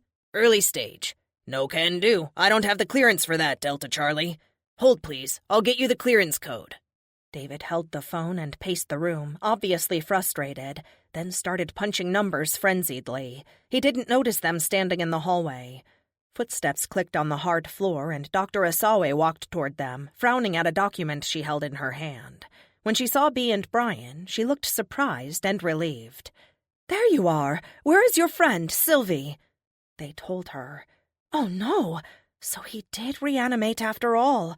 I shouldn't have left when I did, but I was trying to get a team to move all of the lab equipment and a few other things. We were winning, we really were. The Z-virus count was way down. His body hadn't created antibodies yet. Of course, there was no guarantee that he ever would, but I was hopeful. Then he went into cardiac arrest and we lost him. Was it because of the treatment? The malaria? Possibly. He had 2 very deadly bugs in his system, and that created a serious strain on all of his vital organs. He knew, though, Miss Kelly. We discussed it more than once, and he wanted to take the chance. For a while we were so hopeful. Things really looked good. I can't tell you how sorry I am. On the surface, he was a very good candidate, young enough and physically fit. I still believe it's a viable option worth pursuing, and I would try it again with a physically qualified patient. It's a shame we couldn't evacuate the bodies. I'd still like to try." She looked thoughtful as she spoke the last 2 sentences. David was still on the phone, and the conversation had grown heated. His voice seemed to bounce around the hallway. "He's one of our best guys, and if he says he has the situation under control, I believe him. What? No, the stop is on the way. No one is going to be in any additional danger. Fine, I'll hold." He spun his chair around impatiently, and that's when he saw them. The frustration in his face cleared a little, and he smiled. "Beatrice, Brian, what are you doing here? Did you find what you were looking for at the gallery?"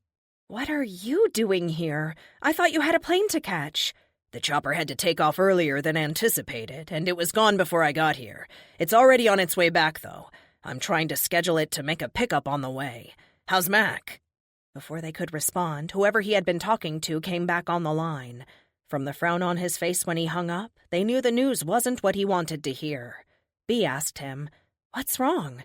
"A colleague of mine is stranded in the mountains and needs a lift back here. He's pretty sure his wife is infected, and he wants medical attention. I can't get approval for the transport, so they—" Dr. Asawe interrupted. "She's infected? What are her injuries?" "I don't know all the details, but it sounds like she was just bitten. Sorry to be rude, but I've got to keep trying. So if you don't mind, I've got more calls to make." "Don't bother. I've got it." The doctor pulled out her phone. "Now, who was asking for transport approval?" Dr. Asawe knew all the right administrative buttons to push, and less than 4 hours later, the military transport helicopter made a successful landing outside the White House complex. Security was expecting wounded, and a medical team had already assembled to meet them. But there was a hitch. The infected woman's husband refused to relinquish her to them until he had a thorough discussion with her doctor. He had gathered that they intended to try an experimental therapy, and he wanted details. David accompanied Dr. Asawe to meet with Ian Dare. Ian looked tired and somehow older than the last time David had seen him just a few days ago. He carried an unconscious woman whose long, dark hair hung loose in a shining fall across his arm and shoulder. Someone had gagged her with a cloth. 3 small children, one barely a toddler, walked behind them. Their hollow eyes reminded David of pictures of children from a war zone. "Where is the bite?" Ian placed his wife on the stretcher, and the doctor bent over her. She had a small bite on her left wrist and some cuts in her forearm. Her skin was cold to the touch, and her hands were bound with cords. Listening to her chest with a stethoscope, Dr. Asawe wasn't certain she even heard a heartbeat. Possibly a very faint one. There were no indications of necrosis in the skin around the bite. Looking for other injuries, she started to cut her out of her clothing, then stopped. All 3 children stood close by, looking at her solemnly. She knelt down in front of them. "Hi, I'm going to be your mom's doctor and try to get her well. If it's okay with you and your dad, we're going to take her to a room where we will give her medicine and let her rest. We're going to try very hard to make her better." The little girl spoke. "I can't swallow pills yet, but my mom can. Are you going to give her pills?" "What we'll probably do is put the medicine right into her veins, so it will start working even faster. But we need to do it soon. Is that okay, Dad?"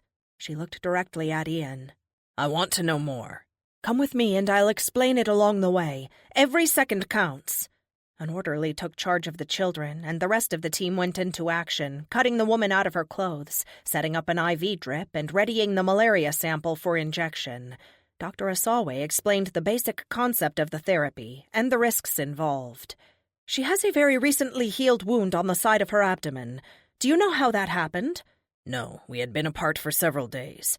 She would have told me if she had been bitten previously, though." "Other than this, is she healthy?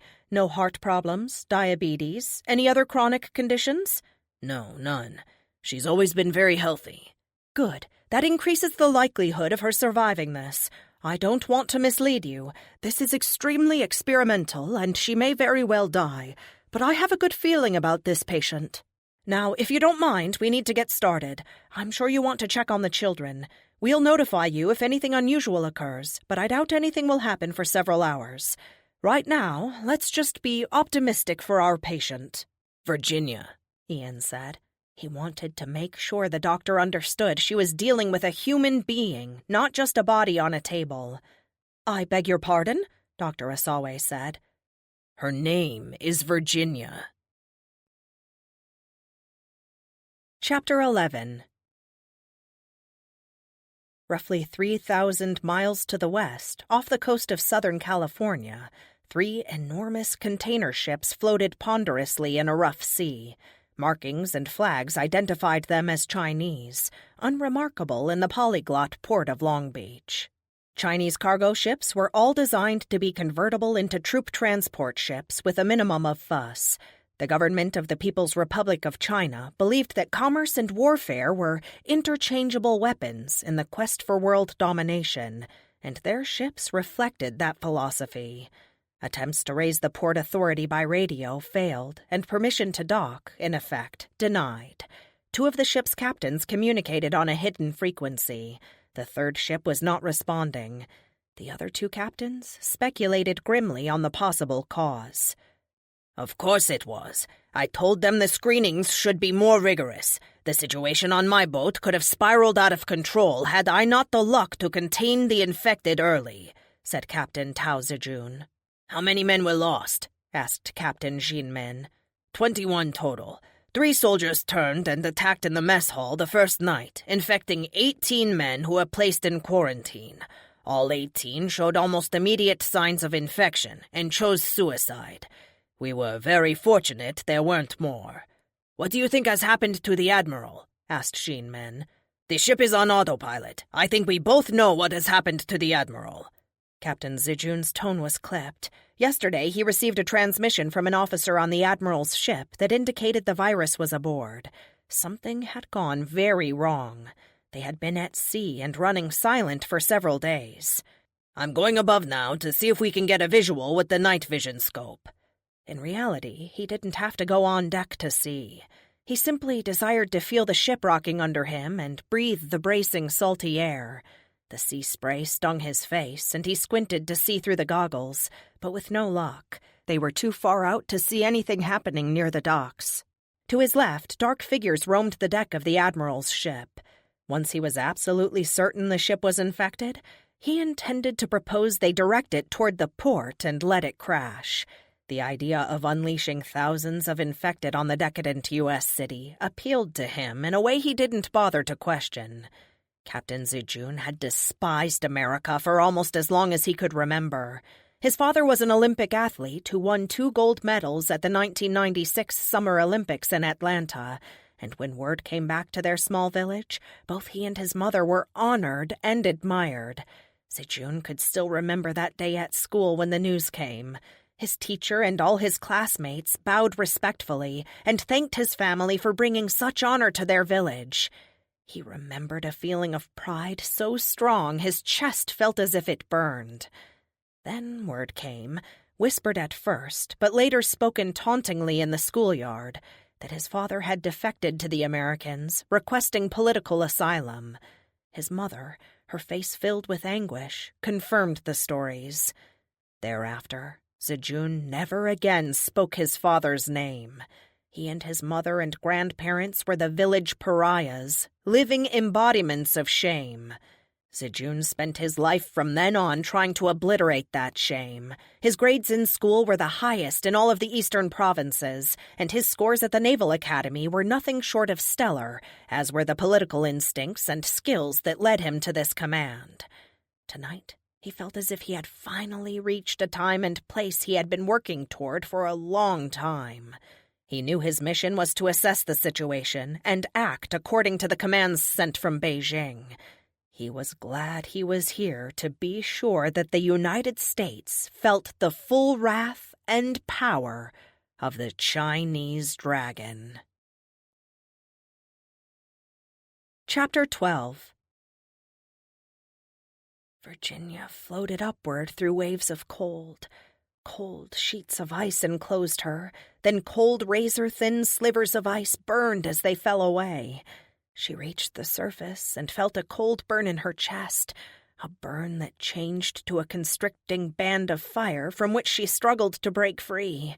Her body thrashed and jerked. "She's convulsing now." Outside in the hallway and observing through the glass, Dr. Asawe confirmed the time and made a note on her chart. How much longer will this go on? Ian had trouble watching, but didn't want to leave.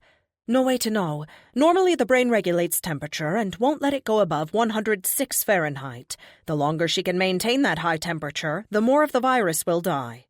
Just as she reached the end of her strength, the band snapped and she fell backward into a warm flowing river of lava that didn't burn but embraced her, taking her somewhere she had forgotten even existed. The pain receded and she felt the freshness of air filling her lungs. The awful, frozen emptiness was gone. Dr. Asawe checked the monitor and frowned. "Her temperature is dropping too soon. We need to get it back up again. I want more blankets, and she needs to be bundled tightly." The convulsions began again, less visible this time because they had swaddled her so tightly. Her temperature rose and held steady at 105. "It's going to be a long night, Mr. Dare. Why don't you try to rest?"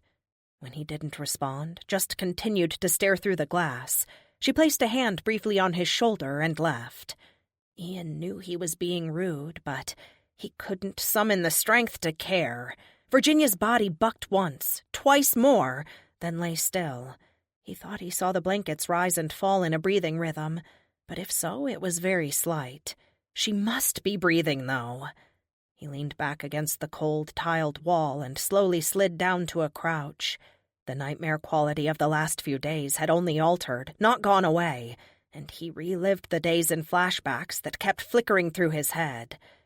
The nightmare scramble to find a way out of the city and get back home to his family, the long trek up into the mountains, only to find his wife gone and his town and his house abandoned to the foraging dead, losing his parents, then finding the children again, only to have this happen. He heard footsteps and looked up. David came down the hallway, looking grim. There were many possible reasons for that, but Ian was pretty sure he knew what was on his mind. He stood. David pulled him aside, away from the guard station. "What the hell, Ian? You pulled a gun on the pilot? He could have shot you dead on the spot for that, and probably should have. What were you thinking?" "He wasn't going to take the kids, David. I couldn't leave them behind. The whole region is infested. The groundwater is becoming saturated with the runoff of the piles of rotting corpses. Who would take care of 3 children when they can barely keep themselves alive? Pulling a gun and threatening to shoot the pilot of the only feasible transport out of there might have gotten all of you killed. And since when do you have 3 kids? Last time I saw the pictures on your desk, you had 2. Virginia found Daniel, the 5-year-old, somewhere along the way. His parents were dead, and she was trying to save his life. You haven't been out there like I have, David, or like she has. She fought her way through 2 towns full of those things just to get to the children. You don't... Never mind." He clenched his fists and turned away. "I managed to talk to the powers that be out of locking you up, but you can't carry while you're in here, so—" Ian smiled bleakly and handed over his gun. "I understand. I just hope it was all worth it. This doctor seems to have some interesting ideas, but no guarantee of success. They're doing everything they can to help her. By the way, I fought my way through the D.C. streets to get here. That was no walk in the park." "You're right, and I'm not intentionally denigrating anything you have done. I'm just trying to show you why I did what I did to that pilot. I did apologize to him." Boots clicked on the floor, and Dr. Asawe came around the corner, frowning at the mini laptop screen she held. When she saw the 2 men, the frown disappeared and was replaced by a look of professional calm. "Good news. The foreign cell count is way, way down. Your wife is more than holding her own. I think she's winning, Mr. Dare." "Is she in pain?" "Probably more uncomfortable than in actual pain. Her fever is up and she is still unconscious. Once this fever starts to ebb, we're not going to try to get it back up like we did before. The malarial fevers should continue to come in cycles, attacking any stragglers in the system. You may be able to speak with her tomorrow, but that's not a promise. I don't want to deceive you, Mr. Dare. Your wife is not out of the woods yet." She donned a mask and paper gown before going into the room. When she moved the blankets aside to palpate Virginia's throat and chest, Ian saw the heavy canvas straps holding her immobile and tied to the bed.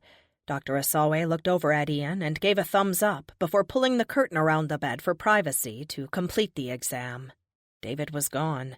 Ian suspected he had left to give him some space. He poured a cup of coffee and slowly walked back to the room allotted to him and the children, to find them gone. Slightly alarmed, he wandered a little before finally hearing high-pitched screams of delight coming from a break room at the end of the hall. David and a woman Ian had only glimpsed briefly the night before were playing ping-pong, sort of, with Anna, Daniel, and an older blonde-haired boy. The woman held Greg, Ian's almost 2-year-old son, on one hip as she played. Greg had his own paddle and alternated swatting the woman on the head with making swipes at the ball. He held his blanket tightly in his other hand.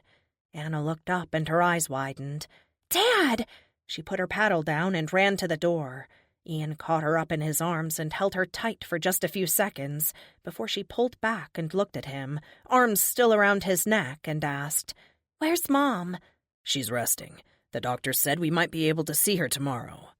Anna continued to stare at him as if evaluating his words.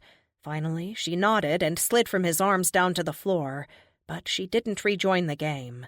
She climbed onto a folding metal chair and pulled her legs up Indian style.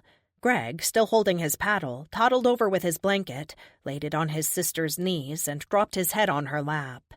They had both been uncharacteristically quiet for days. Ian couldn't imagine how they must feel right now, having lost both of their grandparents and maybe their mother as well. How much worse it must be for Daniel, who had lost both parents and everyone he knew. The young woman who had been holding Greg stopped playing and walked over. "Hi, I'm Beatrice Kelly, and this is my brother Brian. I didn't get a chance to introduce myself before, but I'm an acquaintance of David's. How is your wife?" "Better, they think. They'll know more as time goes on, of course. Thanks for looking out for my children," Ian said. "No problem. Did Dr. Asawe say anything about an antibody response?" "Should she have? Is that what they're looking for?" Ian was puzzled. "I'm not sure.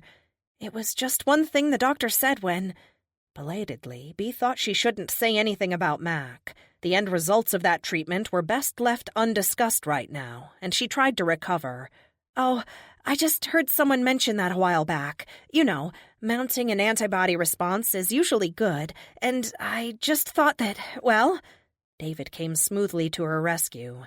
"Everyone is talking about a cure and hoping that we find one soon." Bea had told him the bare minimum about Mac's death just an hour ago. "Yeah, who doesn't?" Ian turned to the children. "Okay, Anna, Daniel, I'm going to put Greg down for a nap. Stay here and don't wander around." Ian strode from the room with his sleepy son over one shoulder. The two older children began a desultory game of foosball, but their hearts weren't in it. To Bea, they looked haunted and pale. The look in their eyes belonged on much older faces. She wondered how well they had slept last night. David left the room, but soon returned with brown bag lunches for everyone. The children sat at their own table, and Bea was cheered by the enthusiasm with which they attacked the sandwiches. The small room was cold, and the light from the buzzing fluorescent bulbs was harsh. A solid-looking black phone hung on the wall. It had an old-fashioned circular dial and corded handset. The entire room had a 1950s or 1960s vibe. "How far underground are we?" Bea asked. "Not very. Not here. There are deeper sections, but they were hard to ventilate, and there aren't a whole lot of us here, so we don't need the space.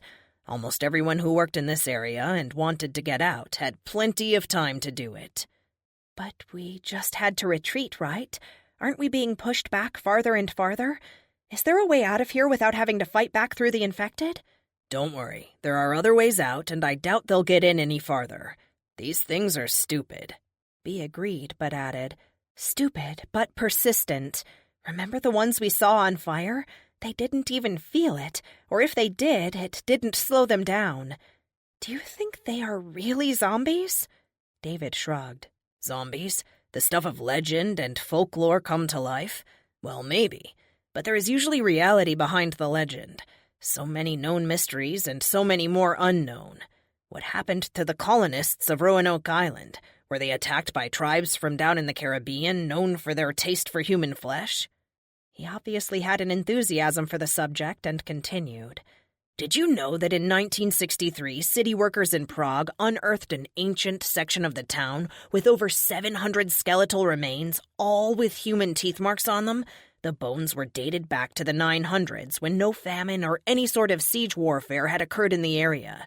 There are also a multitude of sites throughout the desert in the Middle East, abandoned cities where the signs point to cannibalism on every single skeleton found.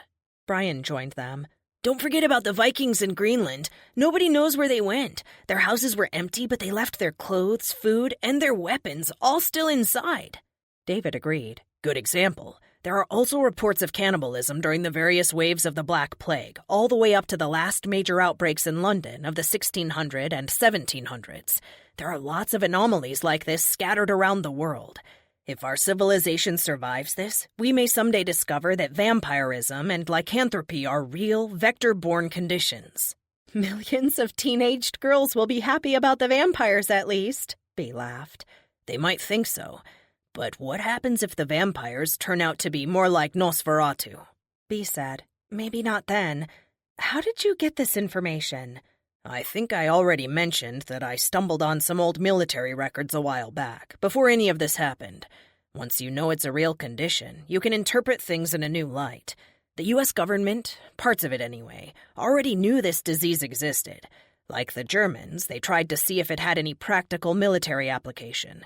But they had the same problems the Nazis did. You can't control or direct it. It's been around for a long, long time, and it doesn't look like anyone ever has. Bea was intrigued. How long? I read about the incident at the Tutankhamun excavation. In actual recorded history? Possibly 3,000 years. Some evidence points to the disease having originated in Africa. Egyptian records make mention of Apep or Apophis, a miles-long, golden, evil snake god from their earliest mythology that was always associated with foul, dead creatures that feasted on the living. According to records, in one village the creatures became so numerous that Pharaoh ordered the entire region barricaded, and every living, or not, creature inside was burned to death and all the corpses beheaded. This god later merged in the historical record and became one and the same with the better-known evil god Set. Ian returned with his own lunch and joined them at the table. Looks like they're going to try tactical nukes in at least 3 major metropolitan areas. Right now, they're considering Houston, Atlanta, and Los Angeles. Bea was shocked. How do you know? It came out in a memo. They said the military is planting LRADs to draw the dead in, and after a few days of that, they'll launch the nukes. Things are bad out there, and they're desperate. LRAD? LRAD.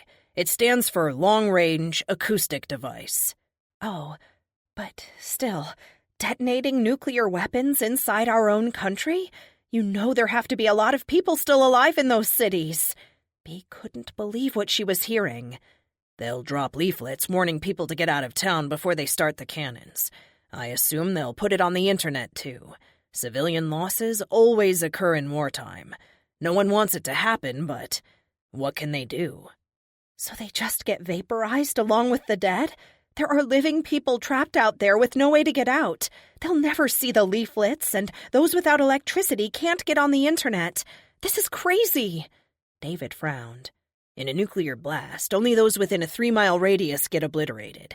Outside of that, you're going to get lots of structural damage and fallout, but there is no guarantee these things will be destroyed. Do they really think the fallout will kill them? I don't know, but I do know that rural isolation is our best bet. What I really want is to get back home as soon as my wife is well enough and try to wait it out. Obviously, it's not perfectly safe there, but at least we know the terrain and can gather food. Ian wadded up his lunch bag and tossed it in the trash can. Hey, guys. He spoke to Daniel and Anna. Let's go see if we can find the doctor and see how things are going. Wait a minute. David accompanied him to the door, where he took a gun from his waistband and handed it to Ian, who nodded and pocketed it. So where are you going now? Bea asked. She felt purposeless here and felt that she and Brian had already outstayed their welcome, but they had no place to go. Last night they had slept in an office with a small sofa the soldiers had grudgingly allowed them to use. She was unfamiliar with any type of isolation, rural or otherwise, but it sounded great compared to the streets they had made their way through to get here. She had never heard from Evan and was beginning to doubt she ever would, and her thoughts turned increasingly in the direction of escape from the city. She no longer felt they could hold out for rescue or for the military to come in and restore order. I'm still scheduled for California unless something changes. We're getting even less info than before, but we know there are battles of some sort going on out there. It could be gangs trying to take control of the cities, or it could be the Chinese trying something similar. Gangs? Are they that well organized? Enough to take over entire cities? David looked surprised. Of course they are. They're a huge, violent subculture in this country and in Mexico. They have weapons and transportation, and they're absolutely ruthless. Before this, they stayed more or less in the shadows because that's how drug dealers and thieves make their money. They love a good economy as much as anyone, so people can buy their product. Now it's not about money. It's about territory and goods, so there's no reason to stay in the background anymore. The only partially good news about them is they are just as vulnerable to this plague as we are. David's phone buzzed, and he left to take the call. Bea started an absent-minded foosball game with Brian, but she couldn't concentrate. Letting her imagination run wild, she pictured living in a mountain paradise, something like the scenery in the movie The Last of the Mohicans, but with zombies stalking them instead of Indians or French Canadians. She had always liked the hats the women in the movie wore, but she couldn't picture— "Got you!" Brian crowed in triumph. She didn't feel like another game, and they wandered back to the office where she had seen David. He wasn't there, but a desktop computer was. Looking around, she saw no one, so she sat down and hit enter on the keyboard. The dark screen glowed to life. A blinking cursor hovered over a file icon labeled Z. She tried to open it, but it was password protected. The flash drive was still in her pocket. Inserting it, she scrolled down to see what Sylvie had added to it while they had been at the gallery. Brian read alongside her. Chapter 13.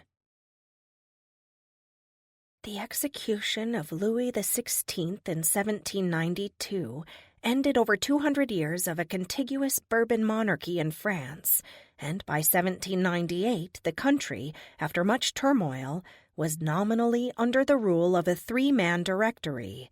That year, a young Napoleon Bonaparte formed an army and left France with the avowed intention of conquering Egypt. The political situation in France was fluid at the time, and the general felt that another victorious campaign could do nothing but add to an already lustrous public image, and would better his chances of gaining political office in the future. The following account is from a captured French mail pouch. It was never made public, unlike a letter in the pack which detailed the progress of Napoleon's wife, Josephine's, affair with a young lieutenant, Hippolyte Charles. This latter missive was published in the British press, arousing much ridicule in Britain and Europe. Although far less salacious, the account below, written by Louis-Antoine de Fauvelet-Bollien, a personal secretary of Napoleon, still holds much interest for its revealing of some rather remarkable events of the campaign. The army, some 40,000 strong and staffed with artists, engineers, and scientists, in addition to the veterans of the Army of Italy, set out for Egypt on 3 May 1798. The general intended to spend several years in the country, bringing in engineers and builders to modernize the city and to give them an entirely new system of government. All this, of course, would be after he defeated the currently ruling Mamelukes, an Islamic warrior class that had held power in the country since AD 1250. On the way to Alexandria, Bonaparte found time to conquer the supposedly impregnable fortress of Malta, liberating much of the treasury of the knights there and taking it with him. Some knights chose to join the French army then, and were welcomed into the ranks of officers. We left Malta and continued on our way, and that evening on board the Orient, celebrated with some of the excellent Burgundy the general had laid in with as much care as he had the cannons. On 2 July, at 1 o'clock in the morning, we landed at Marabou and soon arrived within gunshot of Alexandria. With the assistance of our cannon, we soon breached the walls, and the city was ours. Although we did not pillage the city as many later accused, we did find quarters and appropriate food as needed. The atmosphere of the city was one of hostility and savagery. It would be hard to find a filthier spot on earth.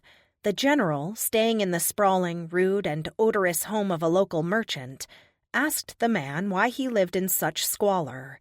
He replied that under the Mamelukes, a man must hide his wealth under dirt unless he wished to be taxed without mercy. Napoleon laughed at that and remarked upon the greediness of governments everywhere. After several months, we set our faces toward Cairo, and after many dusty marches, the awe-inspiring pyramids arose in our sight like mountains springing from the desert. Initial resistance from the warriors was heavy, but with the skill of our general and the assault of our cannon, we prevailed, liberating the city from its Muslim rulers. A portion of the forces assembled against us retreated toward Syria, leaving us to explore our ancient surroundings and learn more of this exotic land. Napoleon spent much time in conversation with the Muslim clerics, discussing politics and religion. Indeed, he spent so much time discussing their prophet, Muhammad, that rumors of his conversion abounded. None of them were true. The artists in our train sketched in detail the terrain, the soaring columns, and stacked pyramids. We found that the people of the town knew little or in most cases nothing about their long-ago ancestors who had built such monuments, and none could interpret the writings on the great stelae found scattered about the town. Having spent some months in the region, we learned to our dismay that the British Devil Nelson had attacked and destroyed our ships left behind in the Bay of Aboukir. We were now cut off by land and sea. The population at Cairo remained hostile and launched almost daily street attacks on our soldiers. When word came that Turkey planned an assault, we decided to leave the city, marching toward Syria in order to intercept their forces before they could reach Cairo, where we had no doubt that the residents would join their liberators. Upon reaching the walled city of Jaffa, we offered the defenders terms of surrender, which they rejected, whereupon we breached the walls, our soldiers slaughtering and pillaging at will. Bonaparte then sent his stepson, Eugène de Beauharnais, to restore order and dictate terms to the Turks manning the citadel. All agreed to surrender upon offer of safe passage and turned over their weapons. Now came the real difficulty: how to leave nearly 3,000 hostile soldiers at our rear as we continued to Syria. The situation was impossible, and the general reluctantly gave the order to kill all prisoners. We waited until evening in order to create as little fanfare as possible. Our tents and supplies were already loaded as we planned to march that night. It was the most horrific evening of my life, breaking honor and killing those to whom we had given our word of safe exit. Using our bayonets as much as possible in order to save bullets, we proceeded with our job. The cries and the pleadings were almost more than the men could bear, and many became sickened and vomited upon the bloody bodies on the sand. At last, our grisly task completed, we set out. The more distance we put between ourselves and our gruesome deeds, the better, and our men marched as if Le Diable himself were at our heels. A full moon hanging low over the desert wilderness aided our quickened pace. Close to 4 hours into our march, rear pickets reported the presence of a company of men following slowly behind us. They were not in formation, nor were they armed inasmuch as the pickets could determine in the darkness.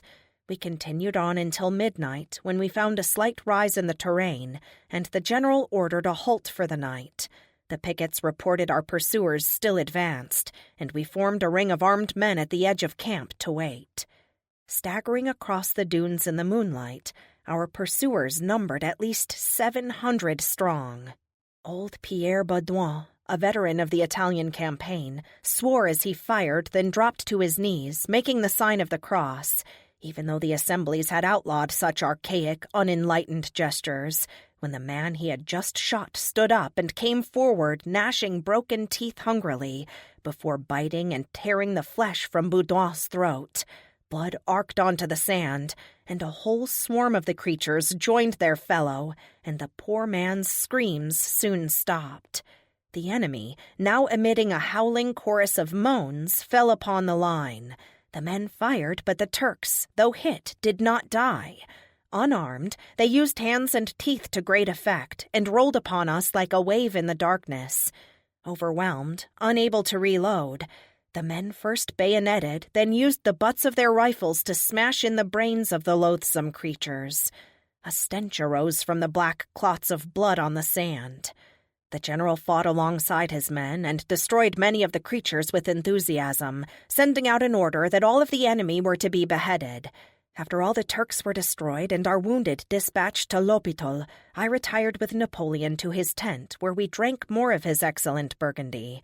The general was in a state of great excitement, and spoke at some length about the events of the night. Bourrienne, that we should see this is beyond my expectations. The Mohammedans spoke of a disease that sometimes afflicts the dwellers of the desert, but indicated they seldom see it. I believe these are the unfortunates we put down in Jaffa. These people are very difficult to kill and must be destroyed by decapitation. Jaffa is a very old city, as you know, and is supposed to be named for Noah's son Japheth, who established it after the Great Flood. Do not look so surprised, mon ami. I know my Bible stories as well as any. He waved an admonishing finger at me and continued, How I wish for more time to explore this wondrous land, but I fear our time here is almost up. Events at home are calling me back. Soon it will be time to take our opportunity and step into our destined role. For now, though, I must ask you to take a message from me to l'hôpital. He scribbled a note on a piece of paper, folded it, and handed it to me. I saluted and left. The attending médecin read the message and looked at me incredulously. This is from the general? Indeed, I left him not 5 minutes ago, I affirmed. I must have confirmation for such an order. He turned away and beckoned to an orderly who soon returned with another folded note from Bonaparte. The médecin took it reluctantly. I have confirmation, but I cannot do this on my own. The general must send some of his own men to assist. The messenger nodded and departed, returning with 2 burly soldiers armed with swords. With military efficiency, they beheaded each wounded soldier, the heads falling to the dirt floor where they rolled until they stopped by the tent walls. The eyes and mouths continued to move until the soldiers smashed them into fragments. I, having had no inkling of the contents of the message I carried, stood aghast and trembling. Why had the general ordered this? I retreated back to Napoleon's tent, grief and anger striving within my bosom.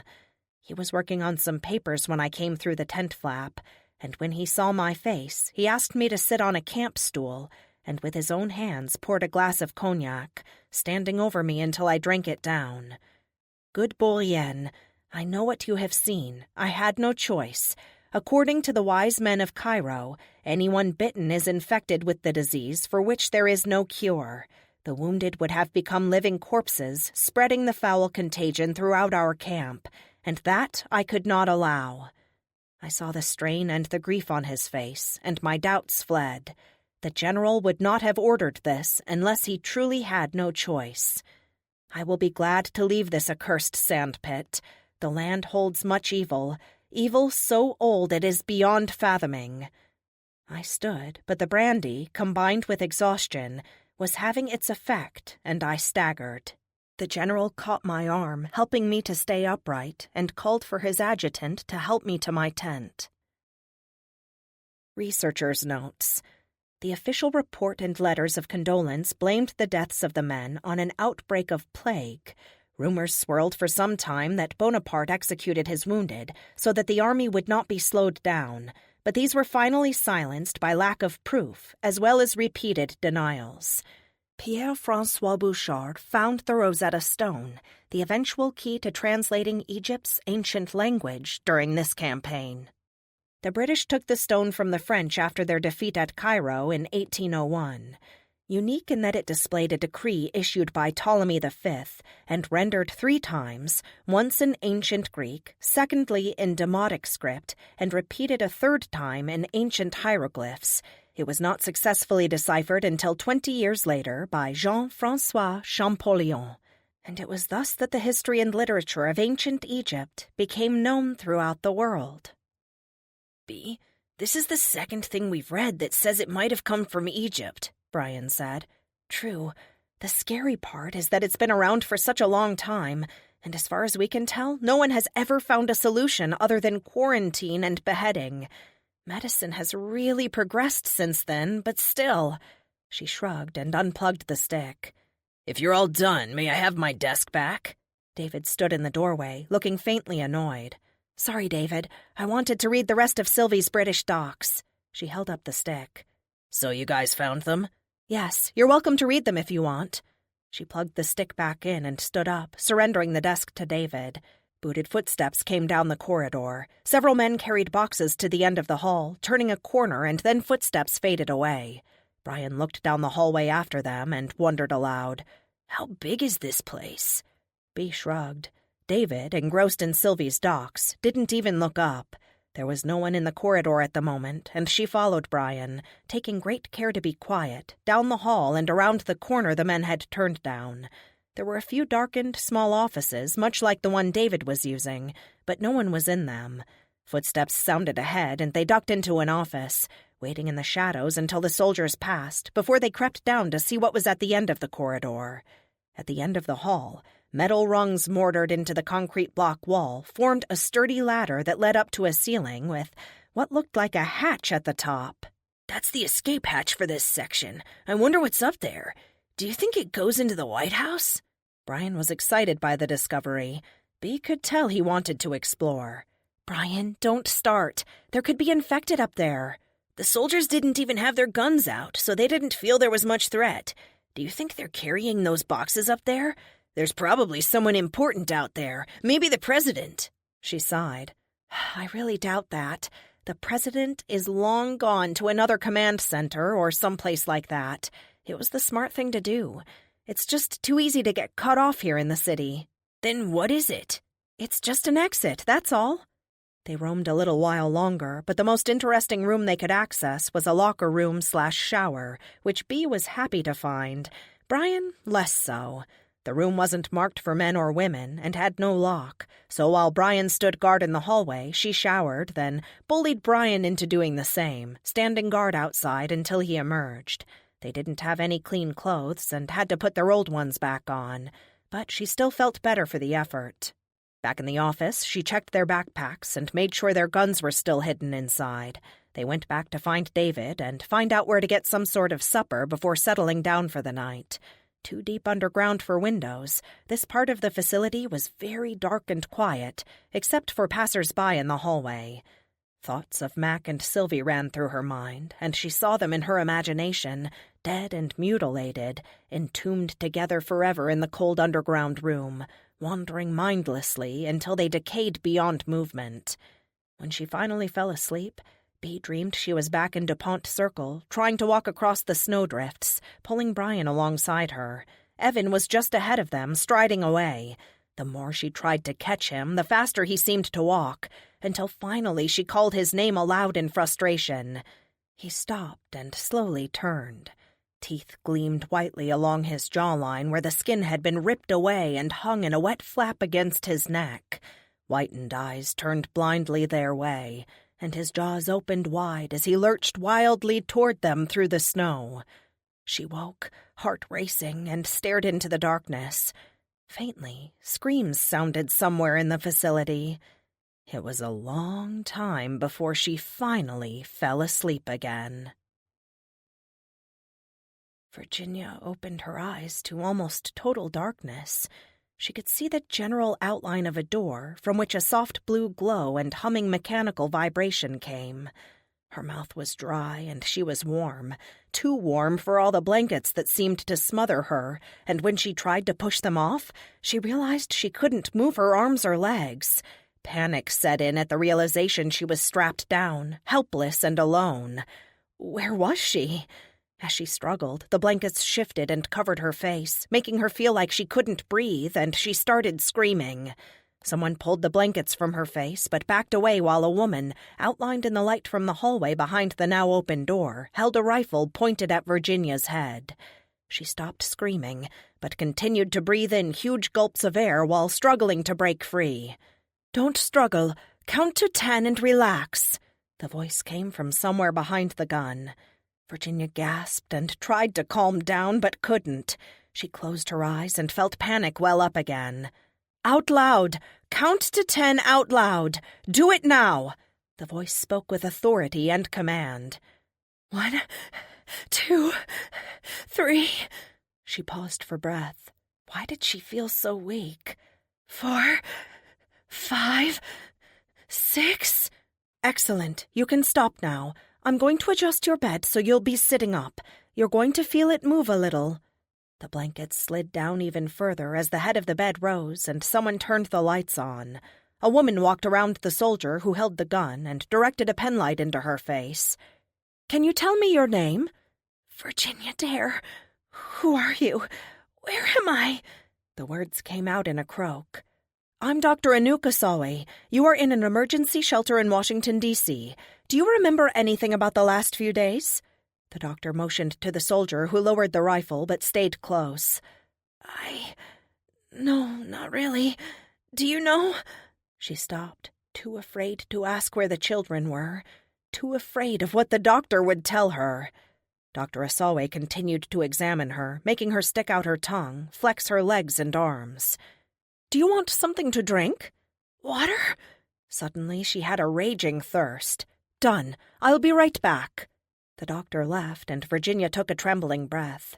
Her mind felt fogged, and she pulled fruitlessly against the restraints. The soldier raised the rifle again and sighted it on her, quite emotionlessly. The doctor returned and told the soldier she could leave. The woman did, reluctantly though, and stationed herself outside the door. "Can you release me? I'm not dangerous, I don't think. No, wait. I was bitten, wasn't I?" She drew in a deep breath that ended in a sob. "That's it. I remember now." Her head drooped forward. "Kill me, please. Let that soldier back in and tell her to shoot me." "Slow down. Here, have a little water first, and then we'll talk about shooting." The doctor held the cup to her lips. Virginia sipped the water too quickly and choked. Finally, she caught her breath again. "Did my husband bring me here?" Dr. Asawe nodded. "Are my children with him? Are they okay?" She had to know. "They're here, Virginia. They're all fine." At that, Virginia began to cry, keeping her head down and sobbing uncontrollably. Dr. Asawe fumbled with the straps holding her arms down, released them, and handed her a tissue. Finally, the sobs slowed. She leaned back and drew a shuddering breath. Her eyes were swollen, and when she spoke, her voice was hoarse again. "You're a doctor. You must know what being bitten means. If you don't want to shoot me here, then take me somewhere where you can dispose of my body more easily. I don't want my children to see me. You must have a procedure for this. I can't be the first infected case you've seen." "True, you're not the first. But you may be the first infected case I've ever cured." Virginia stared at her. "There's no cure." Dr. Asawe smiled. "Let's talk."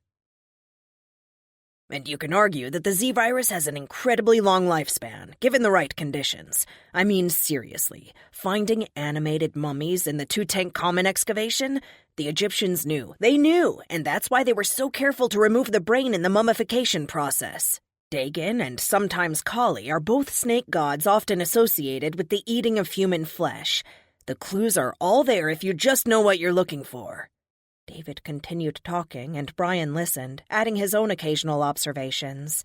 Bea had lost interest about 30 minutes ago, but had nowhere to go and nothing else to do but stay here, bouncing a ping-pong ball or flipping through outdated magazines, some from the 1970s. When she woke up this morning, Brian was already gone. After she brushed her teeth and tried to smooth some of the wrinkles from her clothes, she found him and David eating cereal in the break room. There weren't a lot of other people anywhere, and the few she did see were all either soldiers or medical personnel, and they were too busy to talk to her. According to David, the shelter was stocked with enough food for a lot more people than the few already here, but she was still afraid of getting kicked out, having nowhere to go. She interrupted David mid-sentence. "When you go to California, is there any way we could catch a ride out of the city? Maybe they could take us to rural Pennsylvania, someplace without so many infected?" She chose Pennsylvania because she knew Evan was from there, and his parents might still be alive. She had spoken with his dad on the phone once, and his mother sent her a birthday card last year. They might be willing to let her and Brian stay for a few nights, and maybe tell them where they thought might be safe to settle down. He replied, "There are infected everywhere, you know. The rumors about infection-free zones are just that, rumors. This place is heavily fortified and well-stocked. You should be okay here for a few weeks." "We aren't welcome here, David. We're not with the government. We're strays." "We're all survivors and on the same team. The living are an endangered species now." "When do you leave? Are you still going to Atlanta first?"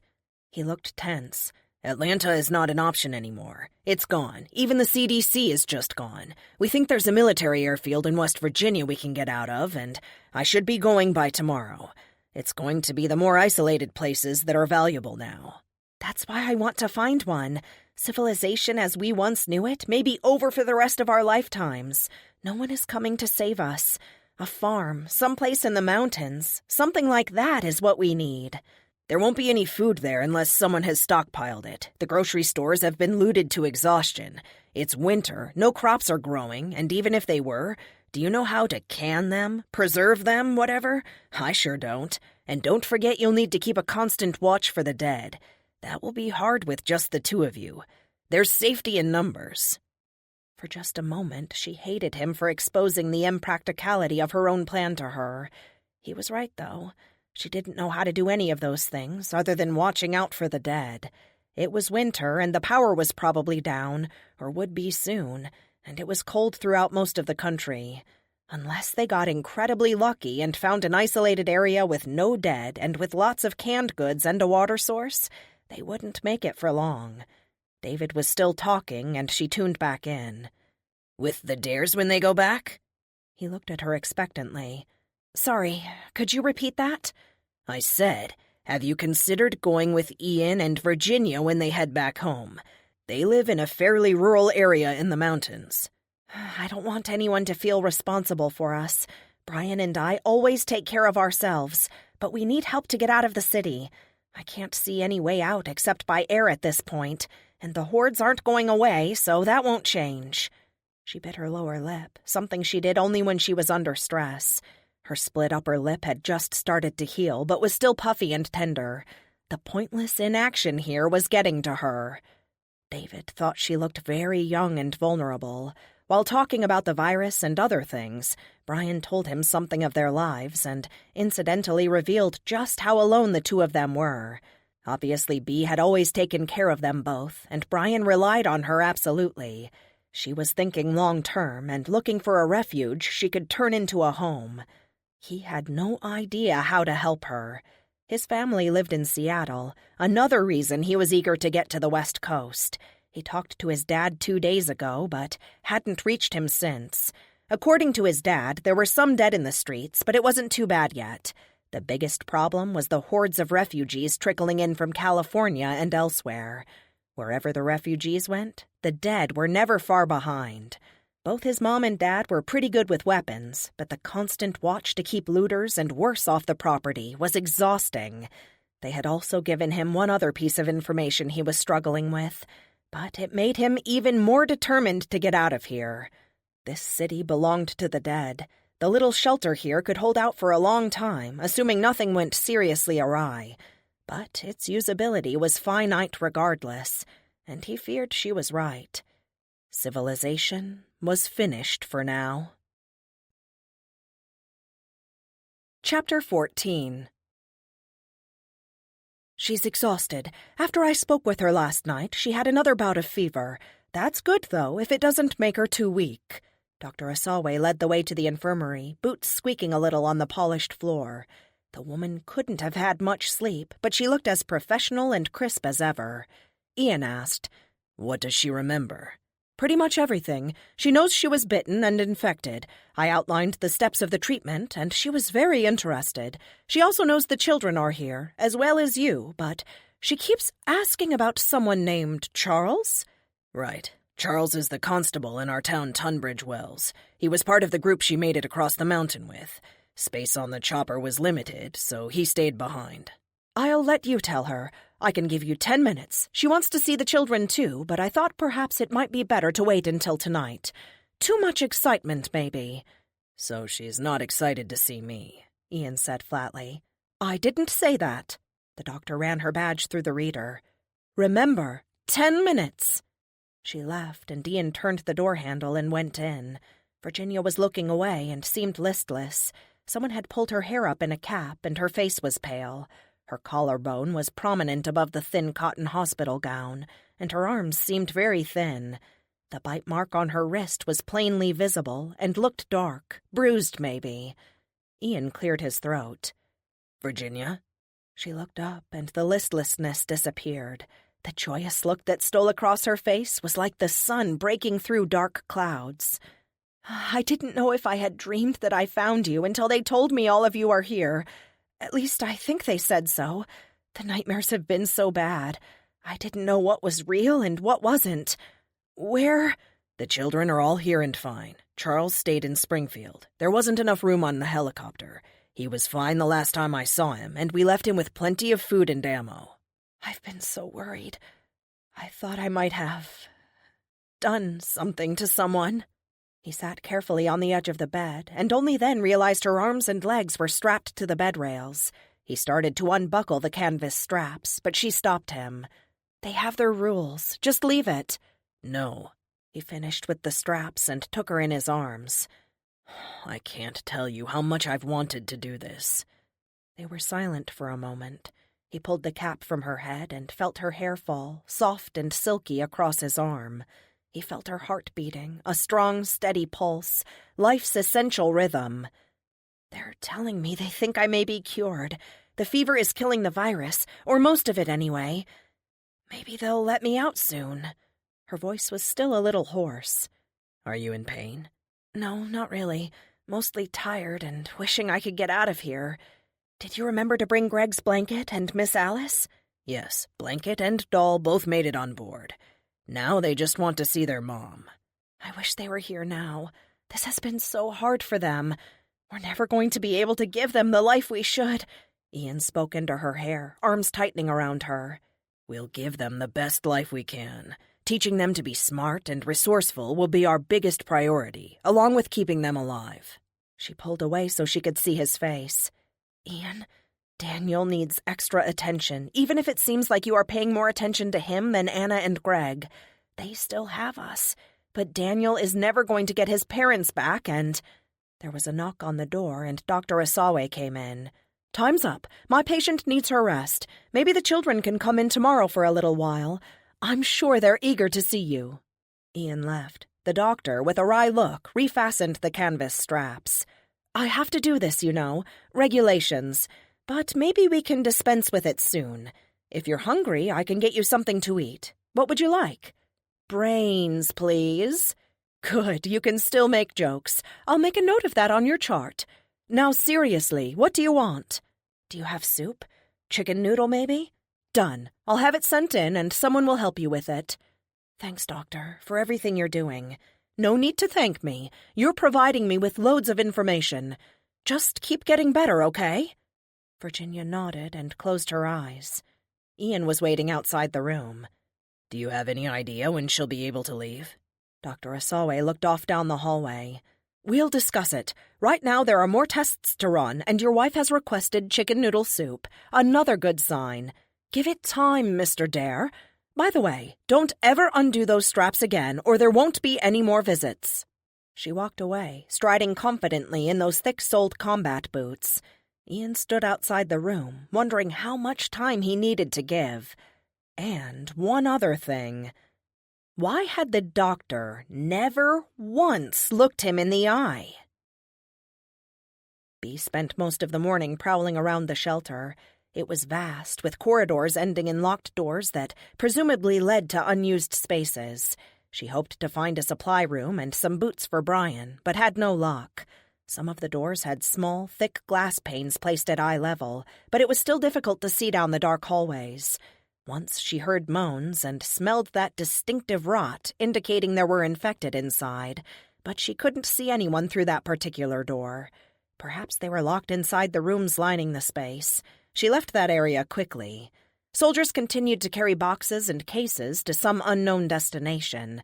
Brian tried to surreptitiously follow them, but a soldier, the same one who had called them strays, barked at him to stay out of the restricted areas, whatever those were.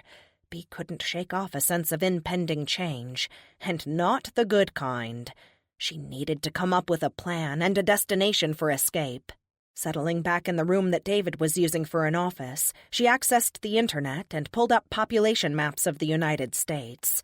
It was amazing how densely the East and West Coast were populated in comparison to the rest of the country.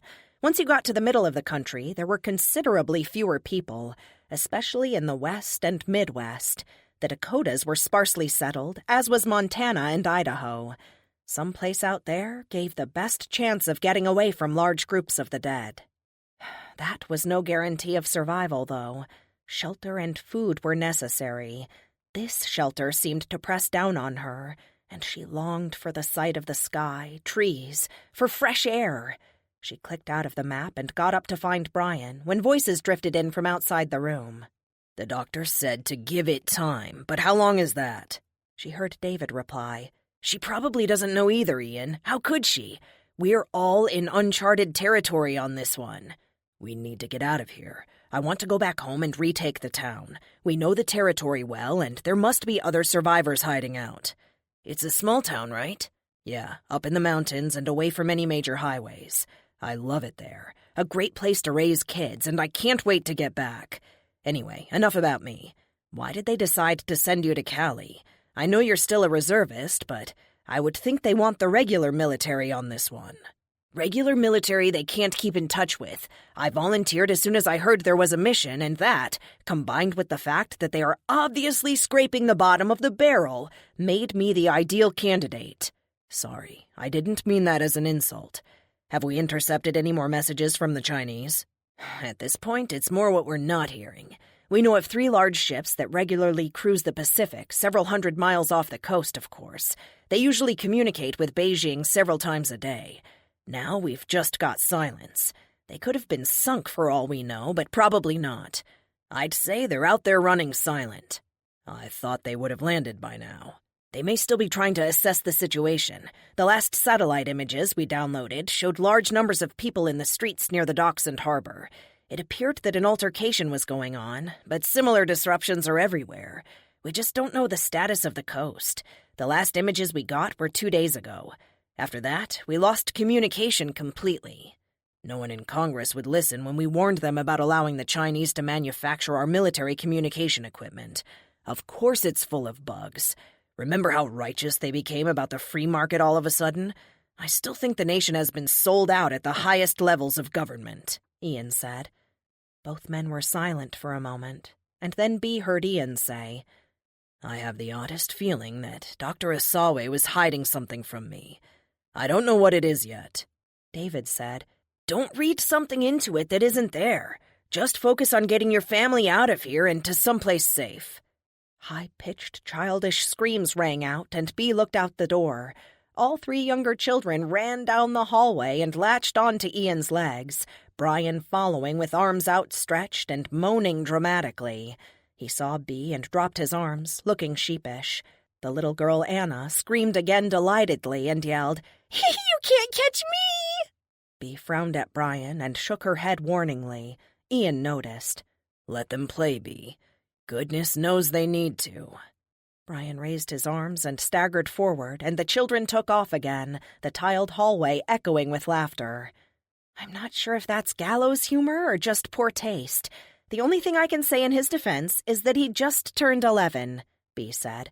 "Then let him be 11 as long as possible. I think Brian is going to have to grow up a lot faster than I did," David said. Bea nodded and went back to the computer as the two men continued on down the hallway. She pulled up maps of the whole Beltway area, trying to guess which roads might be less deadlocked than the others. A motorcycle would be their best bet for getting around obstacles, but it would be cold, and they would have no real barrier between them and the millions of dead, doubtless roaming the roads. She had never driven a motorcycle, but supposed it couldn't be that different from a bike. So many people were still online while hiding out in their homes and hoping for rescue. A woman in Buffalo claimed that she had seen thousands of the dead emerging from the waters of Lake Erie, while a man in Florida said he had seen Jesus walking through the clouds with a flaming sword in his right hand and leading a pale horse. Reports of the Virgin Mary descending to earth and taking children back to heaven abounded. She was always described as dark-haired, wearing blue, flowing garments, and supernaturally beautiful.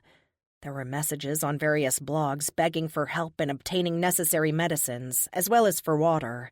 Surprisingly, the less developed nations seemingly were faring better than the more industrialized. She supposed that the less technology you had, the fewer problems you had coping without it. Many, many people believed the end of days was here, and one minister preached that the walking infected were the result of the minions of hell rising from the pit to torment the living.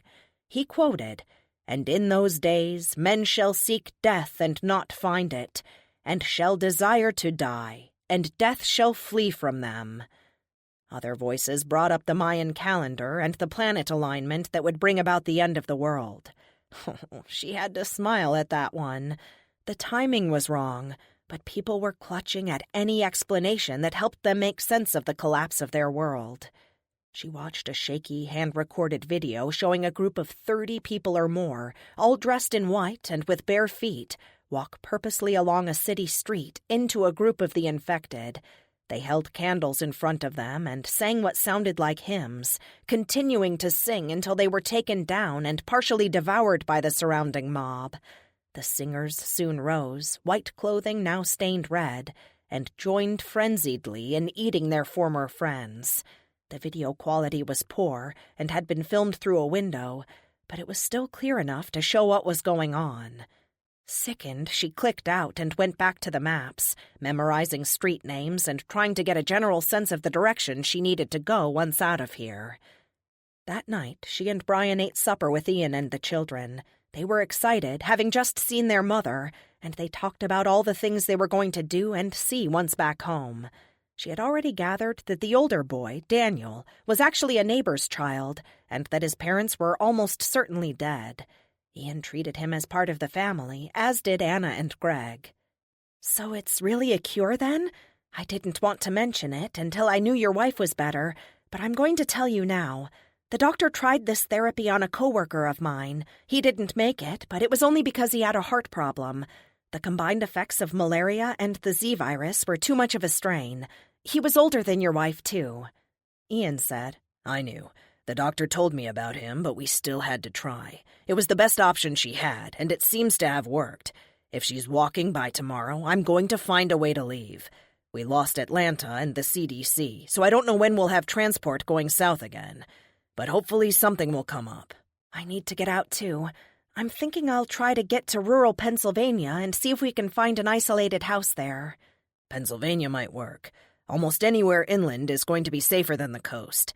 I'm not at all certain that the earthquakes are over, and before everything went to hell, some scientists were saying that the Caribbean seafloor spread was going to continue and get worse. We'll probably have more tsunamis, bad ones." "I'll keep that in mind. I had no idea the seafloor was spreading." Brian said, "It's like the Great Rift Valley in Africa, except underwater. It ties in with continental drift." "Right. We're not exactly lucky right now, are we? Still, we have to play the hand we're dealt. When I was a boy, I used to spend a week with my grandparents in the summer. My grandfather would read aloud from the Bible every night before we went to bed, and I've never forgotten one of the verses. There shall be famines, and pestilences, and earthquakes in diverse places. Let them that be near Judea flee into the mountains." I remember wondering who Judea was, and thinking I was glad that we were already in the mountains. "It sounds like a good place to be," Bea said. "I hope it will be. I'm going to say goodnight. See you in the morning." Ian gathered his family and left, a child over each shoulder and one hanging onto his leg. Bea turned to Brian. "Okay, boy genius, we should turn in for the night, too. How are the shoes holding up? Show me." Brian lifted his heel and showed her the worn bottom of the scavenged Converse tennis shoes. She had to find him some better shoes. It wouldn't hurt to have several pairs in larger sizes and keep them on hand. And clothes. And medicine. Without penicillin, any of them could get a paper cut and die if it became infected. In a matter of a few days, they were, for all practical purposes, and outside of this facility, back in the dark ages of medicine. "Bea, we need to leave soon." "I know, I'm trying to work it out. I need a place for us to go and transportation to get there." "No, I mean we need to leave really soon. There isn't a whole lot of time." "Brian, I know, but—" "The Potomac River is gone." "Gone where?" She sat back down. "Just gone. Disappeared. It happens sometimes just before or after an earthquake. The ground shifts and an entire river, or maybe a lake, sinks and goes underground." "How do you know the river is gone?" "The soldiers. I heard them talking this morning, and they said it disappeared overnight. Someone saw it from a helicopter. Something is happening, or is going to happen soon. We should leave." He looked at her as if he expected her to pack up and leave this minute. "Okay, I understand, but we can't leave at night, Brian. It's going to be bad enough during the day. At night, we won't even have a visual advantage over the dead. How soon do the earthquakes happen after?" "I don't know. No one knows for sure, but we need to leave. I don't think the soldiers know why the Potomac went away, but they're getting ready to evacuate anyway." "Yeah, I think you're right. I was hoping to hitch a ride out of the city when they do. It's going to be hell if we have to walk out. Let's sleep on it. I really can't think of anything else to do right now." Brian stomped angrily down the hall. "I'm tired of sharing a room with you." "Not as tired as I am of having to share a room with you. You make chewing sounds in your sleep, Brian, and you snore." "You're weird-looking, and you snore too. Loud!" He shot back over his shoulder, now walking faster. She chased him into the office they were using for a bedroom, pushed him down onto the sofa, and sat on him. "Take back what you said," she said, trying to pin his arms down and tickle him at the same time. "I won't. Your snores sound like a rhinoceros," he shouted, laughing and out of breath. After they checked all of their supplies again, they settled down for the night, backpacks within easy reach in case they needed their weapons, and talked desultorily of where they wanted to go. "We could live in the desert, and those stone dwellings the Anasazi carved into the cliffs. They climbed up into them and then just pulled the ladders up when the enemies came around. It would be perfect." Brian yawned. "Maybe. We would have to have a water source and food. We can't grow crops in a desert." "I don't like vegetables anyway. We'll hunt. Rats, scorpions, but only once we remove the stinger and the venom glands," he said sleepily. "Brian, shut up and go to sleep." "You shut up. I'm planning our meals. Armadillos, rattlesnakes, maybe some of those aliens from Area 51 if we get really desperate. Desert pumas." She tuned him out, and he finally went to sleep. Once again, the night was quiet. Bea lay awake, wondering if an earthquake was really imminent. If one hit, this entire facility would cave in, and who knew if they would be able to dig themselves out. And when and if they were able to, she knew what would be waiting for them when they emerged. Dogs barked in the distance, and she thought of the tales that animals often knew before people did that an earthquake was coming. Whatever the case, there was nothing to be gained from losing sleep over it. Maybe tomorrow she could find transport out. She fell asleep and dreamed she was riding a motorcycle along a straight, empty road. Brian was on the seat behind her, wearing a dark helmet and holding onto her waist tightly. Too tightly. When she turned to tell him to loosen up, she saw blood dripping down his neck past the helmet onto his shirt. She pulled over and stopped, turning around just in time to see him push the visor up. Bloody strips of skin hung down from his mouth, and he kept chewing hungrily, falling off the motorcycle, then getting up, coming for her with arms outstretched. She tried to run, but could only move in dream slow motion. Brian woke up briefly and thought he heard someone crying. He listened, but heard nothing else, and went back to sleep. Today? No, I don't think so. Mr. Dare, you mustn't think that just because your wife is ambulatory that she is ready for discharge. Her health is still very, very fragile. If you took her and she collapsed, what would you do? There are no more physicians or emergency rooms just a phone call away.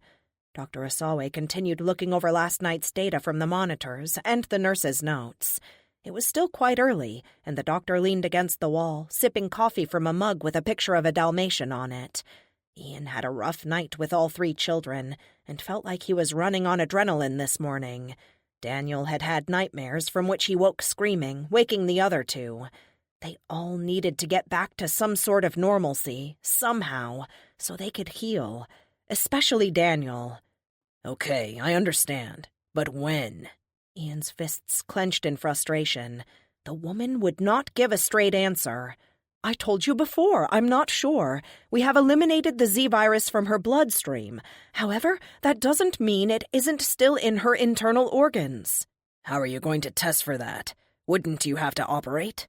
Whatever we do will be as minimally invasive as possible. Needle biopsies, scrapings using a scope. Don't worry, she is very important to us. She is more important to me. What if I told you I'm going to take my entire family, including my wife, and leave tomorrow afternoon? What if a helicopter is scheduled to do a flyover of the CDC, and this was our last chance to get south? The doctor finally looked up at him. She was a small woman, but her assurance and air of authority made her seem bigger. She stepped closer, almost touching his chest. Ian looked down, noticing the makeup caked in the fine wrinkles around her slightly bloodshot eyes. If those hypothetical situations were true, then I would tell you that we would not let your wife go until we have everything from her that we need. She'll be tested, analyzed, turned inside out if that's what we need to do. This is not about personal freedoms. It's about the greater good.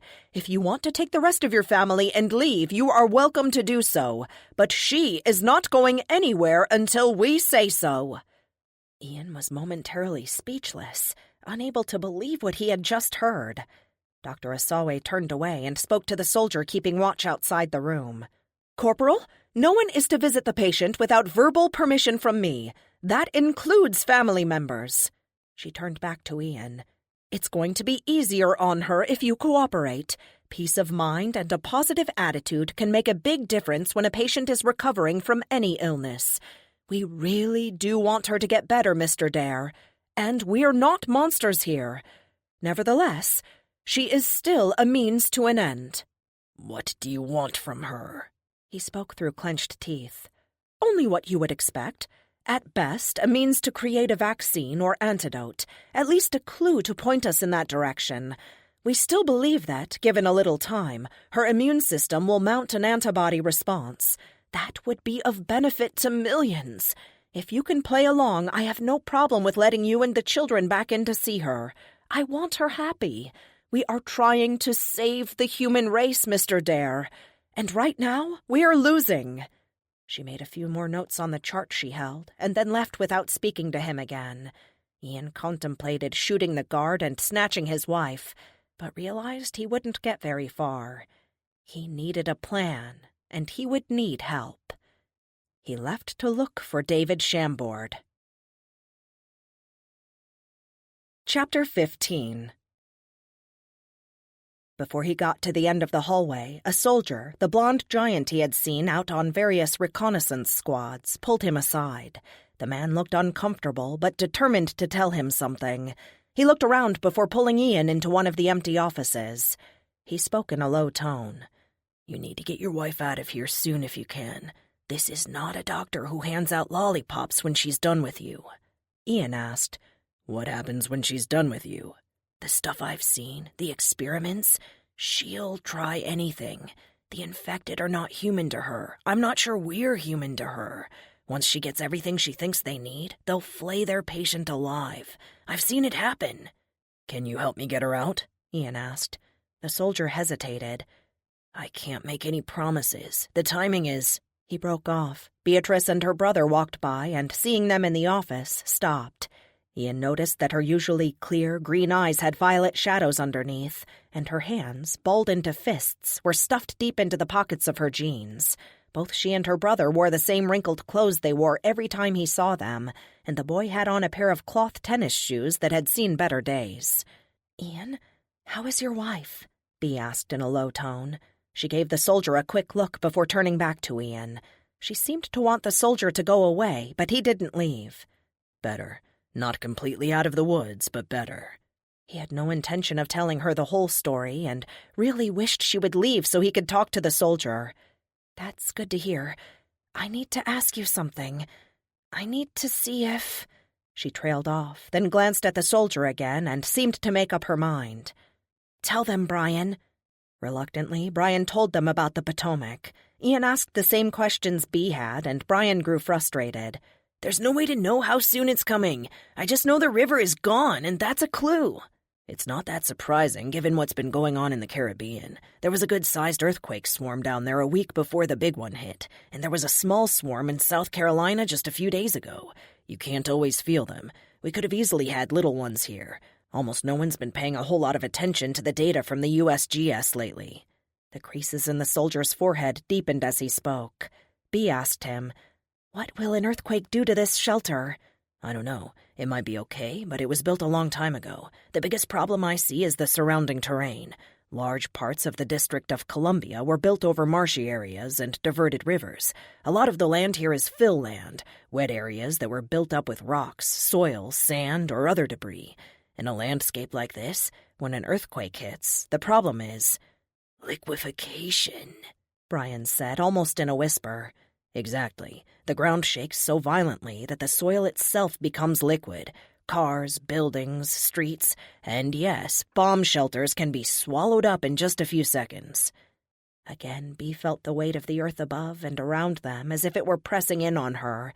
She hated being trapped in enclosed spaces. If an earthquake was coming, she would rather be out in the streets, trying to escape instead of being buried alive in here. "You know," the soldier said reflectively, "when I was out last night running some wires through a weakened part of the fence, there was quite a light show in the sky.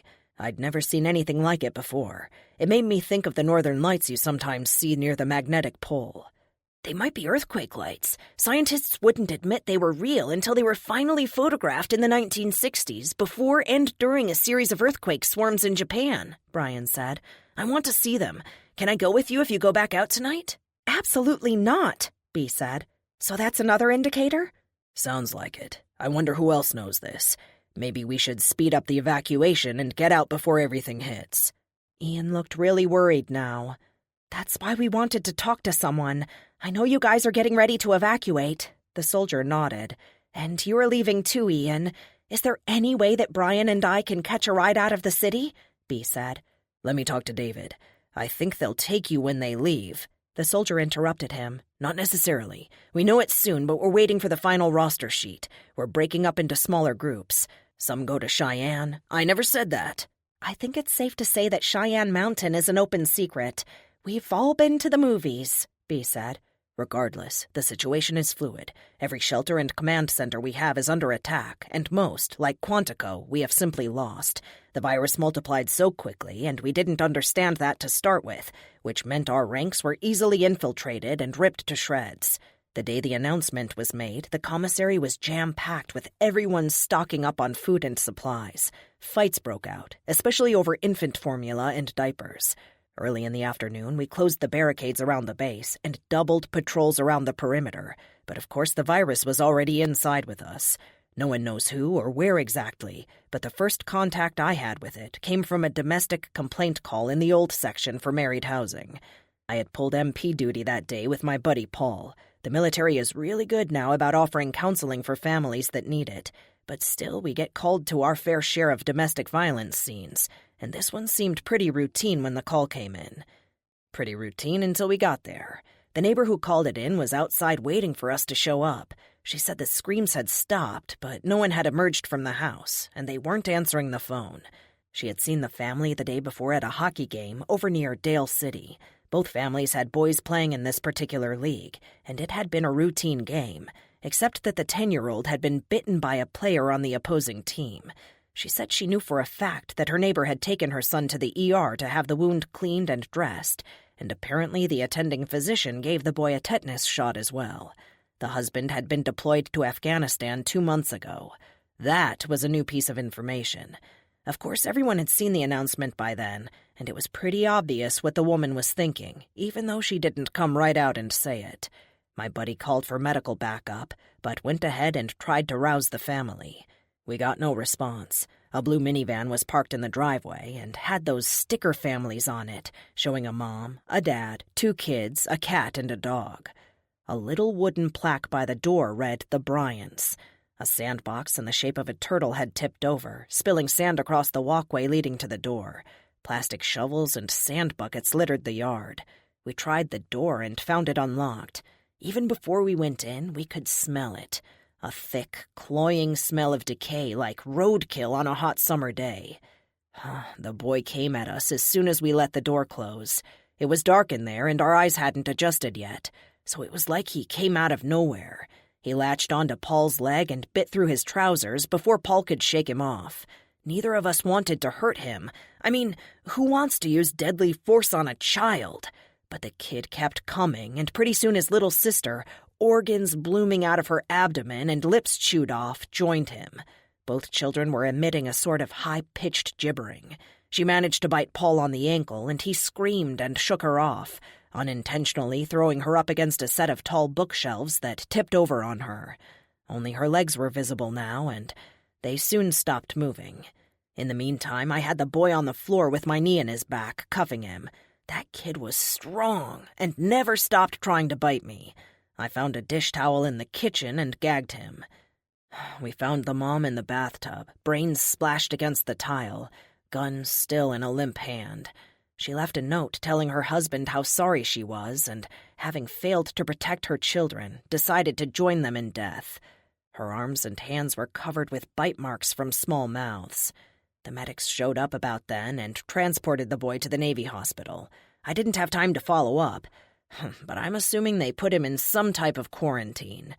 They took Paul, too, and I never saw him again. "So they transferred you over here?" Bea asked. "What happened to the base?" "It's theirs now. Dear God, you should see some of the barracks. Entire platoons went to bed and were never seen alive again. We chained the doors so they couldn't get out, and then we left." His eyes looked haunted with loss and grief. "So with so many losses, you should be able to make room for 2 people?" Bea pleaded. "It's not that simple. We lost pilots, too. That leaves us with only a few to fly us out of here now, but I'll help you if I can. I've got duty this afternoon, so if you'll excuse me." He laughed, and Bea tried to feel optimistic, but it was a struggle. Brian wandered off to look for breakfast, leaving her alone with Ian. He was looking at her as if evaluating her, and Bea was embarrassed. She knew she and Brian needed more clothes, but almost everyone was looking a little disheveled, if not actually dirty these days. Did he think she had walked across a dead-infested city with a full suitcase? He spoke. "Bea, if I could get you and Brian a ride as far as West Virginia, would you consider doing me a huge favor? It would be dangerous, but we both know we have to get out of here now." "How dangerous?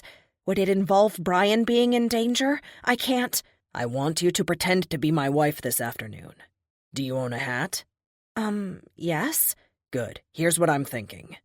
The plan, once Ian outlined it and then fleshed it out, was simple enough. He was going in to see his wife, and Bea and the children would go in with him. Once there, she would change clothes with Virginia and take her place in the infirmary. Ian would then catch the chopper going south and would take Brian with them. There was a refueling stop in Bluefield, West Virginia, and he would be sure that Brian stayed there in safety while waiting for Bea, who should arrive a few hours after that once she got out on the next helicopter this evening. What if they noticed the switch? That is the biggest possible failure point, and if it happens, we're screwed. I'm hoping the doctor will buy my "I'll be a good boy" act and not feel she needs to monitor the visit. The guards are posted outside the room, so I'm hoping they're not that familiar with my wife's face.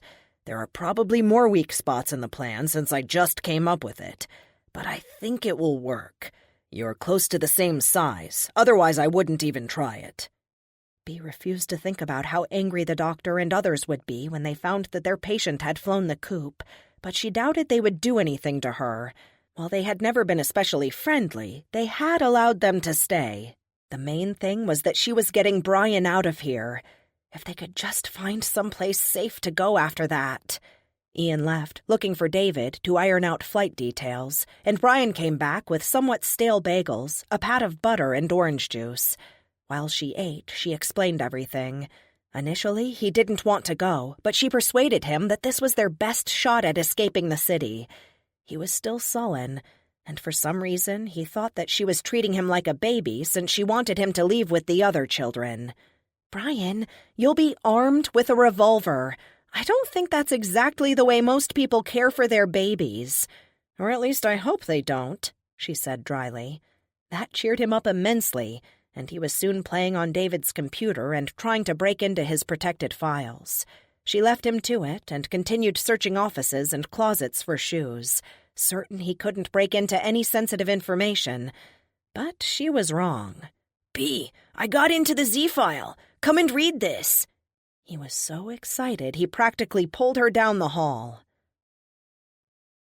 The famous Marco Polo, along with his father and uncle, spent much of his life among the Mongols and Chinese, and his tales of his travels were initially disbelieved by his fellow Venetians. It is believed by modern scholars that he did embroider the facts somewhat to make his tales more sensational, but there was at least a kernel of truth in the heart of most of his stories. His notes give an interesting account of a city called Sharar-e-Gogola, known variously as the Silent City, the City of Screams, or simply the Cursed City. According to the renowned traveler, the inhabitants of this city were practitioners of the abominable art of soul collecting, in which they murdered unsuspecting travelers after offering them succor for the night in their houses. Poison was placed into their skin by means of a small cut and a hollow reed, and thus they brought about many deaths.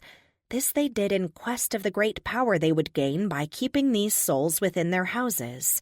The dead but still animated bodies of the unfortunate travelers were then released leagues away into the desert, where they were sometimes seen wandering by the occasional traveler, many of whom reported vicious attacks by the soulless wanderers. They were said to be eaters of men. Stories of this reached the son of the great Khan, and he rightly determined to put an end to the practice of such a great evil. Dispatching 100,000 troops, Polo almost without a doubt exaggerated the number here.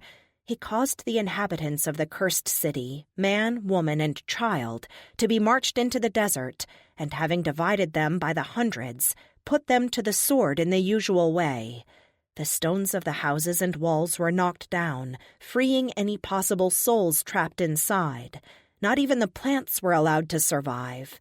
Despite this, legends of roaming bands of deranged wanderers persist in the region to this day, and wayfarers proceed with caution on their journeys, always posting enhanced watches over their encampments. Polo claimed to have been shown the ruins of a town of elevated structures approachable by only one path in order to guard against the cannibalistic wanderers. His guide remarked on the foolishness of anyone trying to gain advantage by creating such abominations. No one could hope to control a disease that spread as quickly as this one. Tului, who otherwise spent his time busily drinking himself to death, was the son of the famous Genghis Khan and the father of Polo's patron, Kublai Khan. There were more documents, one having something to do with a marine expedition, and another concerning the memoirs of a late 15th century Portuguese missionary. She remembered David mentioning those back in Sylvie's apartment. They were longer, and she didn't want to be caught snooping, so she made Brian get out of the file. The heat in the facility was out. No one was sure when or if it would come back on. Bea took Brian with her, and they spent the rest of the morning rummaging through every office they could get into. And this time they found folded neatly inside a filing cabinet a musty, dusty set of clothes, desert-toned camouflage, complete with a T-shirt, and very sturdy, lace-up combat boots. From the size of them, she suspected they were for a woman, but she didn't tell Brian that. Once they laced them tightly around the ankles, they did just fine. Bea took the rest of the outfit with her. She would need something other than a hospital gown for later. At noon, they wandered back to the break room and ate lunch. Just after 1 o'clock, everything changed. That was when the sounds started. Chapter 16. An unvarying rhythmic boom so loud that it vibrated the doors and shook the glass in the interior windows. The sound penetrated the entire shelter. Soldiers searched everywhere, looking for some switch that would turn it off, but found nothing. It was only after finding the main circuit breaker and briefly shutting down all power that they understood the sound couldn't be shut off in here. It was coming from outside the shelter. David realized what it was before anyone else.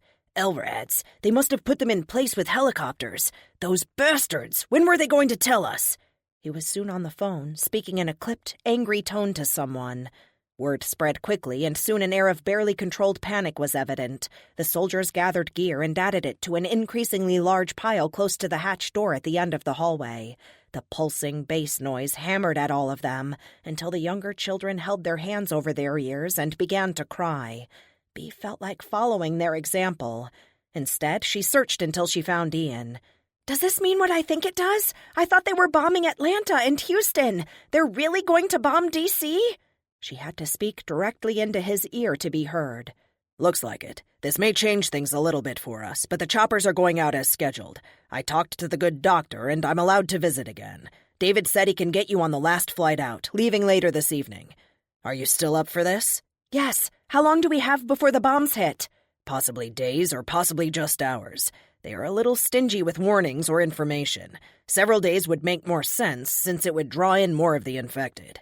You're sure you can get Brian on the helicopter? Like I said, this may change things a bit, so we'll roll with it. Ready? She nodded, then put her hat and scarf on, tucking her hair up inside the hat. The accelerated evacuation with everyone running around made wearing a hat inside less noticeable. She carried the camouflage outfit inside her coat. Brian was ready to go and waiting in an office near the ladder that led to the ceiling hatch. Bea felt the throbbing sound in her teeth. They gathered the children and made their way to the infirmary, stopping when they heard shouting just ahead. Bea peered around the corner. Dr. Asawe was pale but calm. She was on the phone and shouting instructions to the orderlies at the same time. "There are 3 small white boxes full of files in my office. Take those and shred the rest. We're not leaving all our work behind. Get as much blood from the test subject as you can. We can at least continue to work with that. Once you're done, kill her. There are too many problems with transporting a subject that could turn. We'll find another somewhere. I wish we had time for a proper dissection, but I'm going now to harvest the organs from the other. Wait, yes, I'm still here. Well, that's too bad, because I need it right now." Still on the phone, she moved down the hall and her voice faded. Ian made a low, strangled sound that was almost a growl. Bea glanced back and shook her head. Both orderlies were large men and wore sidearms. They would have to pick their moment carefully, but the sound cannons made thinking, especially thinking strategically, almost impossible. Ian started forward, but at that moment the doctor left, heading away from them. That left just the orderlies to deal with. Then one of them left, and the one remaining opened the door with his card and pushed his rolling collection cart inside. Running, Ian got 1 foot in the door before it closed and motioned them all inside, alarming the orderly, who already had his needles and tubes out. He reached for his handgun, then seemed to think better of it, but positioned himself and his cart so he could see Ian as he worked. Virginia looked up at them from the bed and tried to smile. The noise was clearly getting to her. She looked confused at seeing Bea, but Ian didn't bother to shout an introduction. That could all happen later, once they were out of here. The orderly leaned over the bed and spoke close to her ear. She nodded and leaned back while he tied a rubber tourniquet around her arm. He drew several vials of blood, but didn't leave. Instead, he moved his cart over to a corner of the room and began making notes on a chart and labeling the vials. He wasn't going anywhere. This changed everything. Bea couldn't discuss it with Ian, but he had to have realized that as well. Obviously, she couldn't hope to make the orderly think she was the patient. She would have to just wing it and hope that Ian would roll with whatever they had to do. The children rushed to the bed. Ian untied his wife's arms, and if the orderly noticed, he didn't say anything. They had to do something, and soon. If the doctor or the other orderly came back, that would make this even harder. Looking around the room, Bea spied a round, metal rolling stool on casters. She tried to lift it and found it surprisingly heavy. She rolled it toward the bed as if she had planned to sit on it, and once she was just a few steps from the orderly, she lifted it over her head and swung it hard. It hit the man in the head, and he went down like a tree felled by an axe. "B, what are you doing? Did you kill him? I was just going to tie him up." Ian stared at the man on the floor. She dusted off her hands, then pulled the spare clothing from under her shirt. "I'm rolling with it like we discussed. He's not dead. Give me some sheets and I'll tie him up." Ian filled Virginia in on the plan while B, after surreptitiously checking for and finding a pulse, trussed the man and gagged him. Searching his pockets, she took his pass key card. Then she went behind the rolling curtain to change clothes, donning the camouflage, then giving her own clothes to Virginia. The white T-shirt was thin and slightly too tight, but the camouflage pants and jacket were so thick and stiff they could almost stand up on their own. It was like wearing cardboard. Ian spoke into her ear. "The chopper leaves in 10 minutes. I'm just hoping we don't encounter the doctor on the way." "I'll go scout the hall. Give me 2 minutes." No one was in the corridor. She checked as far as the hatch, then went back to the infirmary. "Looks clear. I'll go with you to the landing pad. I want to see Brian get on board." "That's not a good idea. Someone might recognize you. You understand there's no room for an extra person." "I understand. I'll go as far as the hatch then. There's no one here that needs to believe I'm Virginia." Virginia emerged from behind the curtain, wearing Bee's clothes and tucking her hair up inside the beret. Tucking a pistol into the waistband of the jeans, she then pulled on a pair of tall, very scuffed riding boots. Bee thought she looked a little dangerous. She picked up her son and held him close while kissing the other two on the tops of their heads. She shouted in Bee's ear, "I can't tell you how much I appreciate you doing this for me. I'll keep a close eye on your brother. You're positive you can get on the next flight out? David said it shouldn't be a problem. I'll take advantage of all the confusion, and who knows? I may even pass for a soldier since I'm dressed like this." Ian pulled a small package out of his jacket, opened it, and handed everyone a set of shooter's earplugs. "Once we're outside, the sound is going to be worse. LRADs can make you nauseated and disoriented, so be sure to wear these. They won't block out everything, but they're the best I can do. B, here's an extra pair for Brian." Just then, gunshots rang out. They heard a loud metallic bang. Then soldiers, rifles at the ready, ran past the room. A loud, keening moan rose, even over the sound cannons, and Bee shivered in dread. How did they get in? Shouts and more gunshots sounded distantly. "Time to go. Everyone ready?" The hall was still deserted. A faint groaning drifted from the direction of the locked corridor leading to the unused portions of the facility. A woman screamed, and they walked silently past the deserted guard station and stopped when they heard running footsteps. Dr. Asawe appeared through the now open door. She held her arm, and as she drew closer, they saw the arm was covered in bloody bite marks. A mouth-sized chunk of skin was missing from her forearm, and blood poured down onto the floor. Behind her came one of her vivisection subjects, naked and with blue-mottled skin. Metal sutures held his abdomen open, and his entrails were caught on the rolling bed's side rail, pulling it along with him. Bee stared in horror. It was Mac. As he strained and struggled forward, more and more of his intestines unraveled and fell to the floor behind him. The doctor looked up and saw them standing there. She tried to speak, but nothing came out other than a hoarse whisper, just before she slipped in her own blood and went down. Mac pulled until the last of his intestines unwound, stretching to the breaking point and falling to the floor with a wet splat. Freed, the dead man fell upon the doctor and bit into her neck and shoulder. Blood sprayed across the floor and wall as she screamed. Horrified, Virginia moved forward to try to help, but Ian held her back and shook his head. Pulling his gun, he shot Dr. Asawe first, then took out Mac. They moved on. The gear stack near the hatch was almost gone. The soldiers must be evacuating in stages as transport became available. Bee found Brian in the office near the snack vending machines and made him promise to wear the earplugs. "You know how this goes. I'm coming on the next flight. Wait for me. I'm not sure how long it will be. Probably not more than 6 or 7 hours." She kept her voice and expression calm and optimistic. He needed to know that everything would be okay. Inside, though, she felt a little sick sending him away. Brian looked uncertain. Then, taking the earplugs, he nodded and climbed the wall ladder up to the hatch. Ian was already at the top waiting. Bee climbed high enough to feel the breeze from the helicopter blades and see the sky briefly. Ian shook his head and motioned for her to stay down. Reluctantly, she backed down, and someone closed the hatch. He was gone.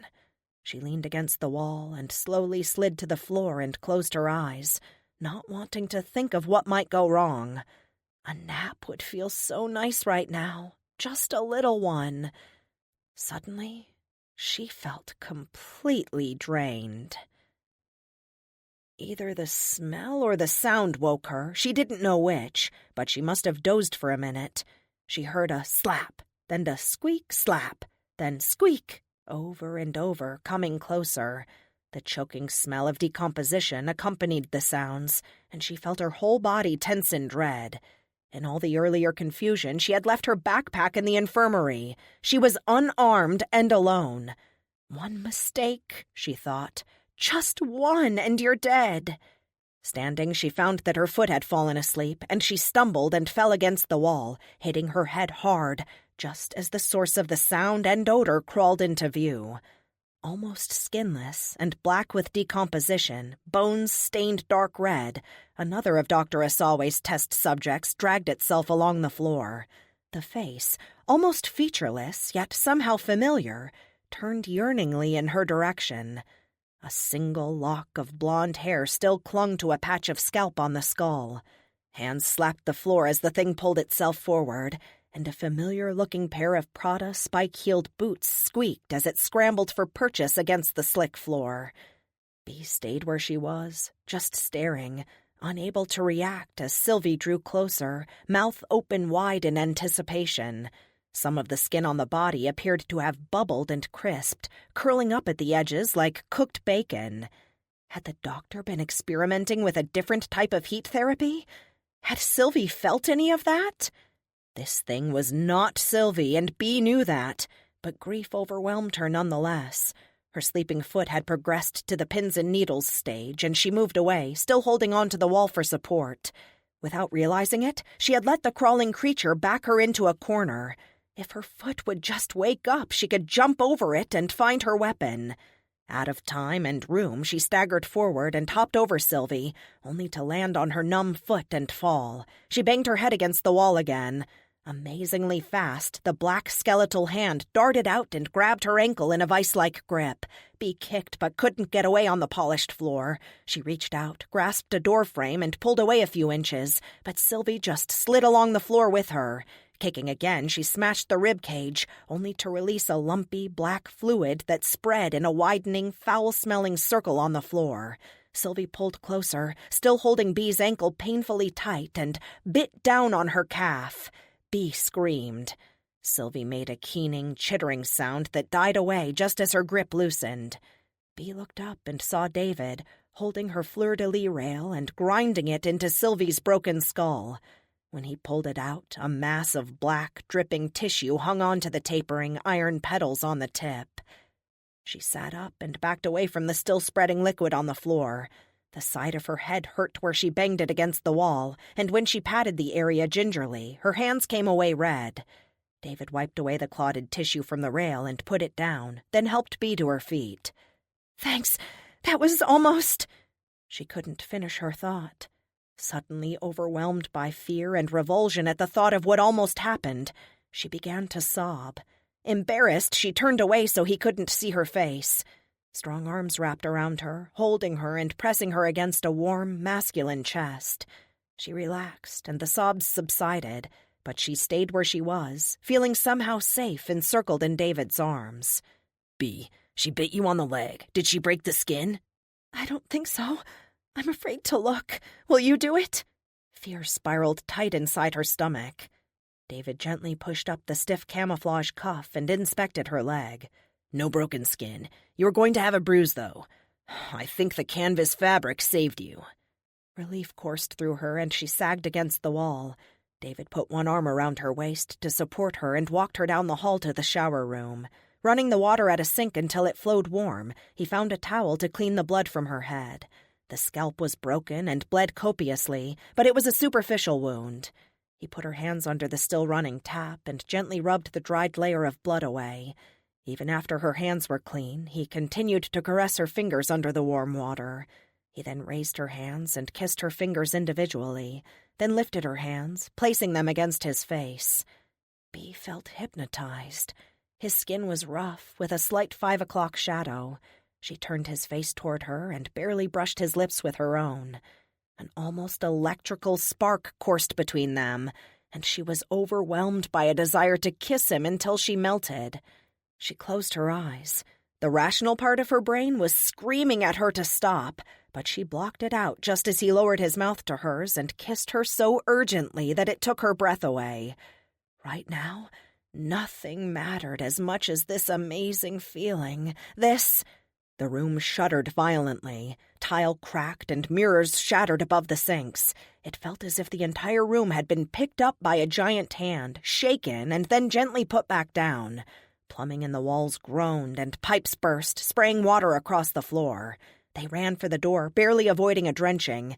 Outside the bathroom, the walls were cracked and the floors buckled and humped in the middle. 3 soldiers lay dead in the corridor, crushed under fallen concrete. One of them was the blonde man Ian had spoken to earlier, and that had been part of the team that pulled them in the first night. The entire structure was tilted, and they had to walk up a slight incline. A soldier ran past them, shouting at someone to shut the gas lines down, now. Lights flickered out, and they stood still, blind in the sudden darkness. Within seconds, the lights came back on, but were dimmer. That was an earthquake. We're running on 1 backup generator now. I think we need to speed up the evacuation even more if possible. David strode away, then stopped and looked at Bea, who was still standing outside the bathroom. Are you coming? His tone was abrupt. Go ahead, I'll catch up. I have to go by the infirmary. I left my backpack and guns there, and I also did something to someone that I really shouldn't. I can't leave him there. She pulled the purloined passkey from her pocket and turned to go. Shaken by what had just passed between them, she avoided looking at him. She needed to think. David sensed she wanted to avoid him and said more gently, Bea, about what happened in there. I don't know why I did that. I'm sorry if I'd rather not talk about it. Okay. Were you referring to the soldier whose skull you cracked before you tied him up? Yes. I already untied him. I brought your backpack and left it by the snack machines. Where do you think I got your iron rod of zombie death? He smiled. Oh, thanks. You do know that he was going to kill Ian's wife once he finished drawing the blood samples. He mentioned that he had been instructed to destroy an infected individual, yes. Look at it from his perspective. He had his orders, and the infected are certainly a threat. You embarrassed him, too. I would probably avoid him if I were you. I got the impression he doesn't like you much. That's completely understandable. I'll try to stay away from him. You don't think she was cured, do you? I have no idea. I hope so, but we have very little data on the disease, let alone this treatment the doctor tried on Virginia. If you pray, include her and her family in them. There's little else anyone can do. I have to try to raise the pilot on the radio. He walked ahead. There weren't a lot of people still in the shelter. Viscous black streaks marked the floor where someone had dragged Sylvie's body into an office and closed the door.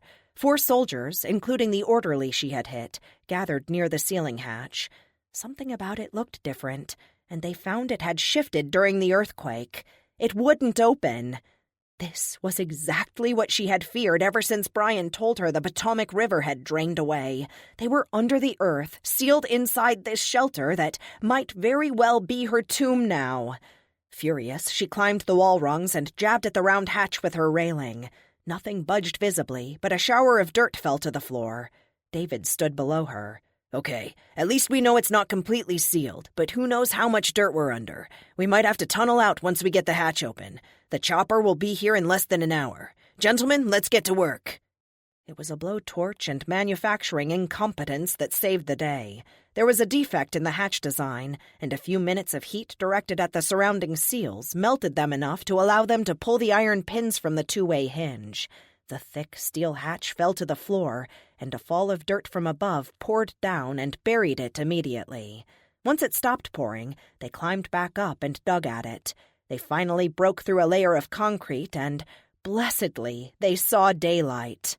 We have no idea who will be waiting for us up there. The outside monitoring cameras were messed up by the quake, and it looks like a section of the fence might be down, or at least damaged. I'll go first. David climbed up and disappeared from view. After a moment, he shouted down an all clear. The soldiers picked up their gear and descended. Bea climbed up last. The sound was even more painful out here. She was the only one with earplugs, and even after she stuffed those in her ears, she felt nauseated from the sound. Even so, she was happy to be out here rather than underground.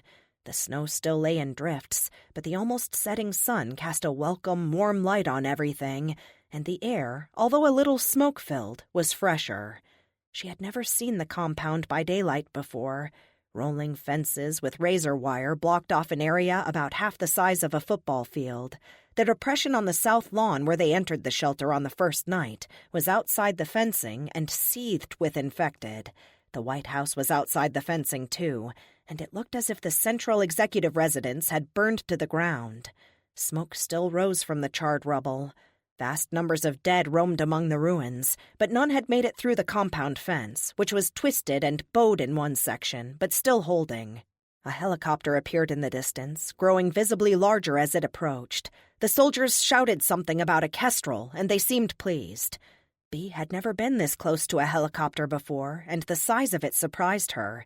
It was enormous, and at first she thought it wouldn't have enough room to land, but it did easily. Painted a neutral green that was not exactly camouflage, it looked like an enormous insect. "Is this Marine One?" Bea shouted to David. "No. It would be if the president were on board. Whatever helicopter the president is on is automatically designated Marine One, no matter the type. Quantico maintains an entire fleet of potential Marine Ones." There were already 2 passengers inside, in addition to the pilot. One was a soldier, but the other was a civilian, shivering in wet clothes and wrapped in a blanket. The soldier, holding his rifle ready, climbed out and scanned the area while motioning them inside. The soldiers boarded first. At first, she didn't understand what was happening. Bea felt the ground moving beneath her feet, unbalancing her. She dropped to one knee and fought to keep from falling into the enormous crack that had just appeared in the lawn in front of her. The damaged section of the fence surrounding the compound swayed before it fell flat, and the dead, already excited by the sound of the helicopter, surged forward. Chapter 17. The kestrel, unbalanced now and sitting directly on the gaping fissure in the earth, tilted abruptly to one side. The rotating blades of the main rotor came within a few feet of hitting dirt. The pilot immediately took the chopper up away from the now treacherous ground, the soldier with the rifle leaping in at the last second. The helicopter continued to rise, but the pilot had trouble correcting the tilt, and it flew lopsided and off balance, the tail higher than the body. The entire machine began to spin. Bea and David could only watch as the pilot tried to pull out of the death spiral. The helicopter barely cleared the fence section still standing before it crashed into the west wing. Black smoke billowed from the tail section. 2 figures crawled from the wreckage, but the dead came for them immediately. Gunfire rang out, but there were just too many infected. David thought he heard screams before he lost sight of the struggling soldiers. He turned. Although most of the dead were attracted to the noise from the crash, they would notice the 2 of them soon enough. Going back down into the shelter was not an option. It had sunk so deeply into the riven earth, it was not even visible. They had to find a way out. Bea grabbed his shoulder and pointed in the direction of the tidal basin. There was a gap in the crowd there, and they might get around the dead that way. He nodded, and they sprinted toward the gap, evading the few dead that noticed them. Most of the LRADs seemed to have survived the quake and still emitted their painfully loud pulse all around them. Lungs burning and hearts racing, they arrived at the tidal basin. It was empty, drained like the Potomac. The thousands of graceful cherry trees surrounding it now spread their delicate bare branches over a huge pit of mud and rocks. A multitude of maimed, moaning creatures groped and slithered through the ooze. Near their feet, one of them came crawling up out of the mud. Slimy and slick, its face was mostly eaten away, but it shambled forward on jiggling, water-swollen legs and reached for them with bloated arms. Bea lifted her iron rail and was poised to strike when the thing lurched past her, continuing on toward the mall area. They looked around.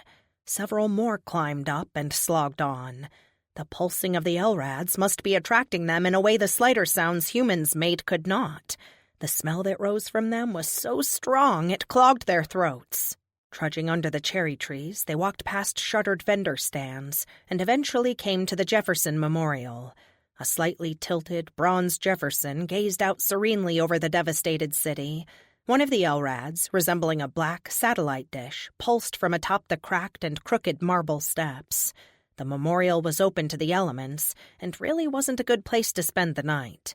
Inside, they saw that the dome ceiling had shattered, raining down large chunks of marble.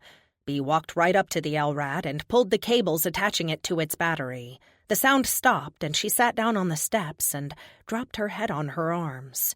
Would it do any good to keep trying? She couldn't think of a way to escape the city. That helicopter had been their last chance. Behind them, thousands of infected crawled through the mud-filled Potomac, culled here by the cannons. They had difficulty negotiating the mud-slick banks, but eventually they would make it up.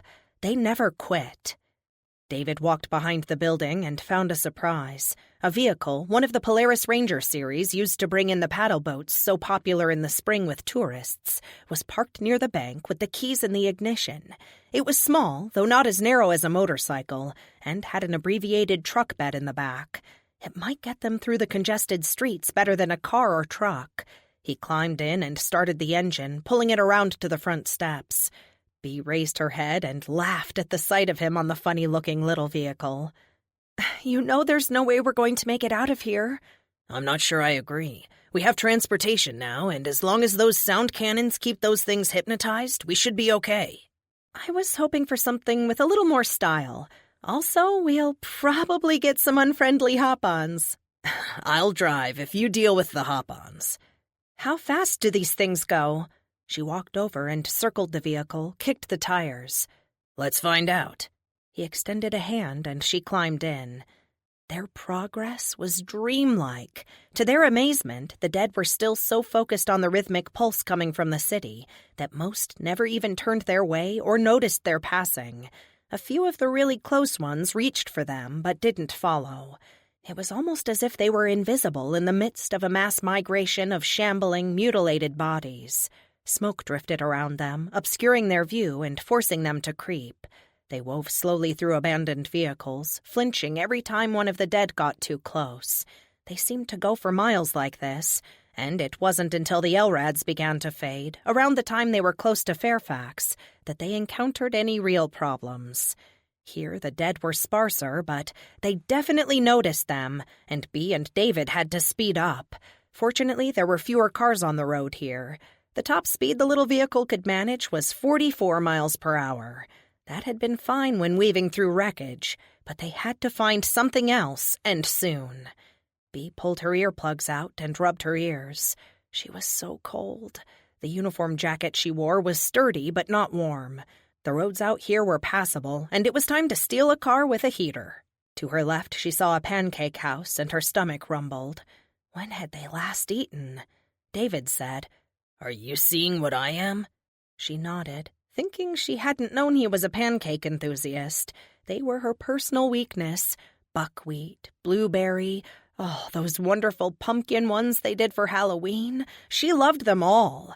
Add a little bacon on the side, and she was in breakfast heaven. David, I doubt they're open. That's the point. I don't think we would get far if they were. He turned left, drove past the pancake house, and pulled up to a Volvo dealership she hadn't noticed. Oh, no pancakes after all. They didn't waste time. David crashed the Ranger through the showroom window and left it there, blocking the gap. They couldn't find the keys for the new cars, but the service department key rack yielded access to an almost new S60 with a full tank. Let's hope that whatever service this thing was in for has already been done. You know, I wanted an SUV. The snow can get pretty deep in West Virginia, and it's mountainous. David was disappointed. The beauty of being a car thief is that you can always steal another car when you find one you like. Or you can try anyway. The service parking lot was fenced in and the gate locked and chained. A cluster of infected, drawn by all the noise they made, pressed against the chain link. David rammed the gate, but it didn't budge. The crowd grew even more excited. Bee searched the service area for something to cut the chains, but found nothing. None of the keys on the rack worked, and she took them back inside. Still cold, she took a black, leather, bomber-style jacket hanging from a hook and donned it. It was so big, the waist fell almost to her knees, and she had to roll the sleeves up. Outside, David was trying to remove the pins from the gate hinges. He looked over. Nothing? Nothing, she affirmed. Nice jacket. You couldn't find a bigger one? Thanks. And no, I couldn't. This was the biggest one in there. Now if I could just find some jeans somewhere, I'd be all... She felt a set of keys in the jacket pocket and pulled them out. Let's try these. The first key they tried fit, and they unwrapped the chain and threw it aside. The dead poured in like filthy water down a gutter before they could get back in the car. A little boy, one arm missing and the other gnawed to a stump at the elbow, latched onto David, biting and scratching. David finally shook him off, but wound up smashing his head when he slammed the car door shut. The gore splashed across his legs and onto the seat. David punched the gas pedal and they roared out of the parking lot, skidding a little before the tires found traction. Abandoned cars, many with dead, still writhing occupants, littered I-66. They made it around the blockages and just over an hour later were approaching I-81. But they still had a long way to go. Bea had told Brian she would be there in 6 or 7 hours, but it was probably going to be longer, even if they didn't run into any obstacles. Brian would be worried, and she had no idea who was watching out for him. She could only hope that Ian or Virginia had explained the situation to someone at the Bluefield landing area, and Brian wasn't alone. The engine of their stolen car had a raspy purr and accelerated nicely. They occasionally reached speeds of 50 or better, but the road was far from clear. Infected were present, though much fewer in number.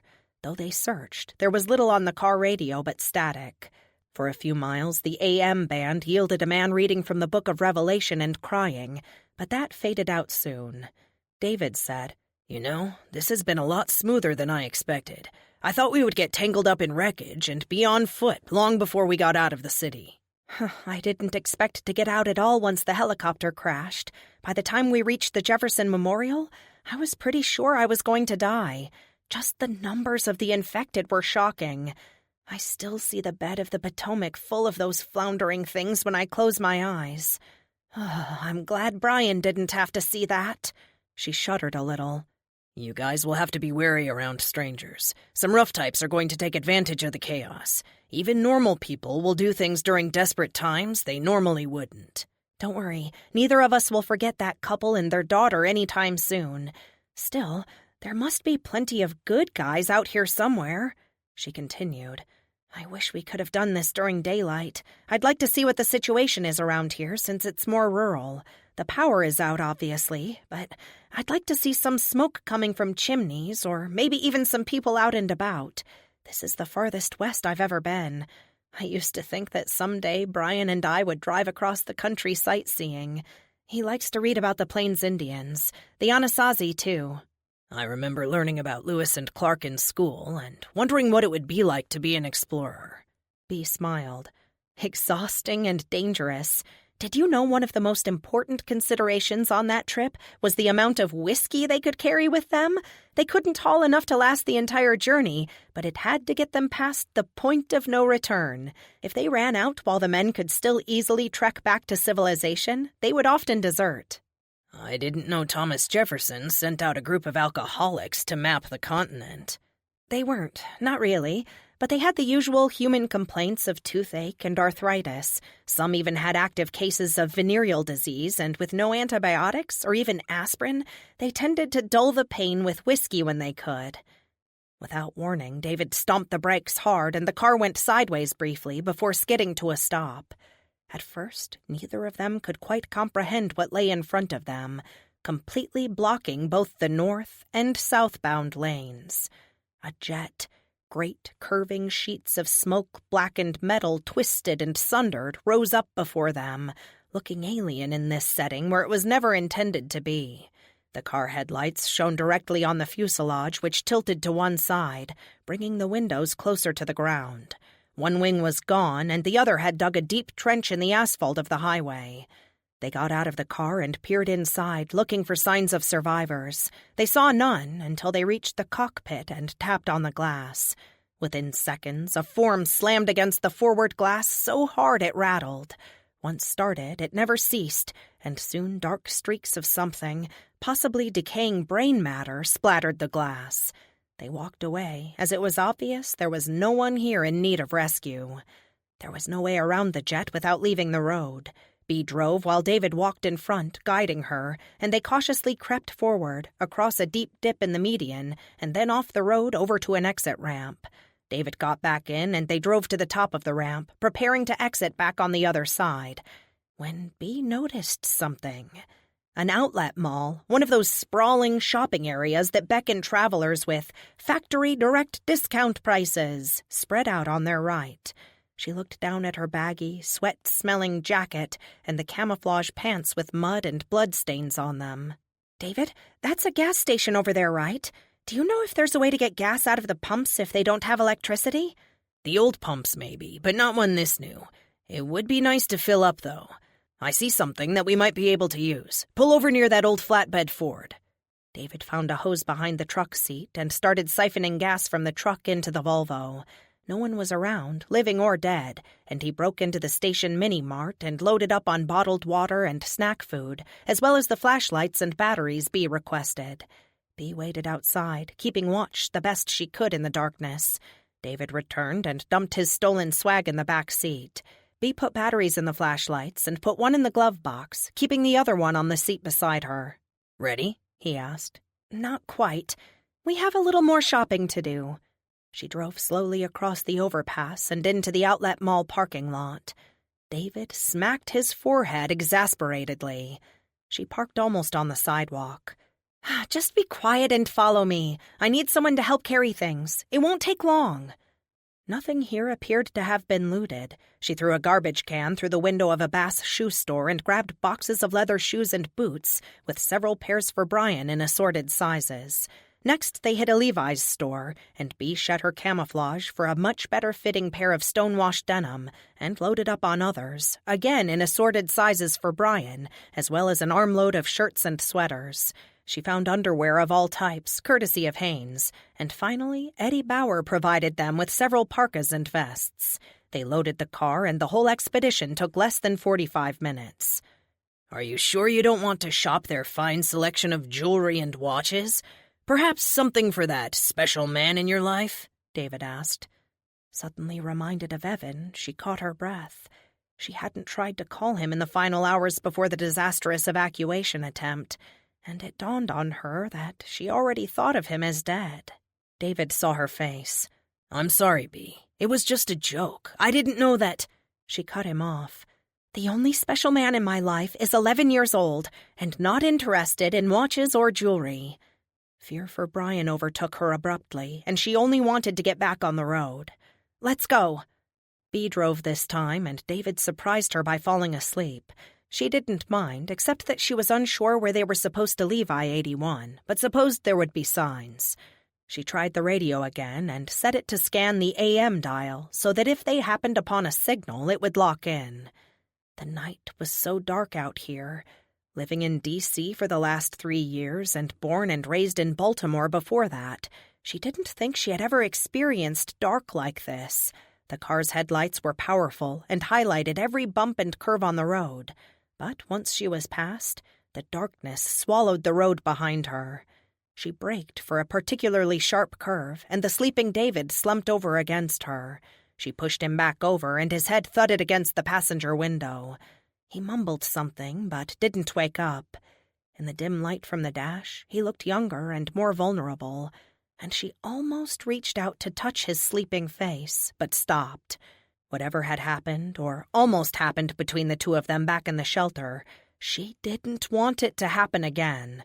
He was attractive and had been very kind to her and Brian, but flings were not something she had ever indulged in, and she didn't intend to start now. Signs for Staunton appeared in the headlights. They must be close to halfway there. If she remembered correctly, they didn't leave I-81 until I-77, which would take them directly to Bluefield. After that, she assumed David would know the way to the airfield. The radio suddenly came to life, startling her and waking David. She turned the volume down a little. Someone was broadcasting, and they were simply reading, with a pleasant southern drawl, from Jonathan Edwards' famous sermon, "Sinners in the Hands of an Angry God." She was familiar with the sermon from studying the Great Awakening period in the colonies, but had never heard it read aloud. Having always thought of it as a fire and brimstone type of lesson, She was surprised how chilling it was when read in a reasonable, almost conversational style. God is not only able to cast men into hell, but he can most easily do it. Devils stand ready to fall upon them, and if God should withdraw his hand, by which they are restrained, they would in one moment fly upon their poor souls. That God holds you over the pit of hell, much as one holds a spider or some other loathsome. David reached over and turned the volume down. Not exactly a cheerful guy, but incredibly popular at the time. The Salem trials had happened not too long before, and the devil and his minions were still on everyone's mind.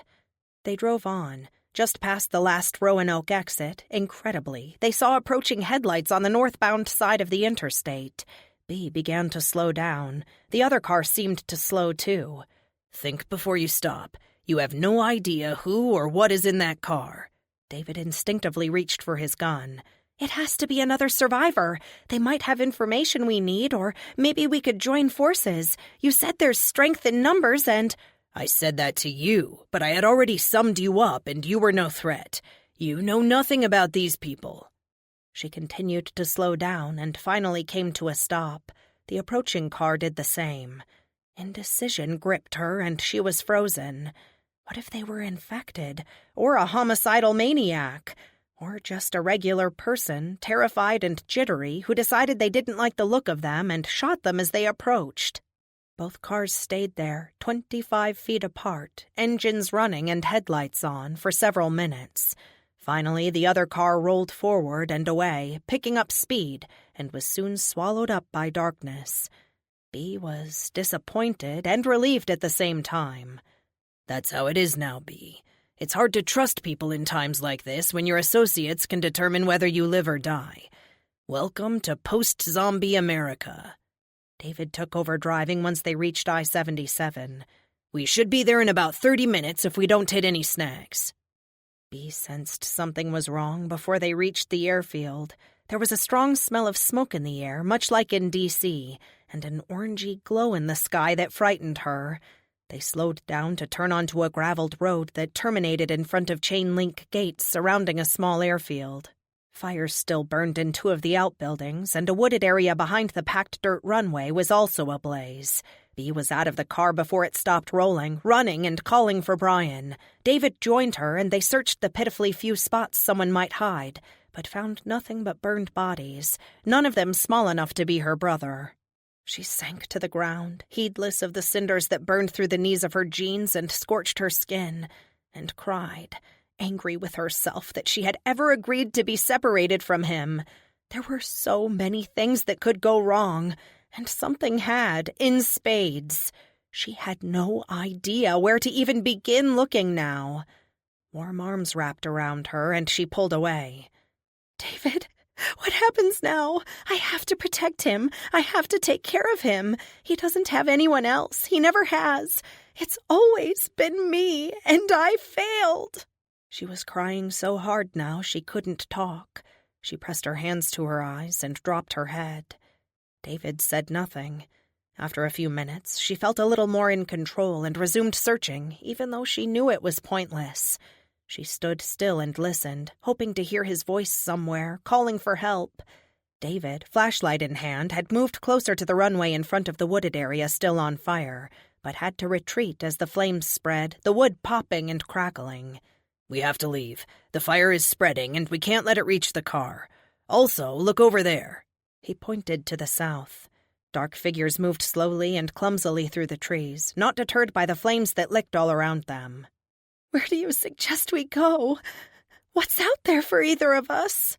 I think he's okay, B. I took a look at the runway and didn't see any helicopter skid tracks in the dirt. I have a feeling the pilot took a look at the situation and never landed. This area was attacked before they ever got here, but I don't know by what or whom. Or maybe they weren't attacked and it was a propane tank malfunction on the ground. The bodies are too burned to be sure, and it's too dark to find shell casings.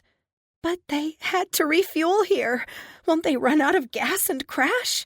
I doubt it. Pilots almost always have a trick or two up their sleeves, and Ian knows the southeast region like the back of his hand. They'll find a place, and we'll find them. The dark, stumbling shapes drew closer, and Bee heard them moaning even above the now roaring flames. She gestured in their direction. What if this is it? What if the world is theirs now? We'll take it back. How? He actually smiled. We'll make it up as we go. Isn't that how the country was built the first time? It's the American way. Bee looked back as they pulled out of the gravel and onto the road.